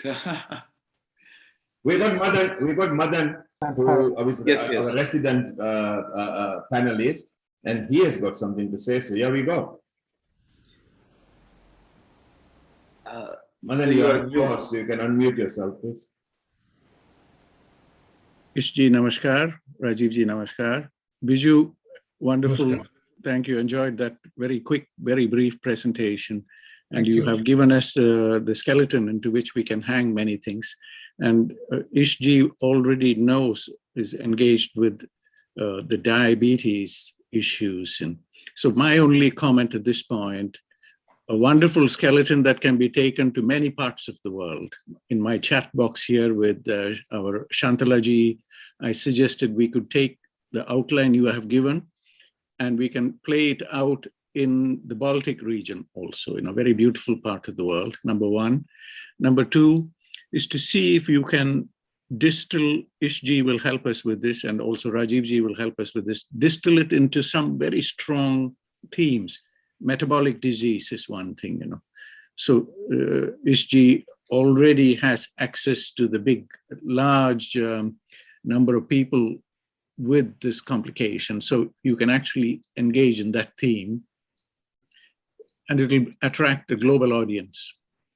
Number three, the point I just want to highlight here, and this is for people who are connecting to us from America, the 77th United Nations General Assembly is to be held middle of next month, starting 13th of September to the 27th of September in New York. Now, if you can somehow, if Ishji, yourself, and Neil and others here can actually make a little pamphlet that can be circulated at the World Health Assembly, at the United Nations General Assembly, just to give it that global kind of perspective. I think Ishji will be able to guide us better because he connects with our Indian mission in Mauritius, and our ambassador there is very connected with. We have a new permanent representative representing India at the United Nations, and Her Excellency Ruchira Kamboj is the name of the person. And Ruchira was earlier ambassador to South Africa, and she's now the India's permanent representative in the United Nations. And Ruchiraji was earlier also with the UNESCO. And many of those points, you know, I think Rajivji asked a question about children, how to connect this with children.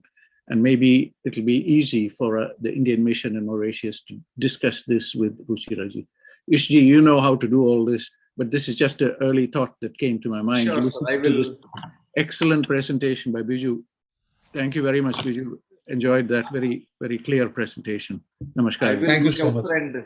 Now we have Dr. Mamta Agrawal, who comes from New York. Oh, Mamta ji, namaskar. Namaskar. Mamta, delighted to be here. We were just remembering New York, and you are based there in New York. You see the power of this connected community is that we can get a message.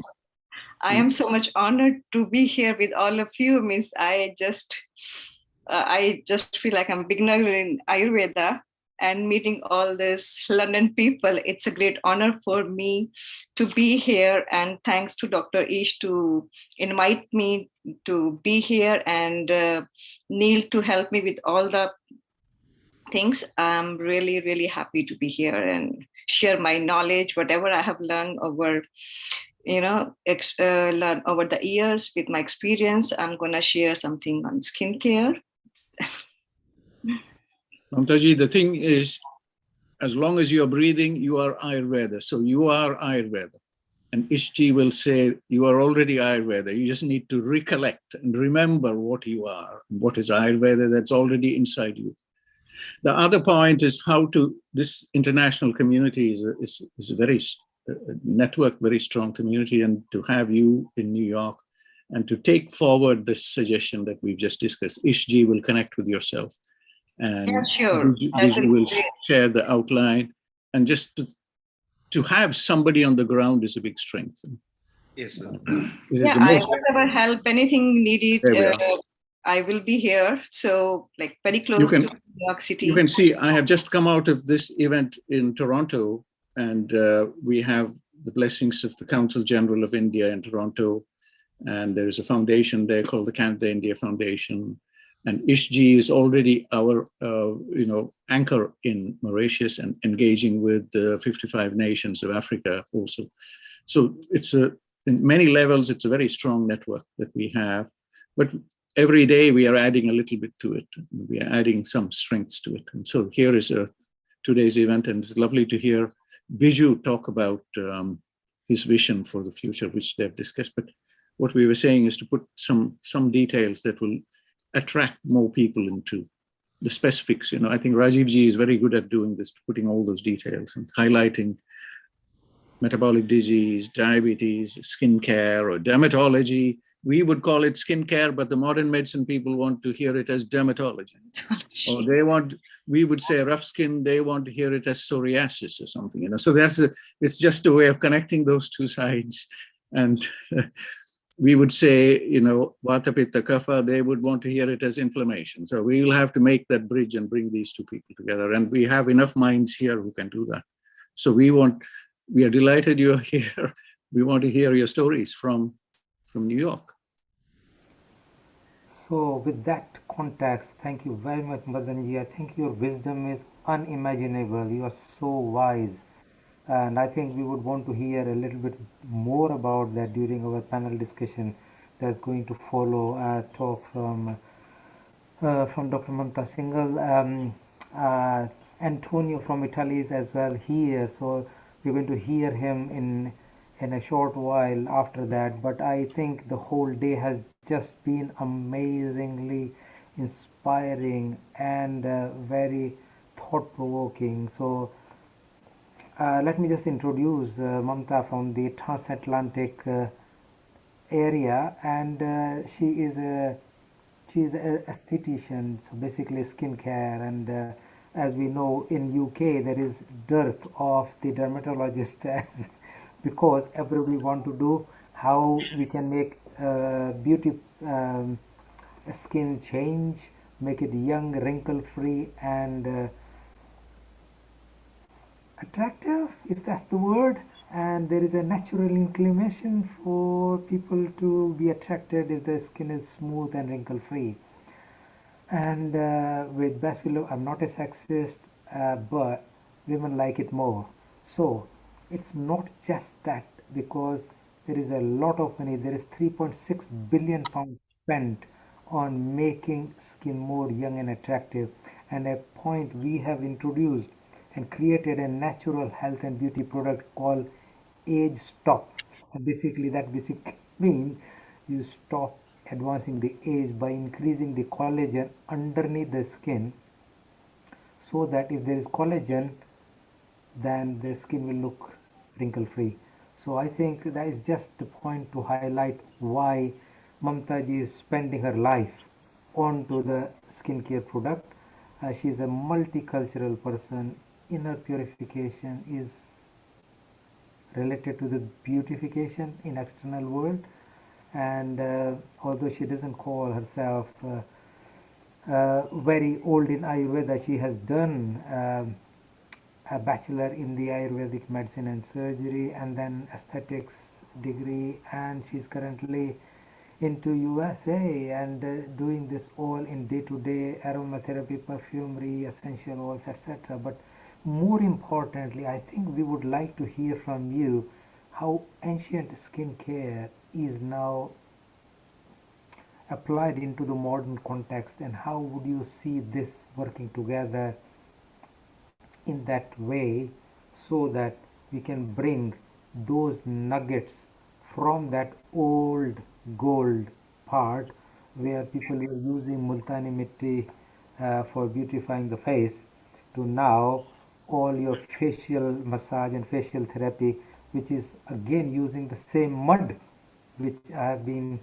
asked to go once by my wife to have a facial, and I found the same multani mitti which was used like 200 years ago is being used. So there is some parallels in it. So please go ahead and tell us more about, and we'll hear from Ish, who is also actually very good in it. So he probably will add some more value to what you say. Over to you, Mamtaji. Thank you so much, Dr. Rajiv, for giving such a beautiful introduction to me and the work I do. And in addition to that, I also want to thank Dr. Ish for inviting me here and Neil for all his help. So today my topic is ancient skincare in modern context. So let me share the screen. Just a second. Yeah.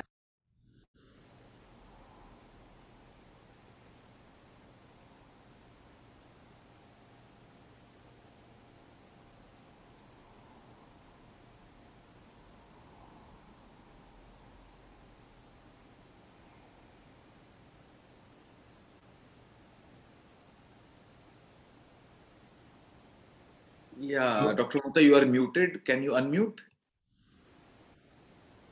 Hi, Mamta. At the moment, you are not sharing the screen, so you need to go to the green button. I think I have to join in again. Give me a few seconds. Okay, no problem. Carry on. Okay, yeah. I think it'll be good to hear from Ish. What do you think of skin and beauty? Because it's such a big business in Skin is like, this is a very, very powerful area, and where we fortunately could experience like almost miracles when it comes to skin diseases, like very long-standing lichen conditions, and then SLE and psoriasis, chronic eczemas, all kinds of dermatitis. So I believe Ayurveda is very, very potential when it comes to skin care and skin healing. And this is one area where Viruddhahara, the wrong dietary habits, directly impact your outcome. It might not be that easily like visible when it comes to your IHD or diabetes, but when it comes to skin, then your dietary corrections reflect immediately, like within no time. Okay, there we have Mamta sharing her screen. Yeah, So yeah, you can go ahead, Dr. Mamta. Yeah, pause it. We will hear back again from you, Ish. Let's hear Mamta what she's saying. So today my topic is ancient skincare in modern context. My interaction with skincare started when I was a small kid. I was born in the lap of Himalayas. And whenever I had any issues, cough or cold, or even any skin problem, my mother will get something out of her kitchen and she will fix it right then and there. So that was my first interaction with the Ayurveda and also the skincare to be treated with the home remedies. And then I did my studies in Ayurveda, went to different countries, and I worked in London, Switzerland, and USA. So it was so interesting to see people from all the different backgrounds and different ethnicities, to see how great Ayurveda is, even no matter which continent you are, we can use this universally. It's the principles of Ayurveda can be applied anywhere and everywhere. And during this time when I was traveling to stayed in all these countries, so I am a very big fan of fragrant objects. So always liked the beautiful cosmetics when I was traveling to all these places and all the good brands selling their products. So I was so fascinated, I started using them.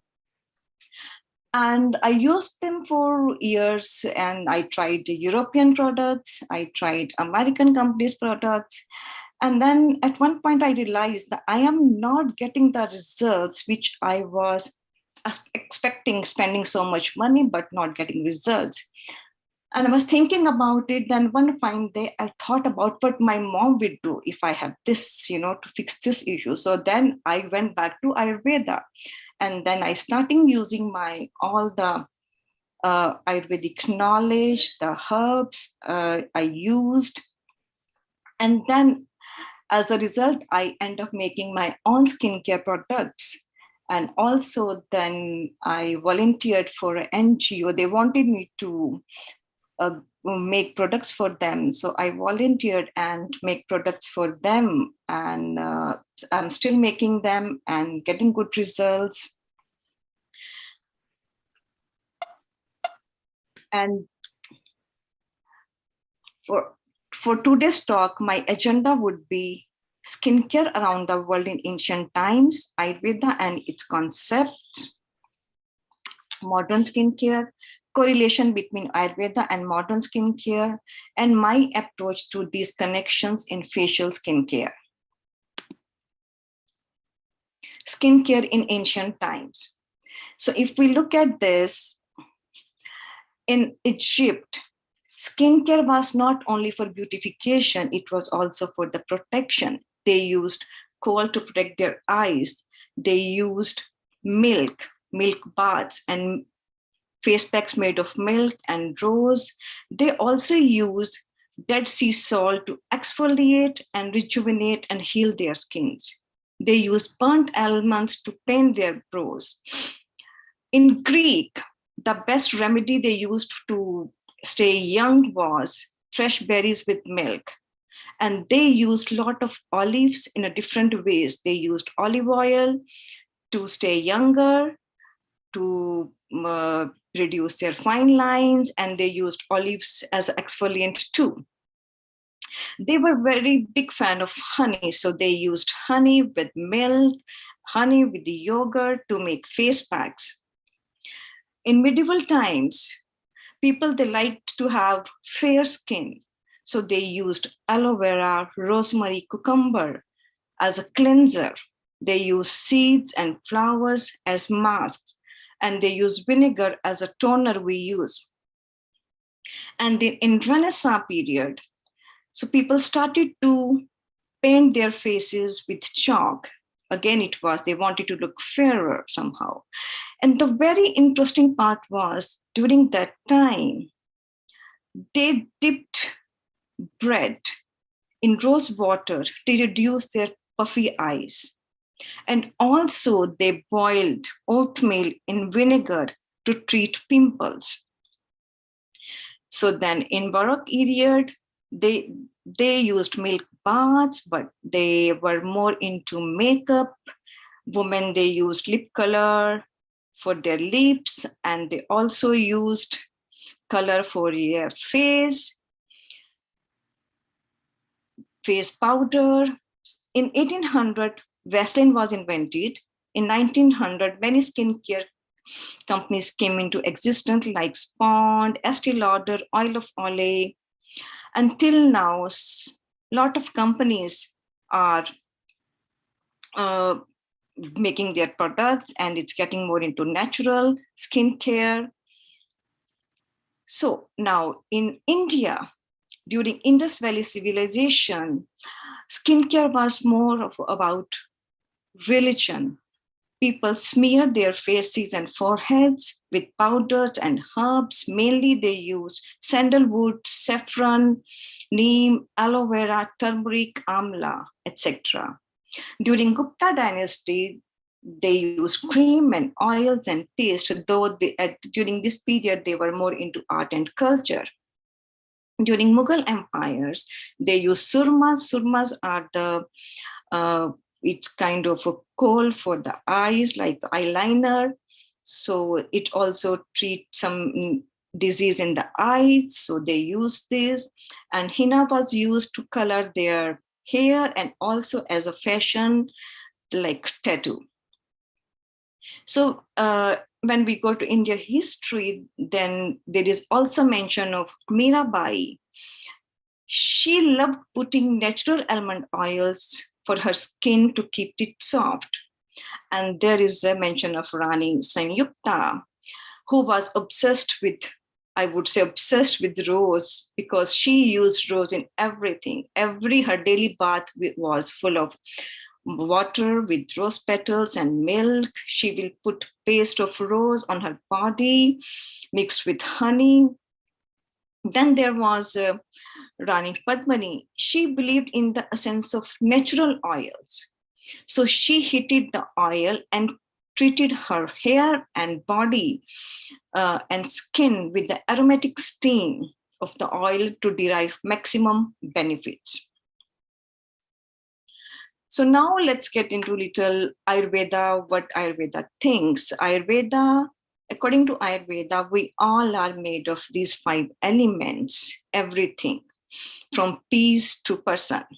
So these elements are space, earth, fire, water, and air. So when these 5 elements combine together, they form 3 energies. These are Vata, Pitta, and Kapha. So I will go quickly on this because everybody knows about this. We will focus more on the skin. So Vata, Pitta, Dosha, these are the 3 doshas or 3 energies we can say. These Vata is a combination of space and air element, and it is mainly related to the movement in the body. It governs circulation throughout the body. And Pitta is a combination of water and fire element, and its main work is digestion. It is responsible for all the biochemical activities in the body. And Kapha hold things together. Water and earth are the main elements in this. It's responsible for the construction of living body. We have all these energies, all these doshas, but in different proportion. That is how we look different. Our hair, nails, skin, they are all different. So let me. Then there is a Saptadhatu. These are the 7 vital tissues that provide nourishment, growth, and structure to entire body. All the dhatus are nourished by rich, oily, or sweet food like ghee, almonds, and date. These are few examples. So these dhatus are Rash dhatu, tissue fluids, use food, whatever food we eat to nourish body tissues. Then Rag dhatu, it is blood nourished by Ras dhatu. Then Mas dhatu, which is related to muscles, nourished by Rag dhatu. Then Med dhatu, fat and connective tissues, lubrication and protection is the main function of it in the body. Then we have Asti dhatu, which is bone tissue. It supports essential organs, brain, heart, kidney, and also it gives shape to our body. Majja dhatu, it's bone marrow, which generates RBCs, WBCs, and also fill our bone cavity. Shukra dhatu is all about the gist of whatever we have eaten. It's the ojas, the main thing, which is the main power we have in our body. So it is also related to reproductive system. It's responsible for the secretions of estrogen, progesterone, testosterone.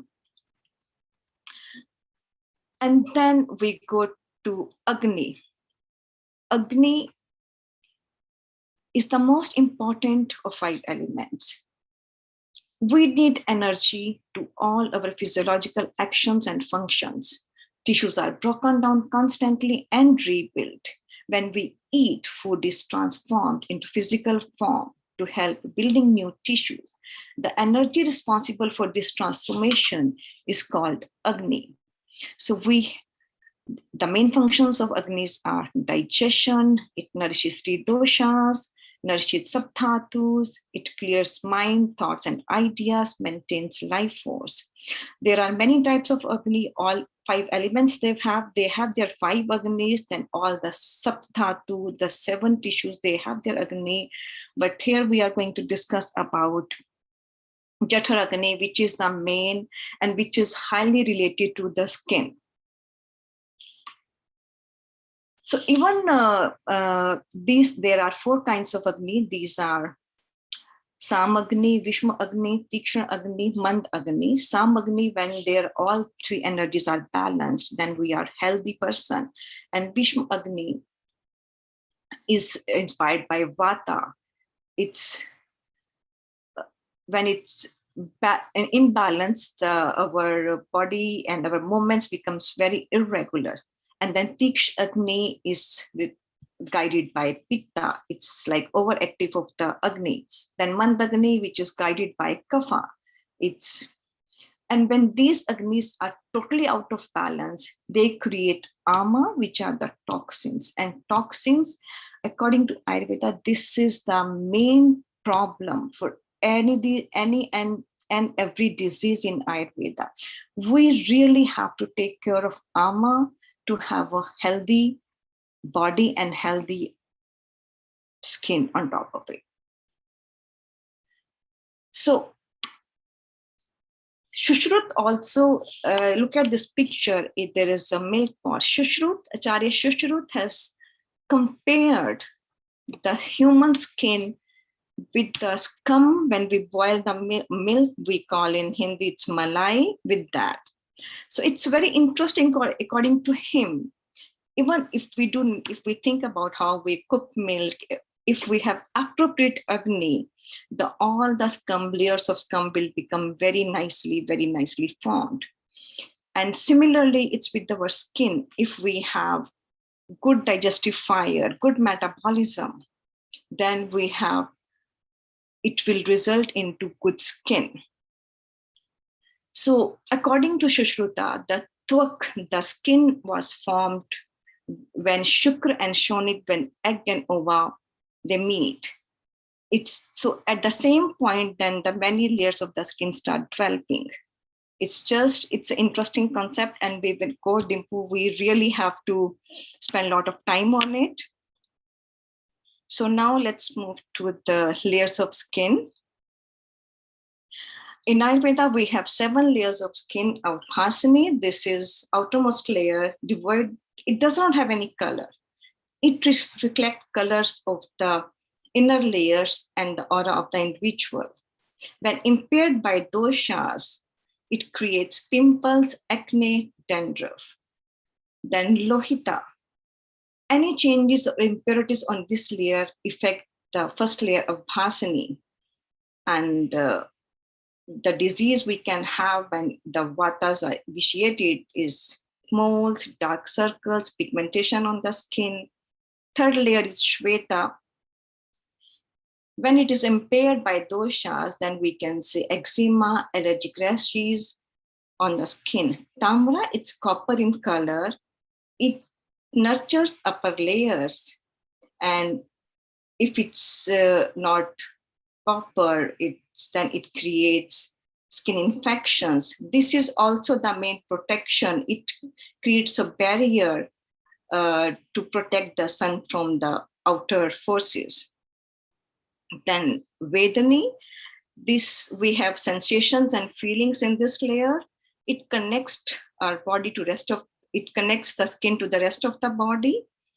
And we can see the heart piece is the disease comes on this layer. Then Rohini, this layer is mainly for healing and regeneration. Doshas can cause disease like cancers and tumors. Last one is Mamsara. This is innermost layer. It's a platform of stability and firmness of the skin. Doshas can cause abscesses or fistula. So now skincare now. Let's have a look what skincare is now. So skincare now, let me go back. Just 1 second.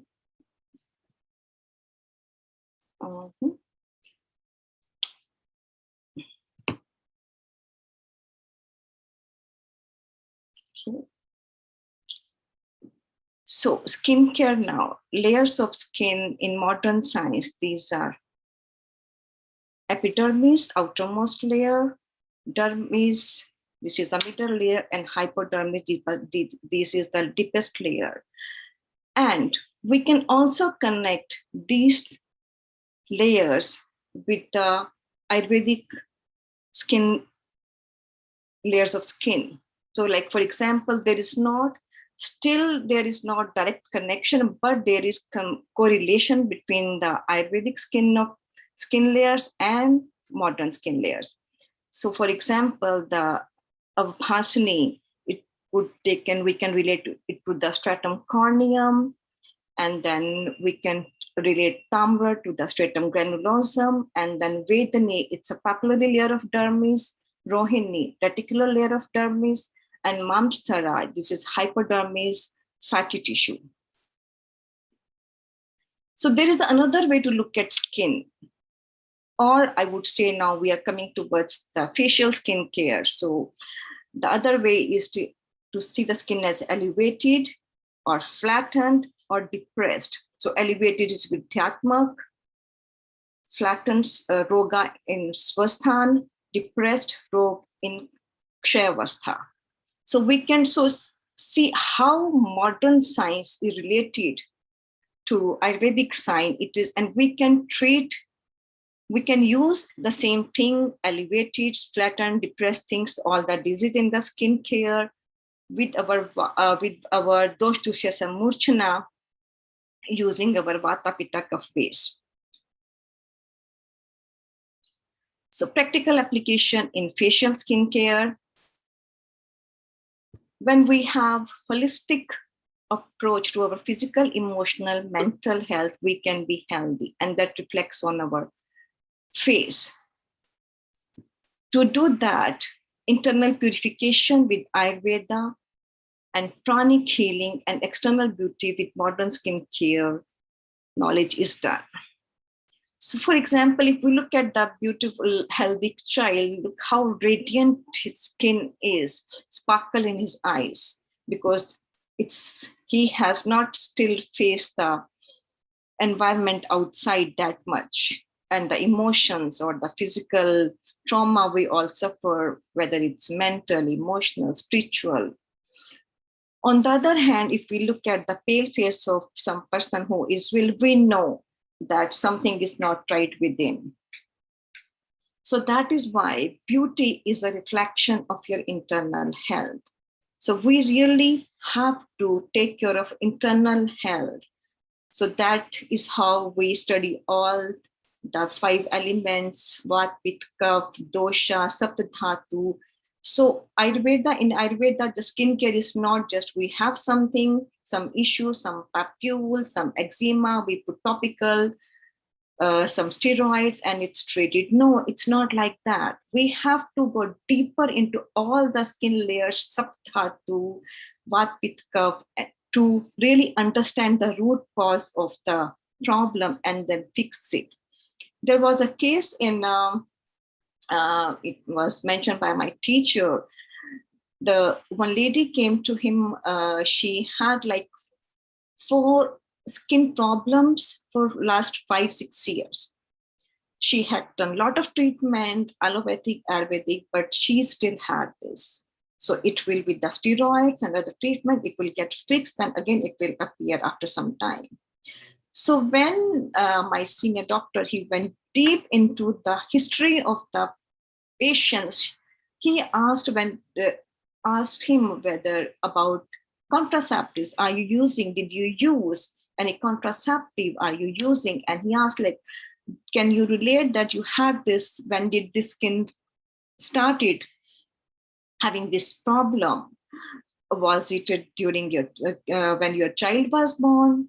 So after that, the main reason for the skin disease in her body was the toxicity of tamra dhatu, of the copper dhatu, because the copper tea she used after her child was born. So that is how deep the skin care in Ayurveda is. So for my facials, skincare, I used different kind of herbs. Okay, I think I'm the Panchkarma slide. Where is that? Oh, wait just a minute. Here is Panchkarma. So now we also, let's talk about Panchkarma in treatment for the body. So what is Panchkarma? We all know it's a treatment for body, mind, and soul, to have a balanced and cleansed and rejuvenated body. So the main benefits of Panchkarma are elimination of toxins and toxin condition from body and mind, restore constitutional balance, strength immune system, reduce stress, slow aging process, and brings about deep relaxation and sense of well-being. So there are 3 stages of Panchkarma: Purv-karma, pre-purification measures, and which is very important in skincare. It's Snehan and Svedana oleation therapy. So in which we do the massage on the body with different oils. It's believed that there are several neurodermal points in our skin. And so when we, especially in our spine, when we do massage on skin, it automatically, it gets result in the brain because spine is connected to the brain. So we get holistic results. And then fomentation therapy, this therapy is done, external heat is given to the body. It can be given qualities, decoctions, or heated clothes, or steam. In skincare, I used as a steam. And then Panchkarma, main therapy is Vamana, Virechana, Basti, Nasya. Vamana is creating emesis, then Virechana is purgative treatment, Basti is enemas, Nasya is putting herbal oils in the nostrils, or could be sometimes we use churnas also. And then Paschat Karma is aftercare. It's about diet and lifestyle.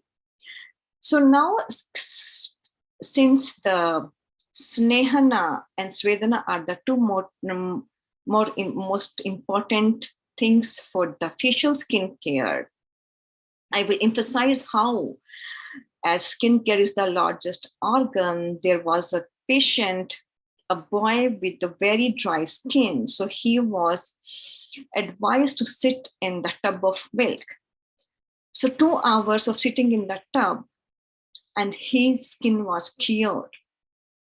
So that is the beauty. And the Vaidya who did this experiment, he said that if we do Vamana on this person, we can collect 1 cup of milk. So basically, our skin also drinks. So we have to be very careful what we put on our skin. So I used these all Panchkarma therapies in my skincare. So I do Sanehana with the massage on hands, on the facial massage. I do Marma massage on the facial, then steam I use. Depending upon, I also add some essential oils to it when it's required. If sometimes, depending upon the patient, I do also Matha Pichu, which is dipping a cloth in the hot Ayurvedic oil and putting on the forehead, which also effects on our brain. And then I also do Nabhi Puran, which is nourishment of through the Nabhi from the navel, because Nabhi, our navel, is connected to all the meridians in the body, just to nourish all meridians. Then sometimes I also incorporate Padabhyanga, massaging the foot, because I feel like that this part, the foot is the main reflection of our whole body. And of course, Nasya. With Nasya, it is also very, during my skin treatment, it is also very effective in a way, because if like we live in New Jersey, close to New York City, so with the cold weather, people have a lot of cold issues. So when they come for the facial, so I incorporate Nasya also, so give some extra massage, and then also take care of their cold and open their sinuses. So how I incorporate modern into Ayurvedic, so the setting is totally modern. So with the modern ergometric beds, the towel, white, like spa-like setting, and when it's needed, I use high-frequency machines on the face, and also sometimes with microdermabrasions. And I'm still now my next step is to learn hydrofacial in Ayurvedic manner, so that we can use our decoctions on the face to hydrofacial. Let's see how it happens. And in addition to that, I also use pranic healing, because the same concept of having having holistic approach towards getting a good skin. So I do pranic healing. So I scan the client and scan the chakras, and to balance the chakras. And that this pranic healing is also, it's a part of Ayurveda in somewhere, but not in a very detailed way. So this, when we reduce stress, that also brings glow on the skin. So the main ingredients I use are haldi, neem, tulsi, giloy, daru haldi, medici. These are all my own pictures, the way I do my facials. And then the oils, these are the few examples: sesame, coconut, olive, castor oil, kumkumadi oil is the gold elixir. So I use it for my facial and the massage. These are just a few main ingredients I used. Other materials are used based on the individual skin type of the client. This information, whatever I hear, it's based on work I have done research for many years, and I'm still continuing to this day. So this is a holistic approach by incorporating pranic healing, Ayurveda, for a calm, blissful mind, healthy body, emotion balance, and most importantly, a glowing skin. So this is the work which I have done with the NGO, with the products I had made. And this is the thing which I'm doing currently in New Jersey. So it gives me a lot of pleasure. It's so much fun to tell people what Ayurveda is, to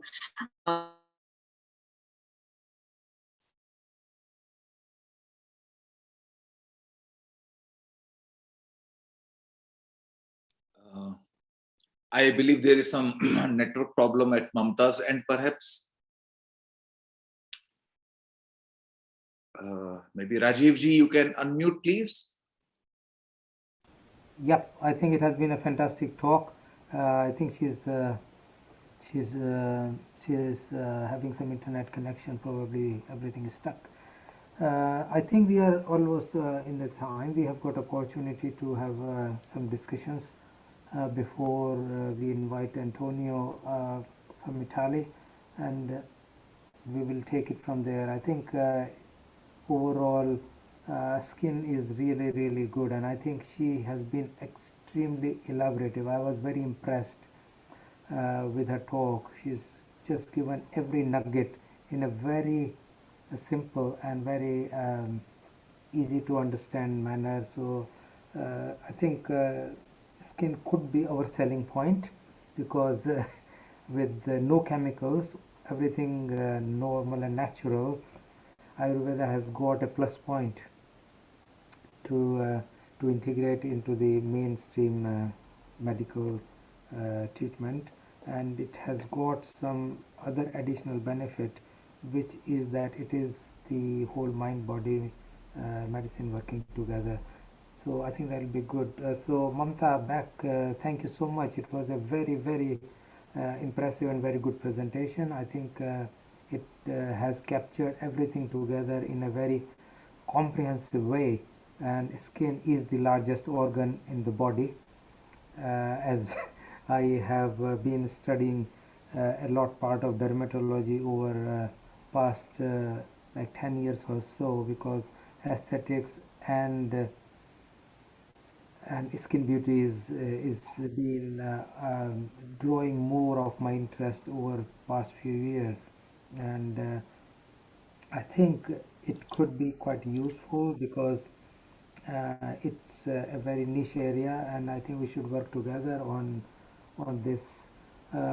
So I think any more highlights on that, few more points before we invite. I think we got around 10 minutes to wrap up the session for the day.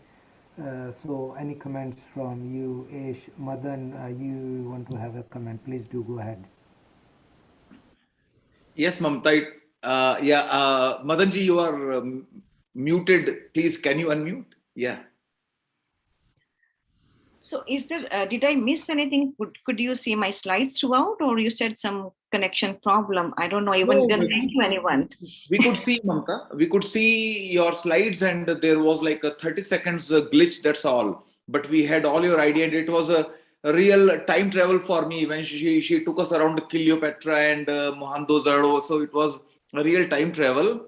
Padmini and Meera, you know, she knew them so well. What were they doing? How were they doing? Like she was very much there when they were doing it. So thank you very much. And she had this was your real practical experience. So that is, you surely did not treat your patients for teaching purpose. And this was, the beauty was this was very natural, and this was like real, your raw and first hand experience. So it was very valuable, and there are so many takers, as we can see. Professor Madanji supported your talk with so many, like 2 or 3 documents. Rajiv ji and Dr. Naveen Gupta. So skin surely is very very relating specialty to all. And thank you very much for the valuable talk, Dr. Mamta. Thank you so much. And also, I'm like proud to say that I work in the place where I go in spa and salon. They think I'm like, maybe even the senior esthetician, she thinks I'm like 35.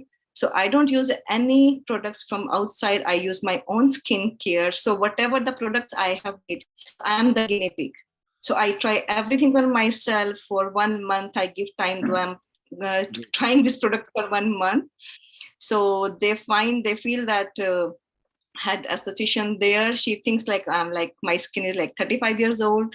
So I'm very happy to, I don't know if she lied or not, but yes.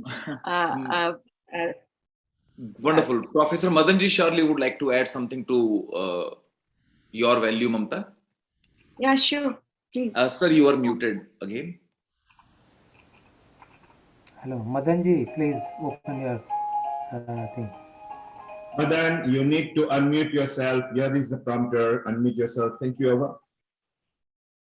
Thank you. Thank you. There was some problem with the muting. Thank you for this wonderful presentation. I particularly like one slide where you are talking about the Ayurvedic description of the different layers of the skin. And it's very special.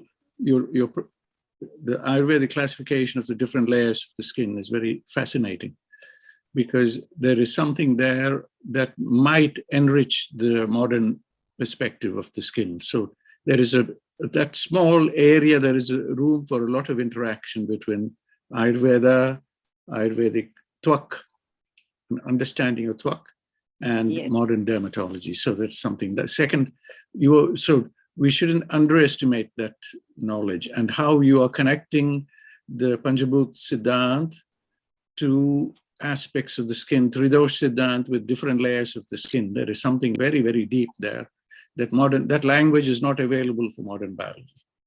So I think Ishji and yourself and all of us, I think I can see Shantalaji joining us from Latvia, and also Naveenji joining from London. Maybe we should all come together just to bring that one point and see how we can turn it into some interaction for the future.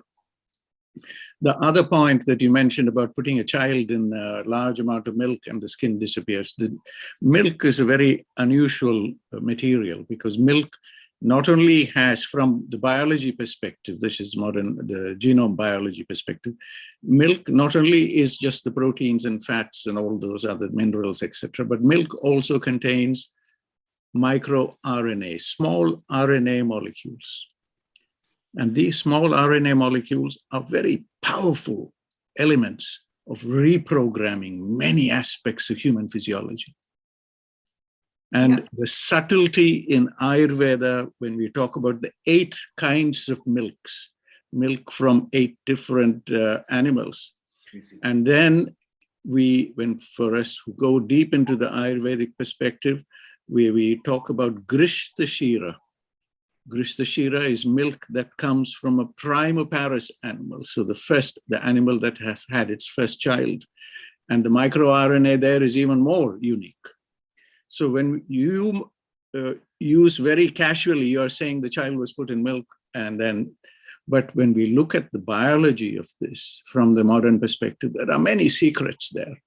So the Ayurvedic example can guide future biology. I think Antonio G will tell us a little more about these things from Milan when he joins us, about those perspectives of interfacing the so-called mystery areas of Ayurveda with the leading edge of contemporary biology and medical research. There are so many opportunities. So I stop there. Thank you for this wonderful presentation. We have enjoyed it so much. I've learned so much. It's been a delight. Thank you, Ji. And we look forward to your help for strengthening our position in New York. Ishji is doing a lot of work in Mauritius, and Rajiv Ji and colleagues are doing a lot of work here in UK, and we want that anchor in New York, and we look to you. Thank you. Thank you. And I must thank Dr. Ish and Mr. Neil and Rajiv Gupta and everyone here for giving me a chance to share my knowledge, because otherwise what I was doing, it was just doing my own. When I do my facials, I don't use brushes. I use my hands, because I just try to do like my fingers, my Panch Mahabhut in my fingers, they connect with the skin of the client. So we have that connection. It's when I'm working on a client, it's just I am there for that client. I'm not thinking about my family or anything, what I ate, nothing about that. It's just the whole my connections. So the results I get, the relaxation. Sometimes people just say, we just want to relax, plus give me Ayurvedic facial. I just want to relax and get my beautiful skin glowing. So definitely Ayurveda is just, it's a deep, deep, deep well. And I think we cannot learn this in one lifetime. We need many, many lifetimes. And I really thanks Dr. Ish for he kept me pushing. Network problem maybe. Okay, Rajiv, we've got a problem with the internet over there at Mumtaz, and let's go to Vaidya Naveen over here, who is very senior and quite experienced, and then we'll take a comment from Dr. Nutan, who's also a panelist. So, Vaidya Naveen, you can unmute yourself. We get Nutan. Thank you. Yes. Thank you very much. It's about to end, and we have 6 minutes left, and we have few speakers. So I would like just take 1 minute and say we were talking about Mauritius, we were talking about skin. So there is so much scope to do Sondriya Ayurveda concept. In fact, we already did it for so many years. And I myself was working as a chief physician in a college in Switzerland, where I used to live for 10 years. And we used to work with essential oil, one of the top teacher in the whole world. She's Lydia Bosson. I used to work with her. And I have tremendous experience with the essential oil there, and even the hydrosols we were using for skin care. And it's not just about the skin care, it's in application in so many diseases. And I was the one who was trying to put all the facts and on the table to this all community, that in Ayurveda there is a Dasha Vidya Pariksha, 10-fold examination. In the 10-fold examination, there is one examination which is again 8-fold examination, that is called Sara Pariksha. And in the Sara Pariksha, we talk about 7 Dhatus Pariksha, plus we talk about Sattva Pariksha. And in the 7 Sara Pariksha, the first one is Rasa Sara Pariksha, which is Dhatu, but Ayurveda relates it to Tok Sara Pariksha. So Tok Sara Pariksha and Rasa Sara Pariksha is same. So that means that we have given so much importance to Rasa, the essence, and the skin is essence of the body and the essence of the health. And with these words, I would like to just pass on to other speakers who are waiting to deliver their keynote address. Thank you very much. Thank you. Naveen, thank you very much. You've got a lot of experience. Stay around, because the next guest in Italy has got so much work. He's actually hands-on experience with a business in Italy, with a knowledge in Italy, with the products in Italy. And after Diwali, I will be getting everybody together in person to person in London. Maybe invite some of you to Nisdan Temple, which is the biggest temple of the Europe, when I launched the Trafalgar Diwali with our committee, and say hi, hello to you guys. Because Naveen, you've got enough charisma in Ayurveda, and you've got enough knowledge. There are quite a few people who like you over here. So stay around, don't go. Madan will also chat with you. Nutan, you are a first timer here and you have a lot of experience. Meet Dr. Rajiv, who you have spoken to. Rajiv, one question from Nutan, and we go to Antonio Morandi in Italy in a moment. Lovely jubilee! Excitement, excitement, excitement. Ayurveda is the life. And we are going to hear how Ayurveda can be used even before life, before being born. And that is the Garbh Dharana. So I think Nutan actually has focused her attempt as a niche into that area, how to get this baby into the right position, right thinking, and right mind even before being born. So Nutan, please share what you do in a few minutes and then we'll get Antonio. Thank you so much. So first of all, namaste to each and everyone. I'm here and I'm thankful to everyone here for accommodating me as a newcomer in your community, and you have adopted me like just immediately, family like that. So I feel blessed. Sorry not to be present all the time because I was out. So not taking much time. Thank you, Dr. Rajiv Gupta, for introducing my work, that is Garbha Sanskar, which I am working in India.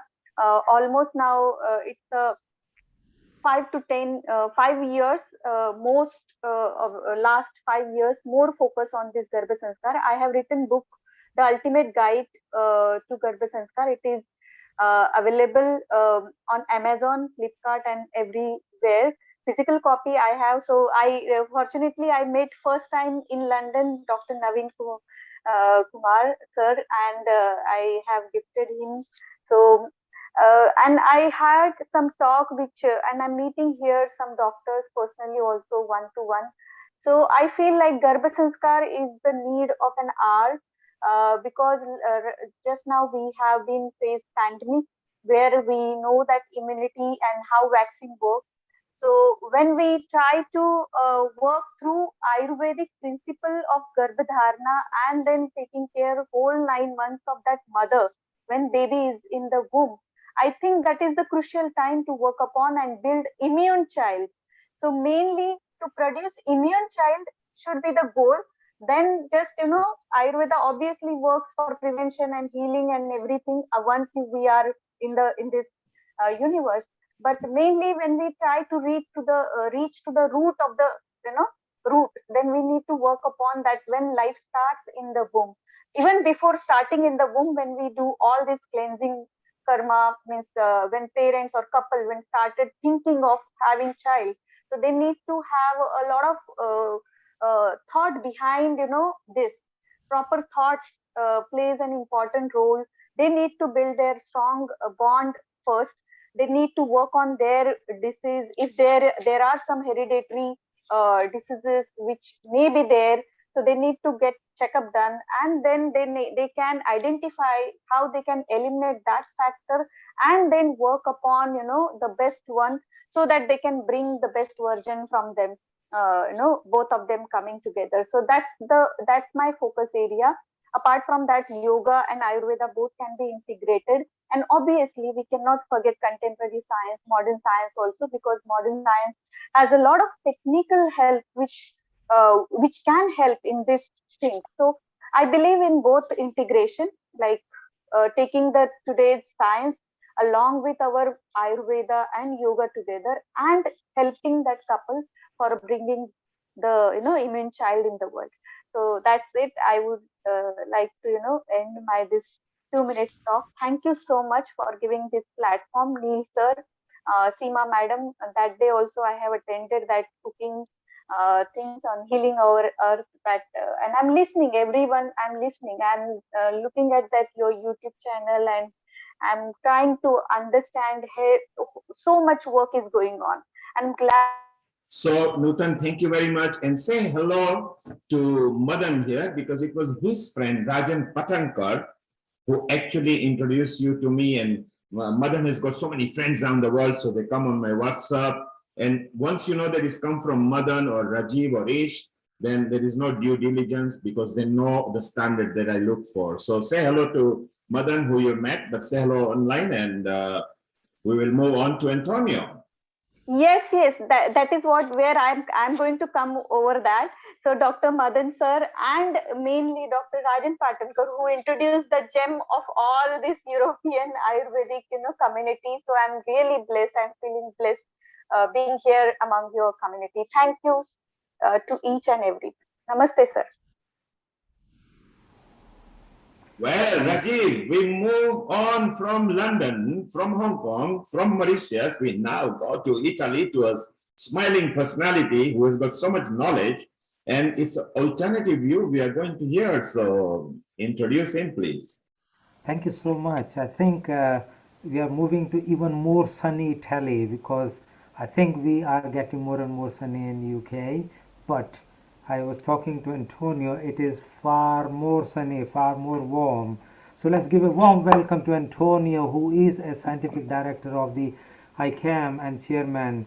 He is a medical doctor, and he has been doing like scientific work and has been introduced to Ayurveda in 1994.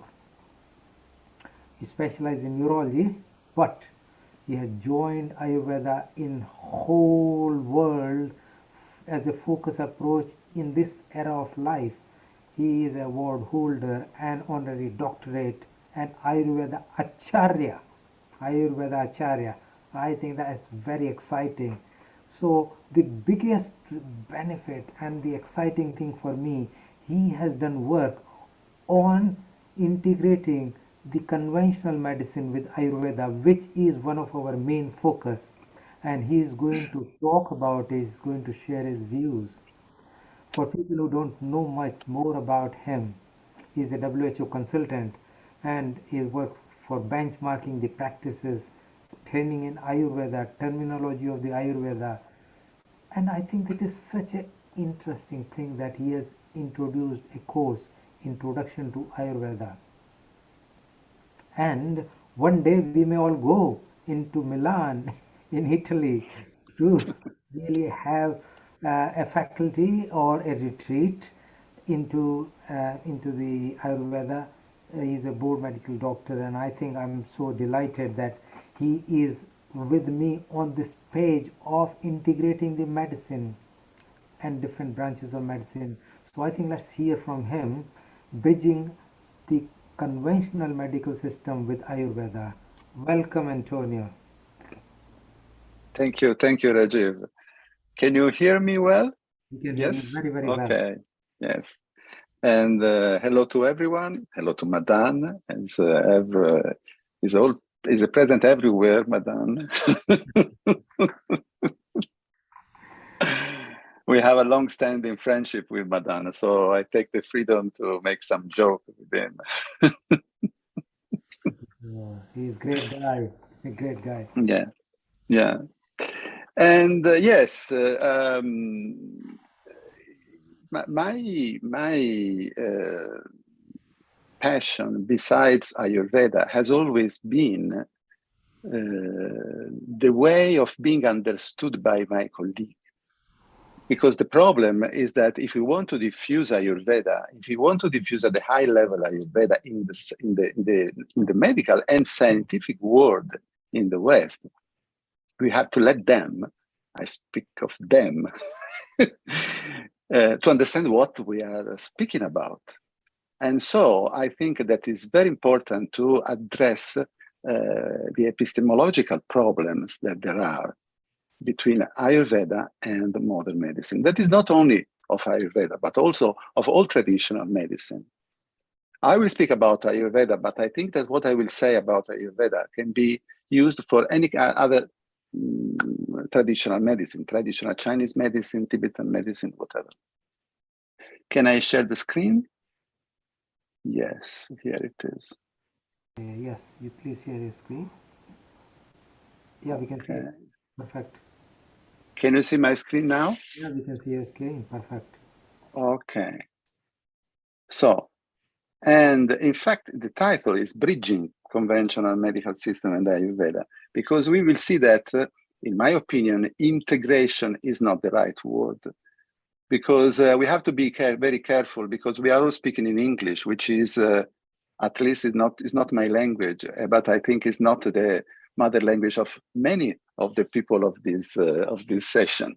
We are speaking we are using a language which is a language which is a mean of communication, but for this we have to be very careful about. So the epistemology of Ayurveda, yoga also, and modern medicine are very different, but because we have to understand the conceptual framework in which nature, science are interpreted depends on historical, cultural, social, and economic factors, but nature is one. There are not many nature. Nature is one. And there are a lot of different viewpoints. So if we have a complete, or at least if we want to attempt to have a more complete picture, we have to have a collaboration of multiple perspectives. We cannot only see things from one side. If we analyze a little bit the different knowledge system between the modern and the traditional and Ayurveda and yoga, we will see that, for example, modern is experimental, while the traditional is experiential.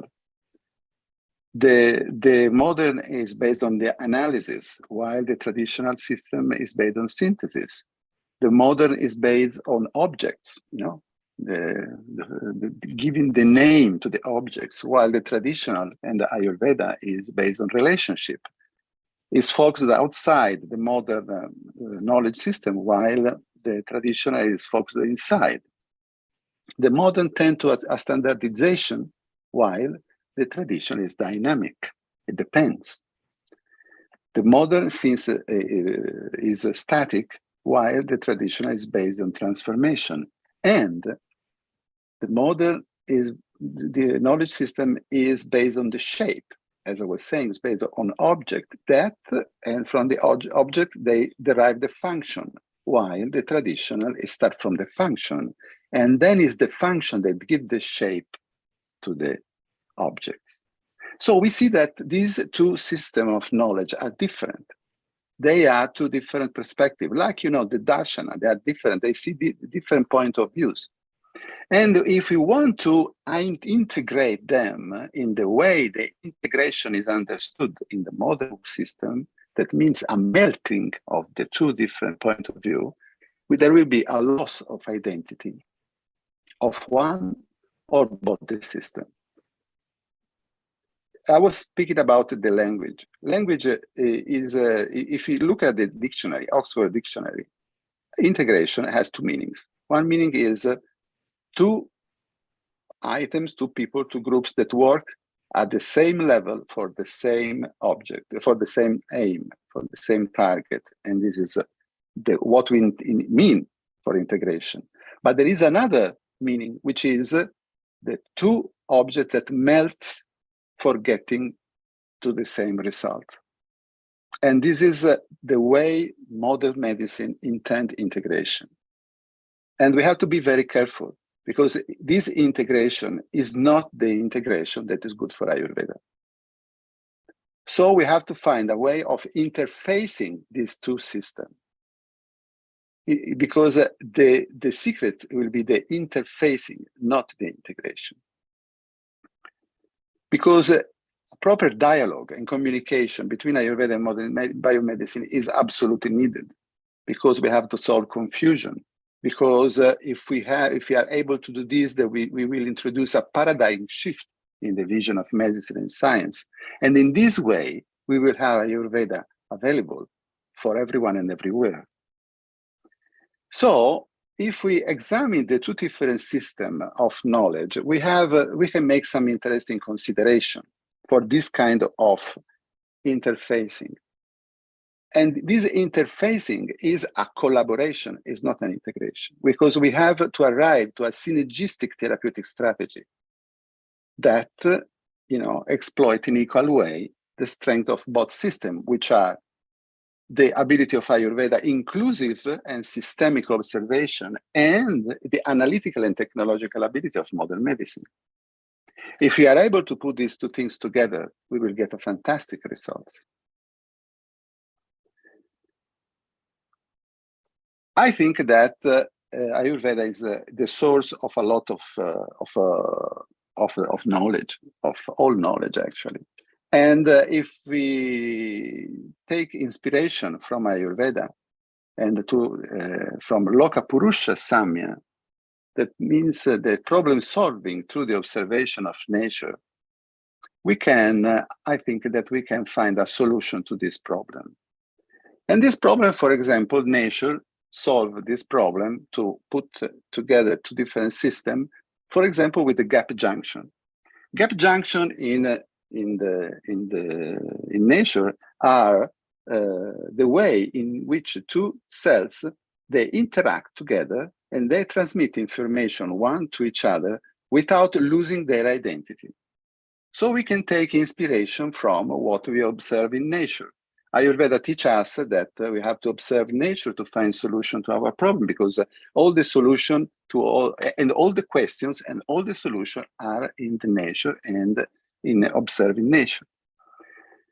So if we take this gap junction concept and we put the Ayurveda and Vedic science from one side and modern medicine and modern science in another side, and we put them, in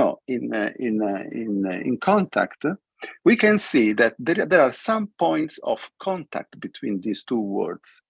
And these points of contacts are the commonalities, things that these two points of view share. And through the observation of these commonalities, we can find new paradigm for exploiting the two systems in such a way that we can get higher results of a higher level. So we have to translate and localize Ayurveda. And for translate, I don't mean only the translation of the terms, but the translation of the concept, and not integrate Ayurveda. We have to find correspondences and commonalities between the knowledge system. And for this, we can create models for mutual understanding between Ayurveda and modern science. Basing on this, a few years ago, we have developed a new concept, which we have published and which we have used in many works, of collaborative medicine and science. This new concept, COMS in brevity, is based essentially on 3 moments. We can apply this concept of COMS to all the traditional medicine. And these moments are the reformulation of Ayurveda epistemology in such a way that is understood in modern terms, not that is bent to modern terms, but to be understood in modern terms. The second is modeling of Ayurveda, and the third moment is the localization of Ayurveda. Now I will briefly go making an example on each of these. The reformulation of Ayurveda epistemology is the one that I like more, the one that I am more, interested in, both also because of my nature. I think that one of the points where we can start is that modern medicine is based on chemistry, while Ayurveda is based on physics, and chemistry is based on physics. So this means that Ayurveda has a more inclusive view than modern medicine, which is based on chemistry. And so I think that we can find a dictionary for the communication between the two systems through physics. And this is not only for Ayurveda. It's like two different levels. In one is chemistry and another is physics. Ayurveda, modern medicine. The world based on chemistry is a world where the reality is made out of objects, of molecules that interact with the receptors. Instead, the physics is the world of relationship, how the interaction happens between events. So it is really like 2 different levels. They are not, they are not wrong. One and the other is correct. It's like to see one side and the other side. And in the other side, there is the explanation of one side. In Ayurveda, in traditional system of knowledge, we find the explanation of the observation of modern medicine and science. One of these evidence we can find in Samkhya. In Samkhya, for example, we have one of the first commonalities with modern science that we can find. We have the Purusha Prakriti interaction that in some way is a breaking of symmetry. And this breaking of symmetry is the same breaking of symmetry that give rise to the string of the string theory. And this, breaking of symmetry give rise to three phases. A phase of movement, a phase of resistance to the movement, and a phase of balance, which are called Raja, Sattva, and Tamas. But if we plot Raja, Sattva, and Tamas, we find nothing more than an oscillation, that means a vibration.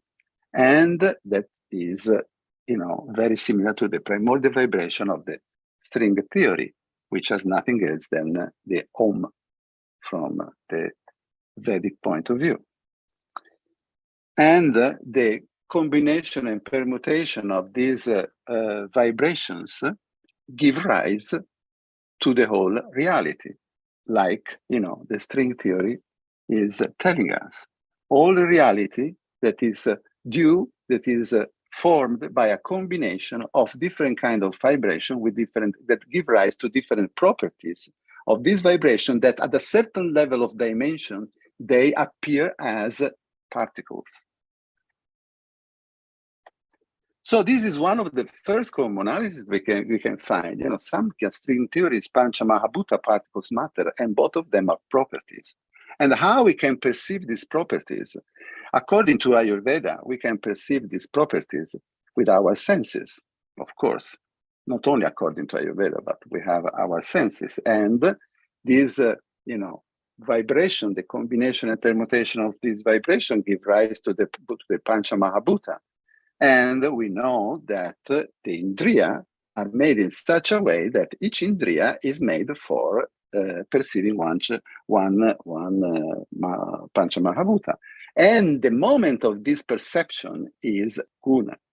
That guna, one of the translation of guna is guna is normally translated as quality, but the real meaning is a rope. So it's something that is connecting two things. And in fact, guna is what connects the Indriya with Bhuta. It's the way of perceiving realities.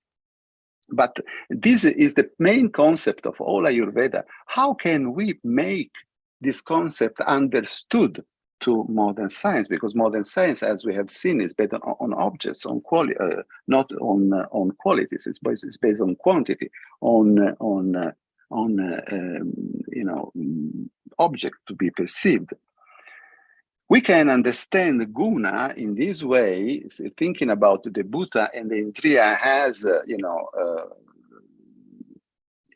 ensemble of different kind of permutation of vibration as a phase interference. So we can think that perception, we can think as a perception as phase interference. We have a constructive phase interference with, similar Bhuta and Indriya, and then we have the perception. If we don't have this, we have a destructive phase interference, and we don't have the perception. So we cannot hear with our eyes, for example, or we cannot see with our ears.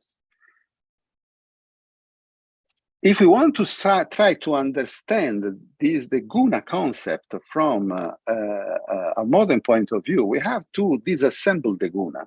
And we have to think that, for example, modern reality, modern physics, determine the event based on motion, cohesion, and transformation. And these three moments are very important because from the combination of motion and cohesion, we have other action which are consistency and density, and the temperature and time from motion and transformation. And from cohesion and transformation, we have the shape and structure. These are nothing else, the data that are contained in the concept of guna. So is the simultaneous, guna is the simultaneous knowledge and contextualization of data and information in their dynamic cause-effect relationship. So this is one possibility to translate guna, the concept of guna, in modern science, in modern medicine. And this could be very, very useful. And I will make you an example now, just to share, to tell you how useful it can be. This comes from when I was working in the United States. I was working many years in the United States in neuroscience, especially on neurodegenerative diseases. And we'll make you the example of Alzheimer's disease. You know, this is half of it is a healthy brain, and another one is an advanced Alzheimer's brain. As you can see, there are different morphology. From an Ayurvedic point of view, the healthy brain is Nigdas Lakshmi Maridu Guru, that is, you know, a kapha appearance, while the advanced Alzheimer's is Ruksha Kara Katina Lahu, which is Avata, which is the difference between, from a morphological point of view. And if we look at this morphology and we take the guna of this morphology, the beautiful thing is that we find the same guna, for example, at the clinical level. The clinical symptopathology of the Alzheimer patients are based with the same guna. And in fact, we have a memory loss, problem with the language, difficulty in performing familiar tasks, and so on and so forth, which are all the alteration of the values. And there are all alteration, if you look at the guna, you see that there are all alteration of the guna, which are referred to this to the value. So the alteration of the value is reflecting the loss of structural compactness and coherence that we observe already in the morphology. But the beautiful thing is that we can find the same things also at the microscopic level. We have the B is a normal brain and the A is an Alzheimer brain, where we can find neurofibrillary tangles and amyloid plaques. The amyloid plaques are, you know, bunch of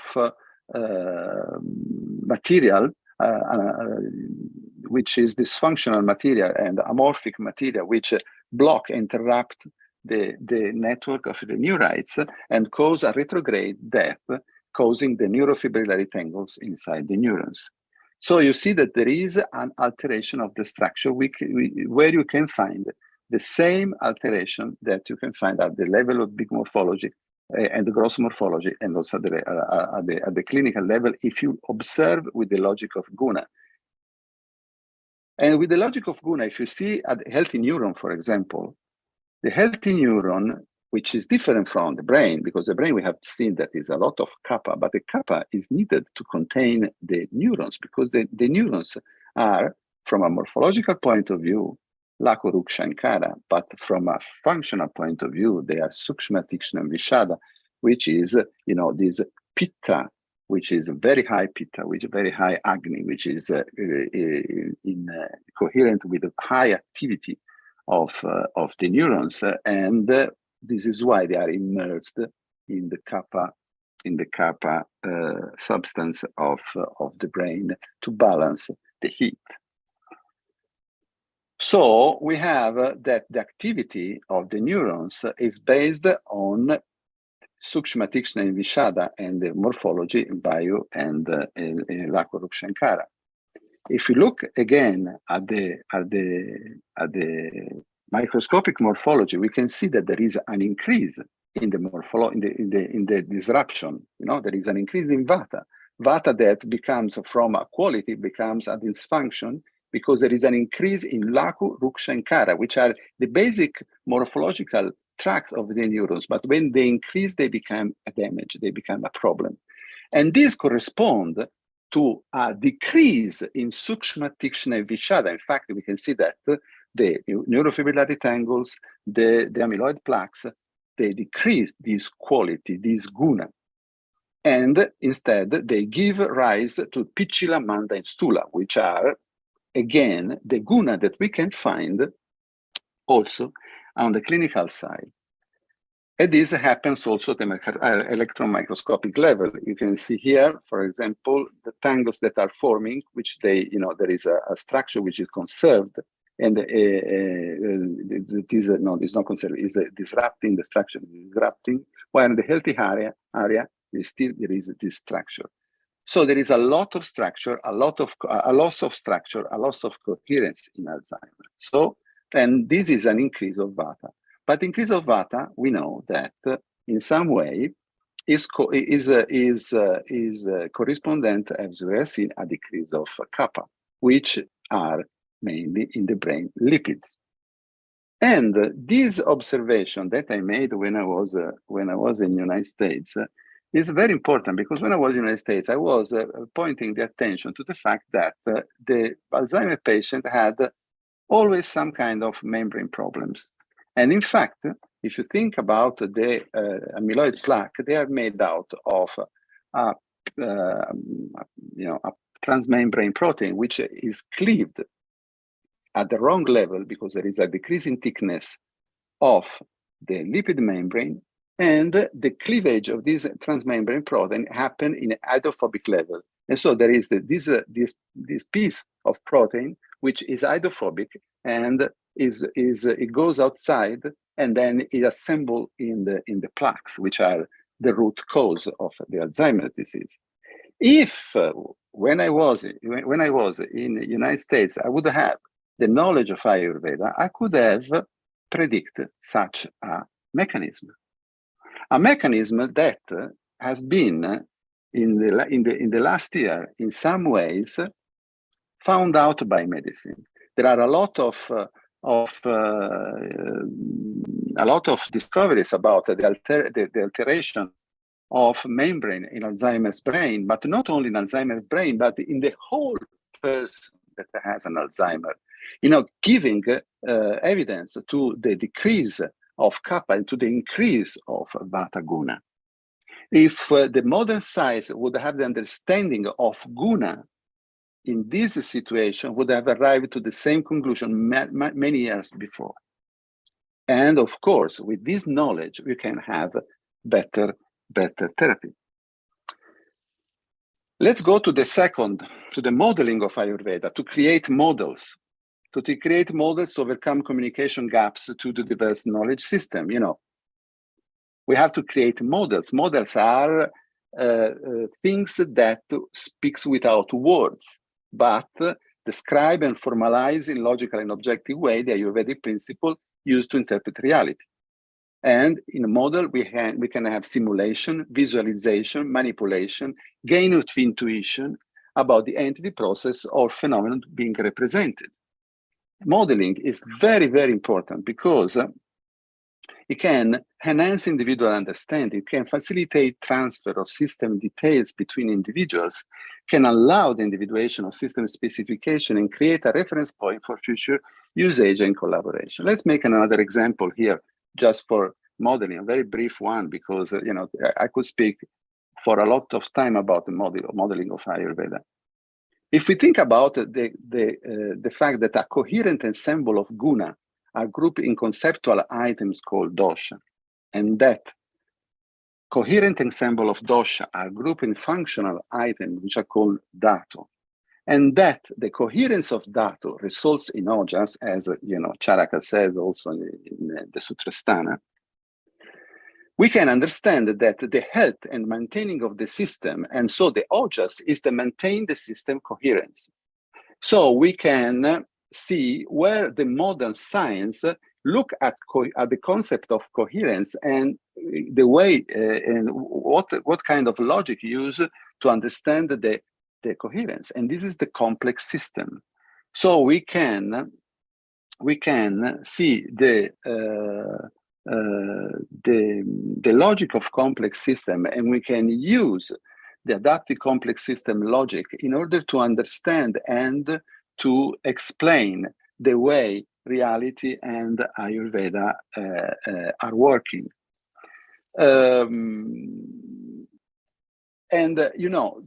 The complex system are these systems. This is a flock of birds. It's a beautiful that it works and it acts like a whole organism, but it's made out of thousands of single birds which are flying. They think in an individual way, but they are flying in a coherent way according to the whole system.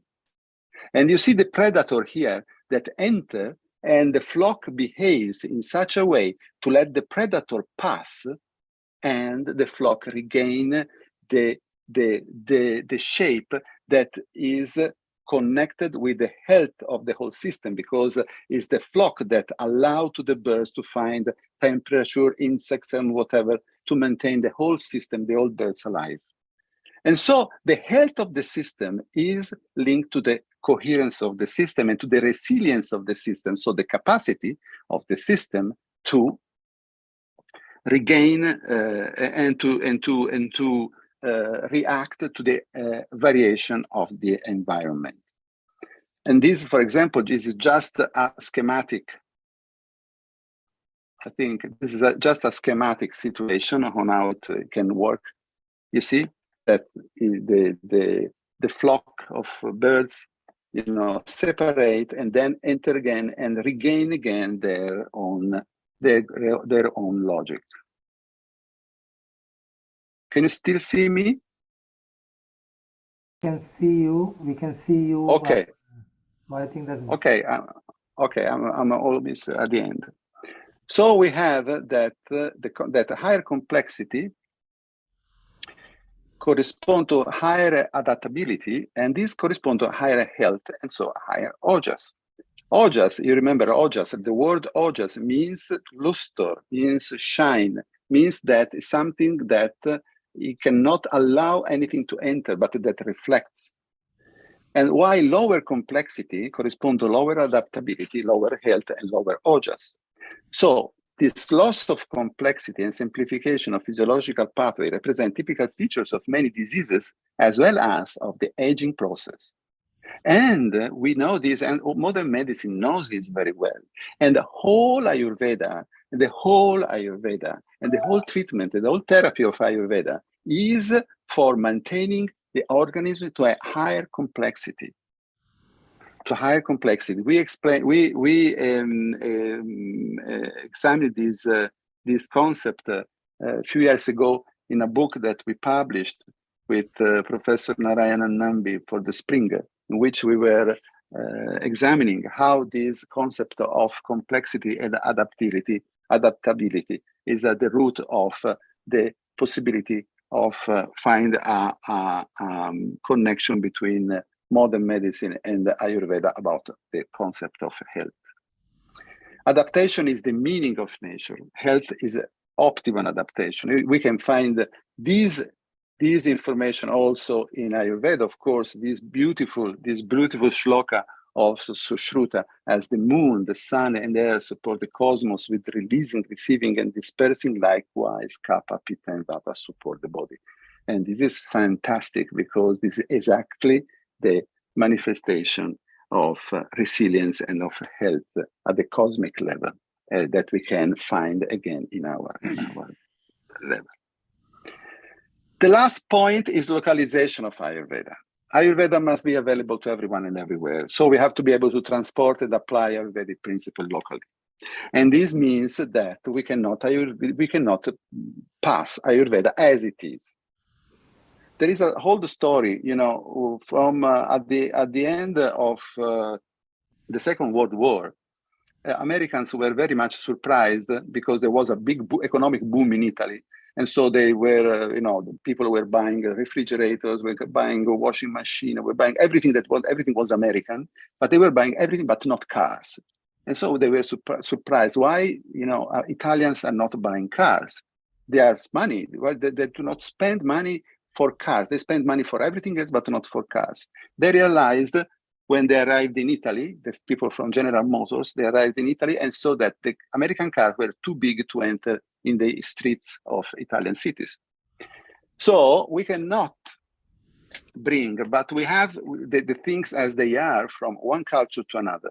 But we have to maintain the engine, the tradition. This means the tradition the same, but it has to be applied to the local environment. It's like, these computers, we have the Microsoft Office, for example. We have Microsoft Office that the engine is the same. And then we have the localization of Microsoft Office that is different in different countries with different, keyboards, letters, and other things. So we have to do this. We have to being able to localize Ayurveda. For example, in Italy we have rasayana which are not known in India, and in India there are rasayanas which are not known in Italy. Those rasayanas which are good in India because there is an ecosystem which is good for them. Our rasayana or products are good for our ecosystem. There are differences also between North India and South India. You know this very well. So we have to generalize Ayurvedic principle for doing this, and for doing this, we need very much the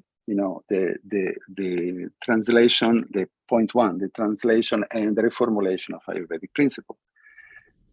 We have to have an Ayurvedic interpretation of local parameters.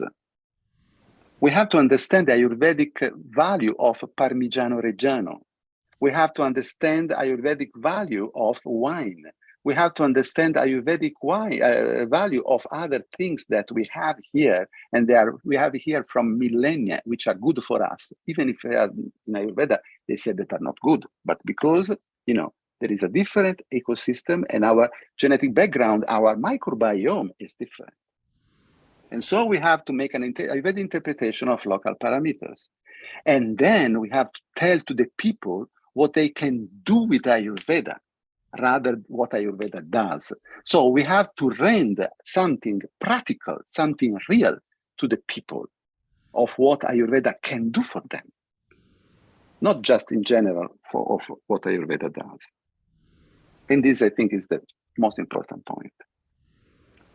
I conclude with the fact that we have found so far in this brief lecture several commonalities between modern science and Vedic science in Ayurveda. We have found string theory, in some kind of other darshana, breaking of symmetry, Purusha Prakriti interaction, primordial vibration, Raja Sattva Tamas Om, matter reality, Pancha Mahabhuta, reality, perception, phase interference, guna, coherent system, system resilience, ojas.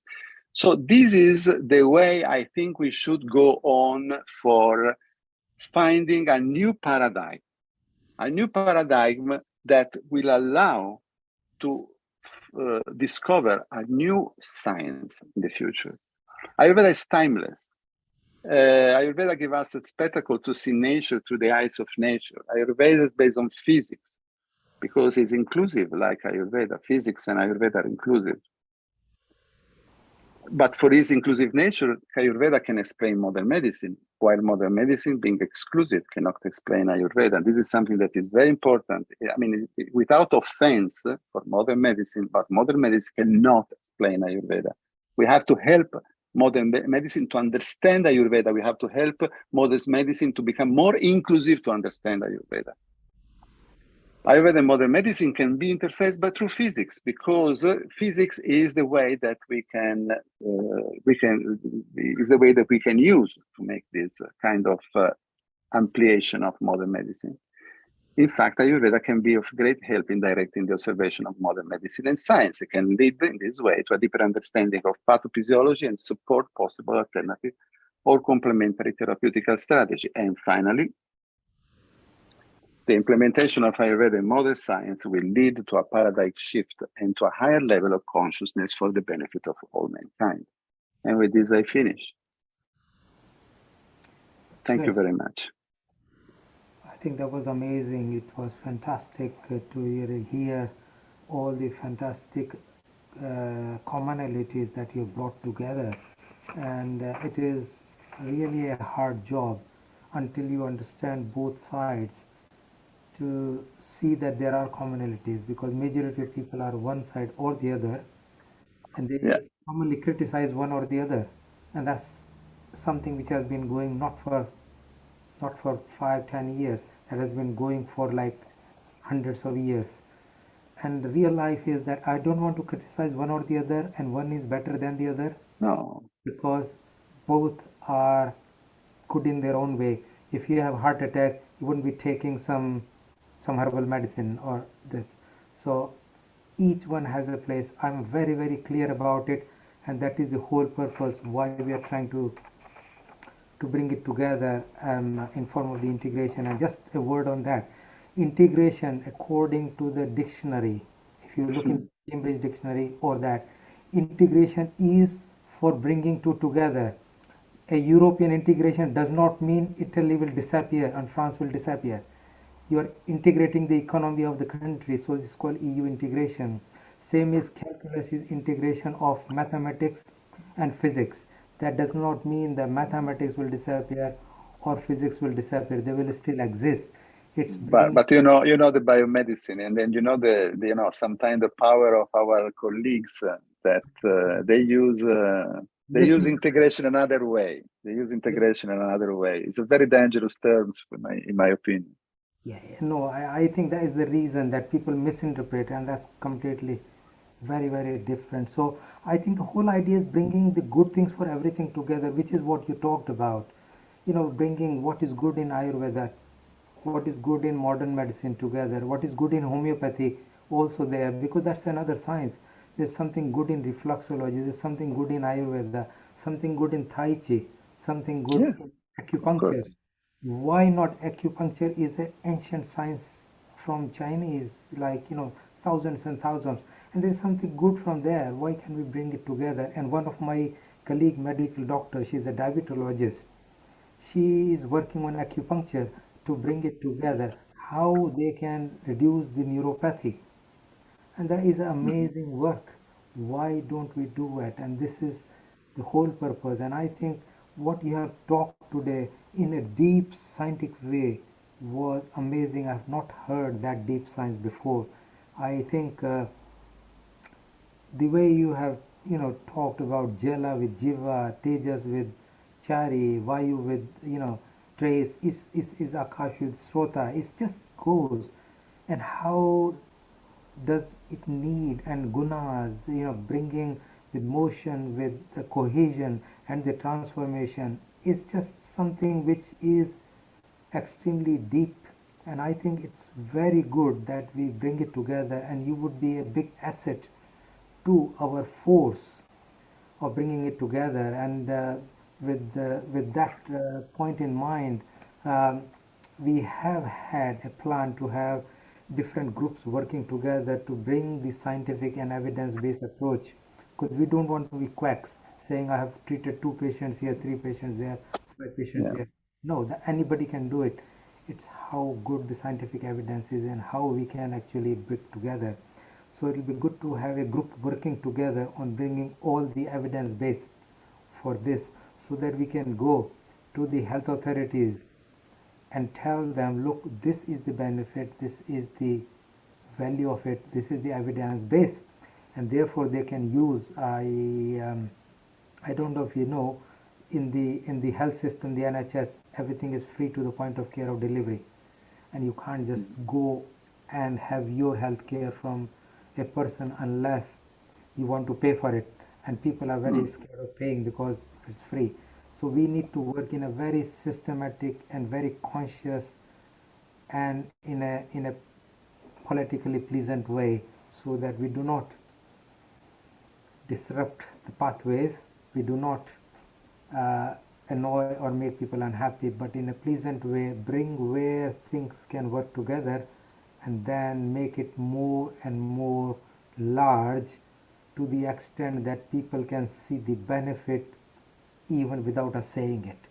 It becomes so robust and so transparent. So I think what we have done today is wonderful, and I think we have got more wisdom from Madanji, from Ish, and many other people like Naveenji. So I think both of you, Madan and Ish, I would like to have your views, and then hopefully we got another 10 minutes, so that whole day has gone amazingly.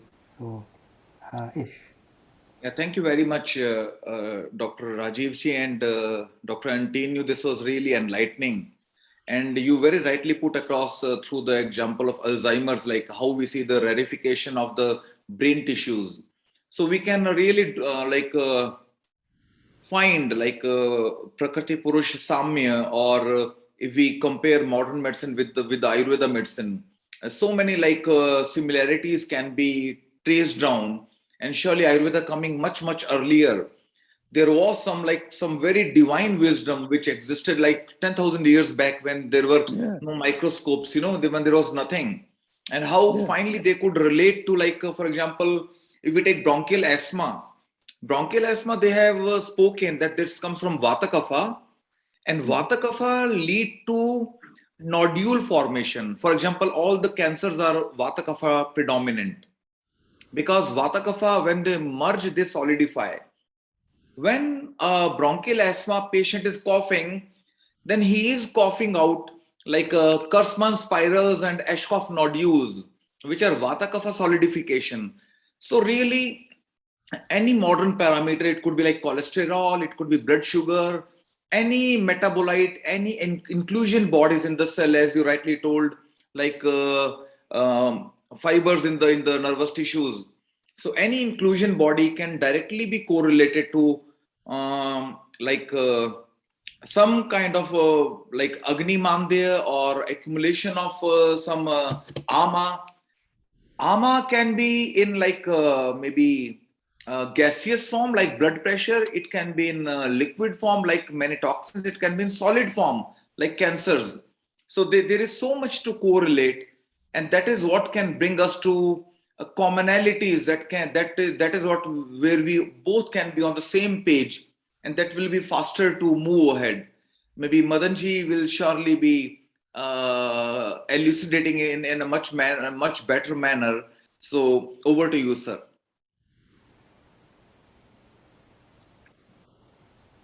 You can unmute, Madanji. Yeah, I'm muting.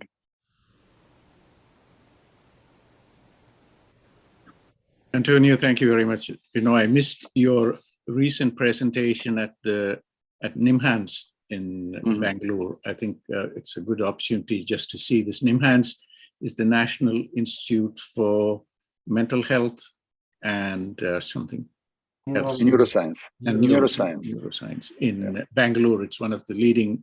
It's one of India's leading institutions for neuroscience, and Antonio presented there last week. I couldn't attend. Now, our connection with Antonio goes back a long time. It goes back to 2008 when we started our early interactions. In 2009 was when I had an opportunity to meet with Antonio, and this is a distillation of that event where we were together. And this is, Antonio, this is more important for our platform here in terms of global health and One Health and, One Health agenda. 2009, Antonio organized a very, very amazing meeting. It was titled The Meaning of Life Awareness, Environment and Health. And this was in March 2009. And we had several people with us. Particularly important was Brian Josephson there, who's talking, the professor of physics here, and of the Josephson Junction fame. And he said that in his lecture, he touched on the Eastern philosophy and Western science, which Antonio has elaborated so nicely.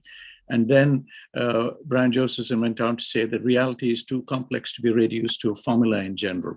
And this is where Antonio has taken us forward. He's taken us further into that story, using his curiosity to understand Ayurveda and the Ayurvedic terms, etc. And that thinking there, in that second slide of yours, you took us very deep into these principles, Antonio. You presented this concept of a synapse, and you said two things come together. And I look at it slightly differently. I look at it as saying that 2009 meeting where you gave us that entirety, and within that entirety are embedded different aspects. So it's like a cell having taken a mitochondria inside. See? That is where modern biology, modern medicine, modern physics sits in there. It sits in an entirety. And that vision was given to us in Advaita Vedanta by Adi Shankara. Adi Shankara's Advaita Vedanta is all about that one entirety. Within that, we have different systems. And I also take the point that there are details that would have been better understood in modern biology if they approach it from concepts of gunas. And I think this is one area where we need a lot of discussions, the Vimshati gunas, the 20 opposites, the 10 pairs of opposites, and how they change the workings of the human body, even a single cell, or the rheology of blood, for instance, as that early trigger for disease, as Ishji says, there are certain conditions where simple aspects, you just need to change the pH just a little bit, and that is enough to bring back one guna that is going out of control. And I think those simple examples are the ones that we should pick up and present to modern biologists. From University of Perugia, there was a recent study on looking at the microbiome, the nasal microbiome in COVID patients. And what they find is that a large number of COVID patients have a dysbiosis here, the nasal microbiome. And the hypothalamus just sits just below the nasal cavity there. And if you have any inflammation in the hypothalamus, it upsets the entire HPA axis and you got problems. And the whole immune system is compromised and so on. So the language is there in Ayurveda. And the treatment, when I looked at this study from Perugia and I look at it and I say, oh my God, they are changing with Nasya, Anutilam or something, a very simple intervention. They're changing with ghee. You remember the Indian government advised to put ghee. Yeah, put ghee, exactly. Put ghee, Anutilam or whatever, that you use, just to change the guna of that interface. And just by shifting that, you can change the entire coherence of the system. You use that wonderful word, coherence of the system. Coherence is disrupted. So you have given us a very detailed and a very deep perspective how to bring that language. My only difference, Antonio, I mean, we've discussed this at length at many places, is that the darshanas, the Shad darshanas or the 9 darshanas, they describe reality, which you've touched on nicely, but that reality can contain modern biology, modern medicine. Yeah. But temporarily, your representation is correct. You're saying, bring the two systems together and form those bridges, those synapses between these two. And we've heard from our earlier speakers about skin as a way. Skin is that interface between where we are and how we can enable major changes, systemic changes. Vata sits on the skin. How with simple abhyanga or massage in the opposite direction, Udvartana versus abhyanga. You just change the direction. One uses a dry treatment versus oily treatment. How you can actually bring about incredible physiological changes. Maybe that is a dialogue we can have where we can bring contemporary medicine people. You can see up here, I keep talking about this ongoing interaction with our colleagues in Toronto, with the University Health Networks in Toronto. We have put all the hospitals of Toronto together, and we are looking at these areas of work. And maybe Mauritius, maybe Africa, maybe Europe, maybe Italy can all, and UK certainly, can all come together under your leadership, where we can look at those practical, immediately tangible outcomes, you see. And I think... Madan, very nicely put there. So we move to the next section where I'm interested. We have lots of experts in different countries, lots of specialists in different countries. For several years, and in fact several decades, they are trying to bring it together. If we agree that Ayurveda in Europe, in Italy, UK and Germany, doctors can now study Ayurveda medicine within the framework of postgraduate medical education, which is recognized by medical councils and the universities. Now, bearing this in mind, Antonio, you are there. Shall we agree right now on this forum that before next March, we all meet in London, particularly from the Italy, Germany, and UK experts in London, and we form what is the whole point of Healing Our Earth together, and we create a document, a working document that we can use for the correct media, and we bring them, and the parliamentarians. Now, Italy Parliament is quite good. It started now doing outreaches with even ethnic organizations, so particularly Indian, which are the sponsors of, through the Ayush Ministry, Ayurveda and everything. And India, which has started with the first wellness and well-being officially recognized center in Jamnagar, together, knowing that India actually vociferously markets Ayurveda very seriously right now, let us all unite together to go to the next step and speed up within 3 years what we've been trying for the last 30 years. Now is the right opportunity because we are all able to come on meetings like Meet, Zoom faster, but we go person-to-person meeting in London. One of the biggest temples will maybe sponsor us a dinner and host it, so the value will be very good. We actually bring the people who make the decisions, who are there, education authority, parliamentarians, and the media, which are very important for us, who can actually bootstrap us and leverage us to the next solution. So Antonio, the way you presented today was exactly, without knowing much about you, when I was talking about you before you came on, it was an alternative view. So it was very exciting to watch. And which country are you from? Italy. What does Italy do? Italy recognizes this through the university as well. So Rajiv, what are your thoughts? Let's go. Rajiv, your thoughts for a minute. We go to Madan, then we go to Ish, because Ish will be, he's linked with the Ayush Ministry, so it'll be very good to get this thing rolling faster.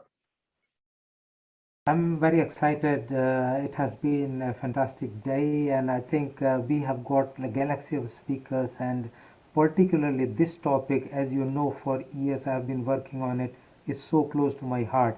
Bringing the things together, getting the things better together. So as you have touched, we should do that. I think we have got enough time, we have got enough people now within our group so that we can meet together, do that thinking together how we can, as you mentioned, bring whether there is possibility of bringing into the curriculum, because if it is possible, why not we do it? And we have got evidence base that it is beneficial for both sides, so why don't we do that? That's one part. And as you mentioned, we can just organize that in London in the forthcoming time. And the beauty would be that it will be scientific people along with the media and people who are influencer, and I think we should not forget politicians as well, because it will be in their view as well. So we should have selected lobbied politicians into it to bring it together. So that's good. And second part is to bring it for the public as well, because public engagement is necessary. Public has been supporting us so far through these seminars, and I get so many messages every day about when actually is going to happen. So I think let's work on both fronts. So thank you very much for the whole team. I would just believe entire day has gone just like a dream. I cannot believe we started 2 o'clock and it's 8 o'clock. We are still going with full energy. There is no like sucking, nothing like that. We are tired. We are not tired. We are more fired than in morning. We want to make it happen. Thank you very much, everybody. And Rajiv, at this point, on behalf of Healing Our Earth, the whole team, I would personally like to thank you and Ish for helping produce this episode over here. Tireless energy. You've been there before 2 o'clock. You're going to be here after 8 o'clock. And as you say, we are more charged up as longer we go. Madan, your view on getting Germany, Italy, and London first, UK, because we'll go to Latvia, Serbia. I don't know whether you are aware of it or not. Those 5 countries are also into regulated Ayurveda, and Sweden might turn as a first country, maybe complete Ayurveda. So I think we go in a systematic way. People like Lord Ranger, who from House of Lords can maybe prepare and help us put up a document. He's actually part of Healing Our Earth. Lord Poppet is part of Healing Our Earth. These are all connected to us. Important thing today, exciting big, Rajiv and Madan is bringing Antonio on board. Because Antonio's website, if you visited, has actually got exciting facets to it. He has got the indigenous Italians on board, and he has got Indians. Plus, he has got also retreats that is being planned. He has got a nice view in a YouTube where he actually shows a sample room and the facilities as well. So you see, Antonio has actually got a hands-on approach from an Italian person loving the Indian background and merging into a business, education, and on-ground facility. So that's exciting.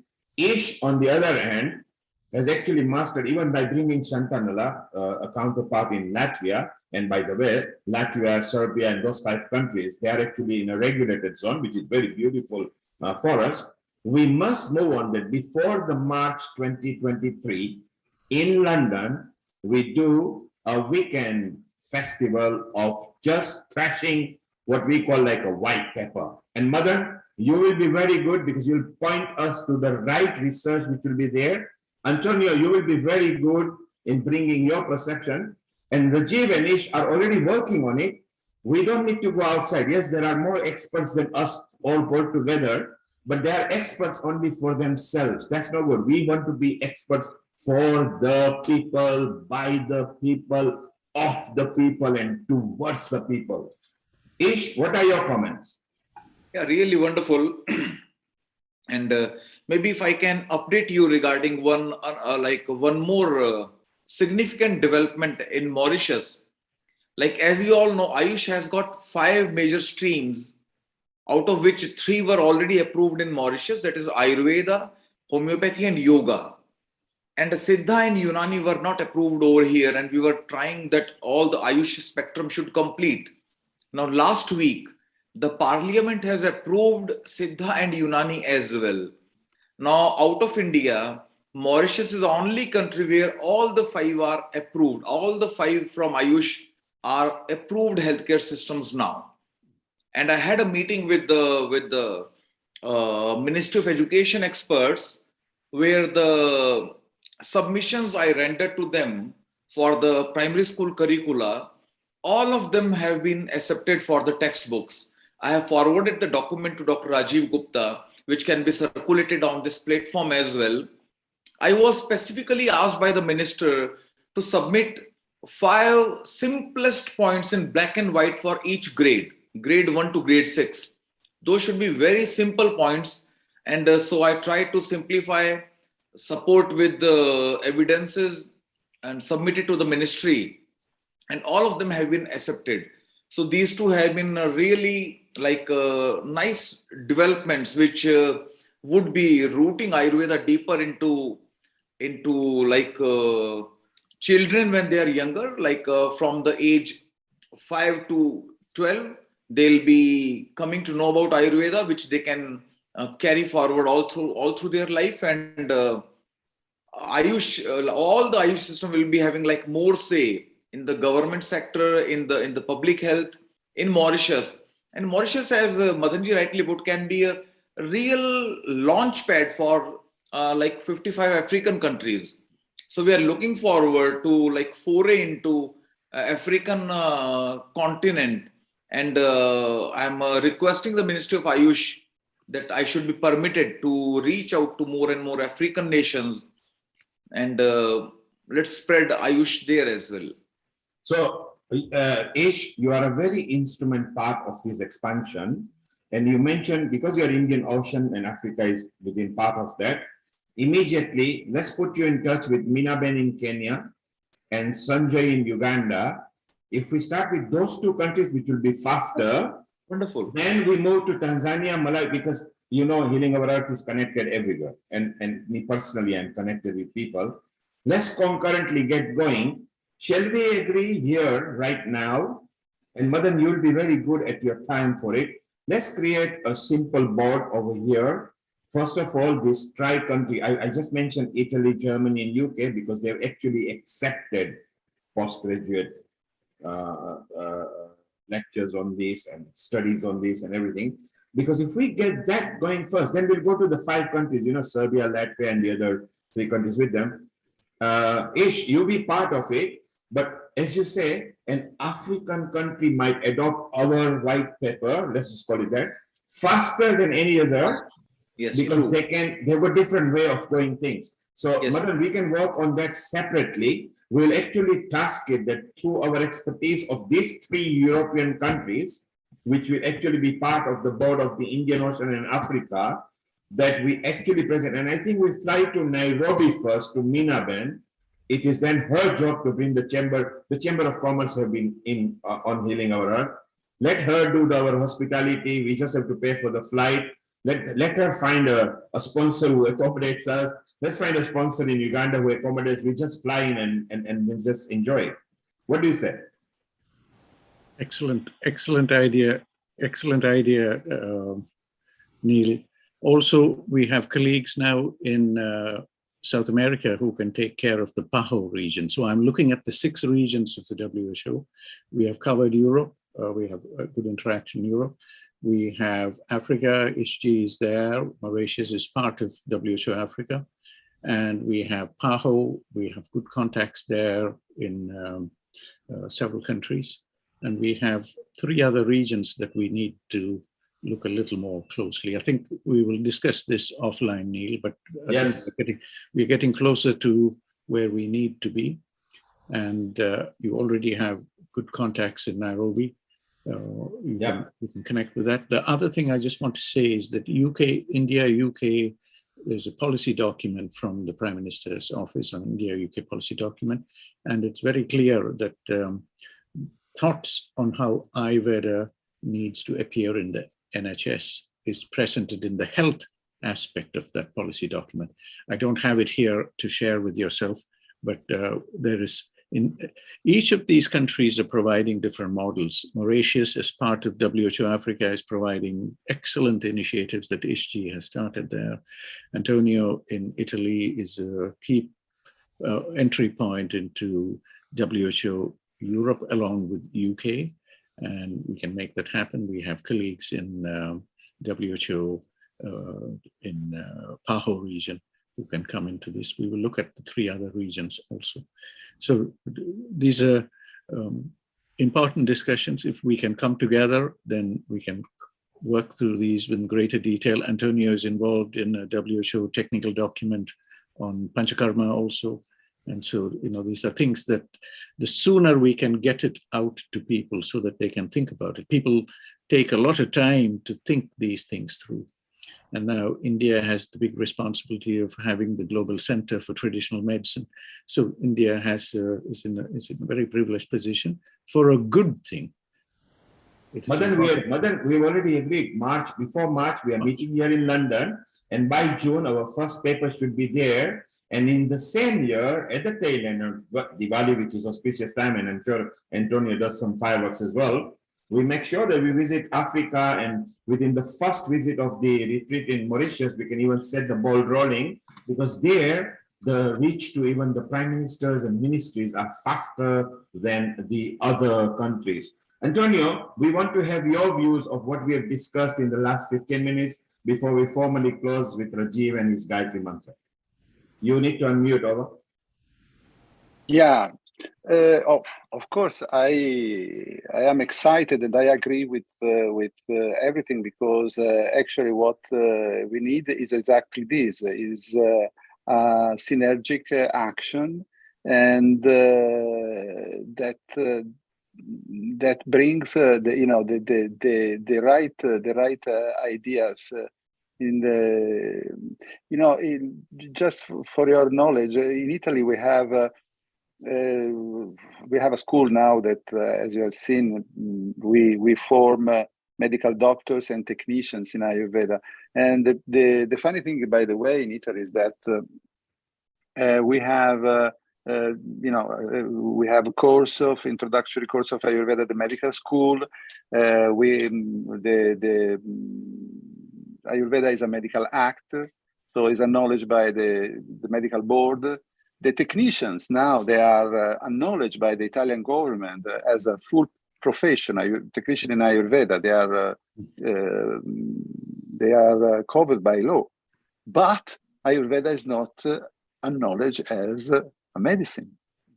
So, I think that we need this kind of action to make a kind of equalization of the information in all the country, but at the political level, because this kind of discrepancy, they are due mainly to ignorance of the people. But there are other issues which are not so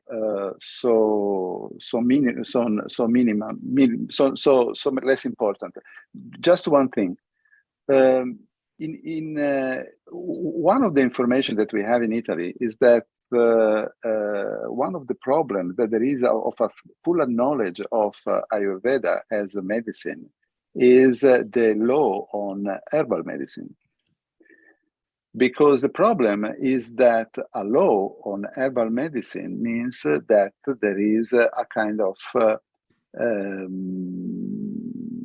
alteration in what are the possibility of sales of medicine, herbal medicine. And there are a lot of problems to have the countries to accept the Indian pharmacopoeia, or just to make the law less restrictive for herbal things. So in Italy there is, I think that also in the other countries, if a medicine is accepted as a medicine, full-fledged medicine, the government needs to give to the doctors everything they need. And what we need is a full pharmacopoeia. But they cannot give a full pharmacopoeia since there is not a law on the regulation of herbal medicine. And this is not only Italian level, but European level. At the European level, there is the THMPD, and then there is the Belfrit, which are different. And so there is a big confusion. So this act is not only for the diffusion of Ayurveda at the academic level, at the political level, but also to find a way to overcome these difficulties. For example, in Italy, we cannot have Guduci, Tinospora cordifolia, but in Germany is sold everywhere. But in Italy, no. Because Italy is part of Belfrit, that means Belgium, France, and Italy, where Guduci is not allowed. This is good from, this is very bad, but it's good from another side, because we have to find a way to substitute Guduci with some other things. So we have to think. Yeah. And last thing, one of the most important things, just one of the teachings that we have in our school is for the medical doctor to teach how to read in an Ayurvedic way the medicine of the allopathic medicine, in such a way they can use, if they do not have anything else, they can use the allopathic medicine from an Ayurvedic point of view, causing less damage. For example, if you take an hypertensive, I mean, if you look at the Prakriti, and then you understand, calcium block diuretic from an Ayurvedic point of view, I mean, you understand which is going which improves Apana, Vyana, other things, and then according with the Prakriti, then you find immediately the antihypertensive that you can give to the person. Instead, if you look at the Harrison there is written that you just try, since it's a polytherapy, you just try which one works better. In this way, we reduce time, we reduce expenses, we reduce risk for the patients. But for doing this, we need information. We need to inform our colleagues. We need to inform politicians. We need to give the possibility to the politician to understand that they can get something with Ayurveda, because otherwise they don't do anything. Thank you, Antonio. That's fantastic. Antonio, I have put in the chat box. I have put a little thing there. If Neil will permit me to share my screen, because there are viewers here. Yes, you are a co-host, Madan. Thank you, Neil. You can sing and dance. This is for those who are joining us on YouTube. I highlight this document. It's a 2030 roadmap for India-UK future relation. You can get it online, so there it is. I'm going to go, so it's a long-term vision, 2030 vision. I'm going to go to the end of this document. This section 5 is titled Health. And there are many things listed here. I'll leave you to look through, but I want to take you to point number 32 here. Ayurveda and alternate medicine. So there is a provision made in that high-level policy document here on Ayurveda and alternative medicine. And this is a key document for any other engagements with other member states in other parts of the world. So that is one thing that I wanted to highlight. And the second thing, Antonio gives us some very specific details about the conflicts, the lack of coherence in the European regulations. Many people may not know about THMPD. Many people may not know about the Belfort nations. And these are technicalities that are very important to show inconsistency within the EU regulations and between the member states.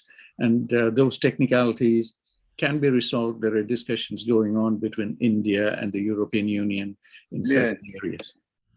So I just wanted to highlight this. It'll be good when we come together and then we have a little more time to share notes, and maybe in advance we can share many of these things in advance. And Madan, just to remind everybody, that vision was made before who endorsed Ayurveda to be looked into.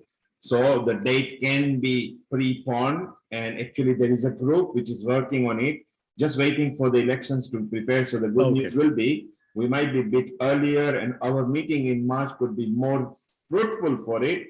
So more so reason that we want to go ahead and do this. Rajiv, let's go and close now and remind what's happening next week. And after that, we just close off and then we'll be private. Thank you so much. And again, it has been a wonderful day. Once again, thanks to everybody, speakers, participants, and those who have contributed to discussion. It's 141st episode today, and 142nd episode will be next week, which is Sunday 14th of August, and that will be dedicated to Indian Independence Day, and that is for us to celebrate how the independence has happened, and it's all enjoyment, fun, and a full-packed event with participation of people. So I think that's the next week, and I think we can formally bring it to close. It has been excellent day, very fruitful day, I said, and I think we have got concrete plans now. We have got a clear motive that we need to move. We have got 3 positive outcomes from today. One, we are going to have this document which we will need to work on between now and hopefully have an event somewhere before March, so that we can meet at least 3 nations and then try and produce a document stroke white paper that would then become a formal pressure point. Second is we're going to expand into other countries. So we're going to expand into the well-known Ayurveda Center, Ayurveda Point in Italy and the nation in the Europe. We're going to expand into Africa with Mauritius and other countries, including the Kenya and other African countries, and we're going to expand into other Far East countries as well, and then our partner country, which is across the continent, the USA, at probably into the formal later part of the next year. And I think that will bring us a proper global input, and I think that is the aim, and I could see the dream becoming a reality now. So thank you very much again. Let's do a prayer to great God for everybody to be happy and healthy with the Gayatri Mantra. Om Bhur-bhavasvaha Tatsaviturvarenyam Bhargo Devasya Dhimahi Dhiyo Yo Nah Prachodayat. Om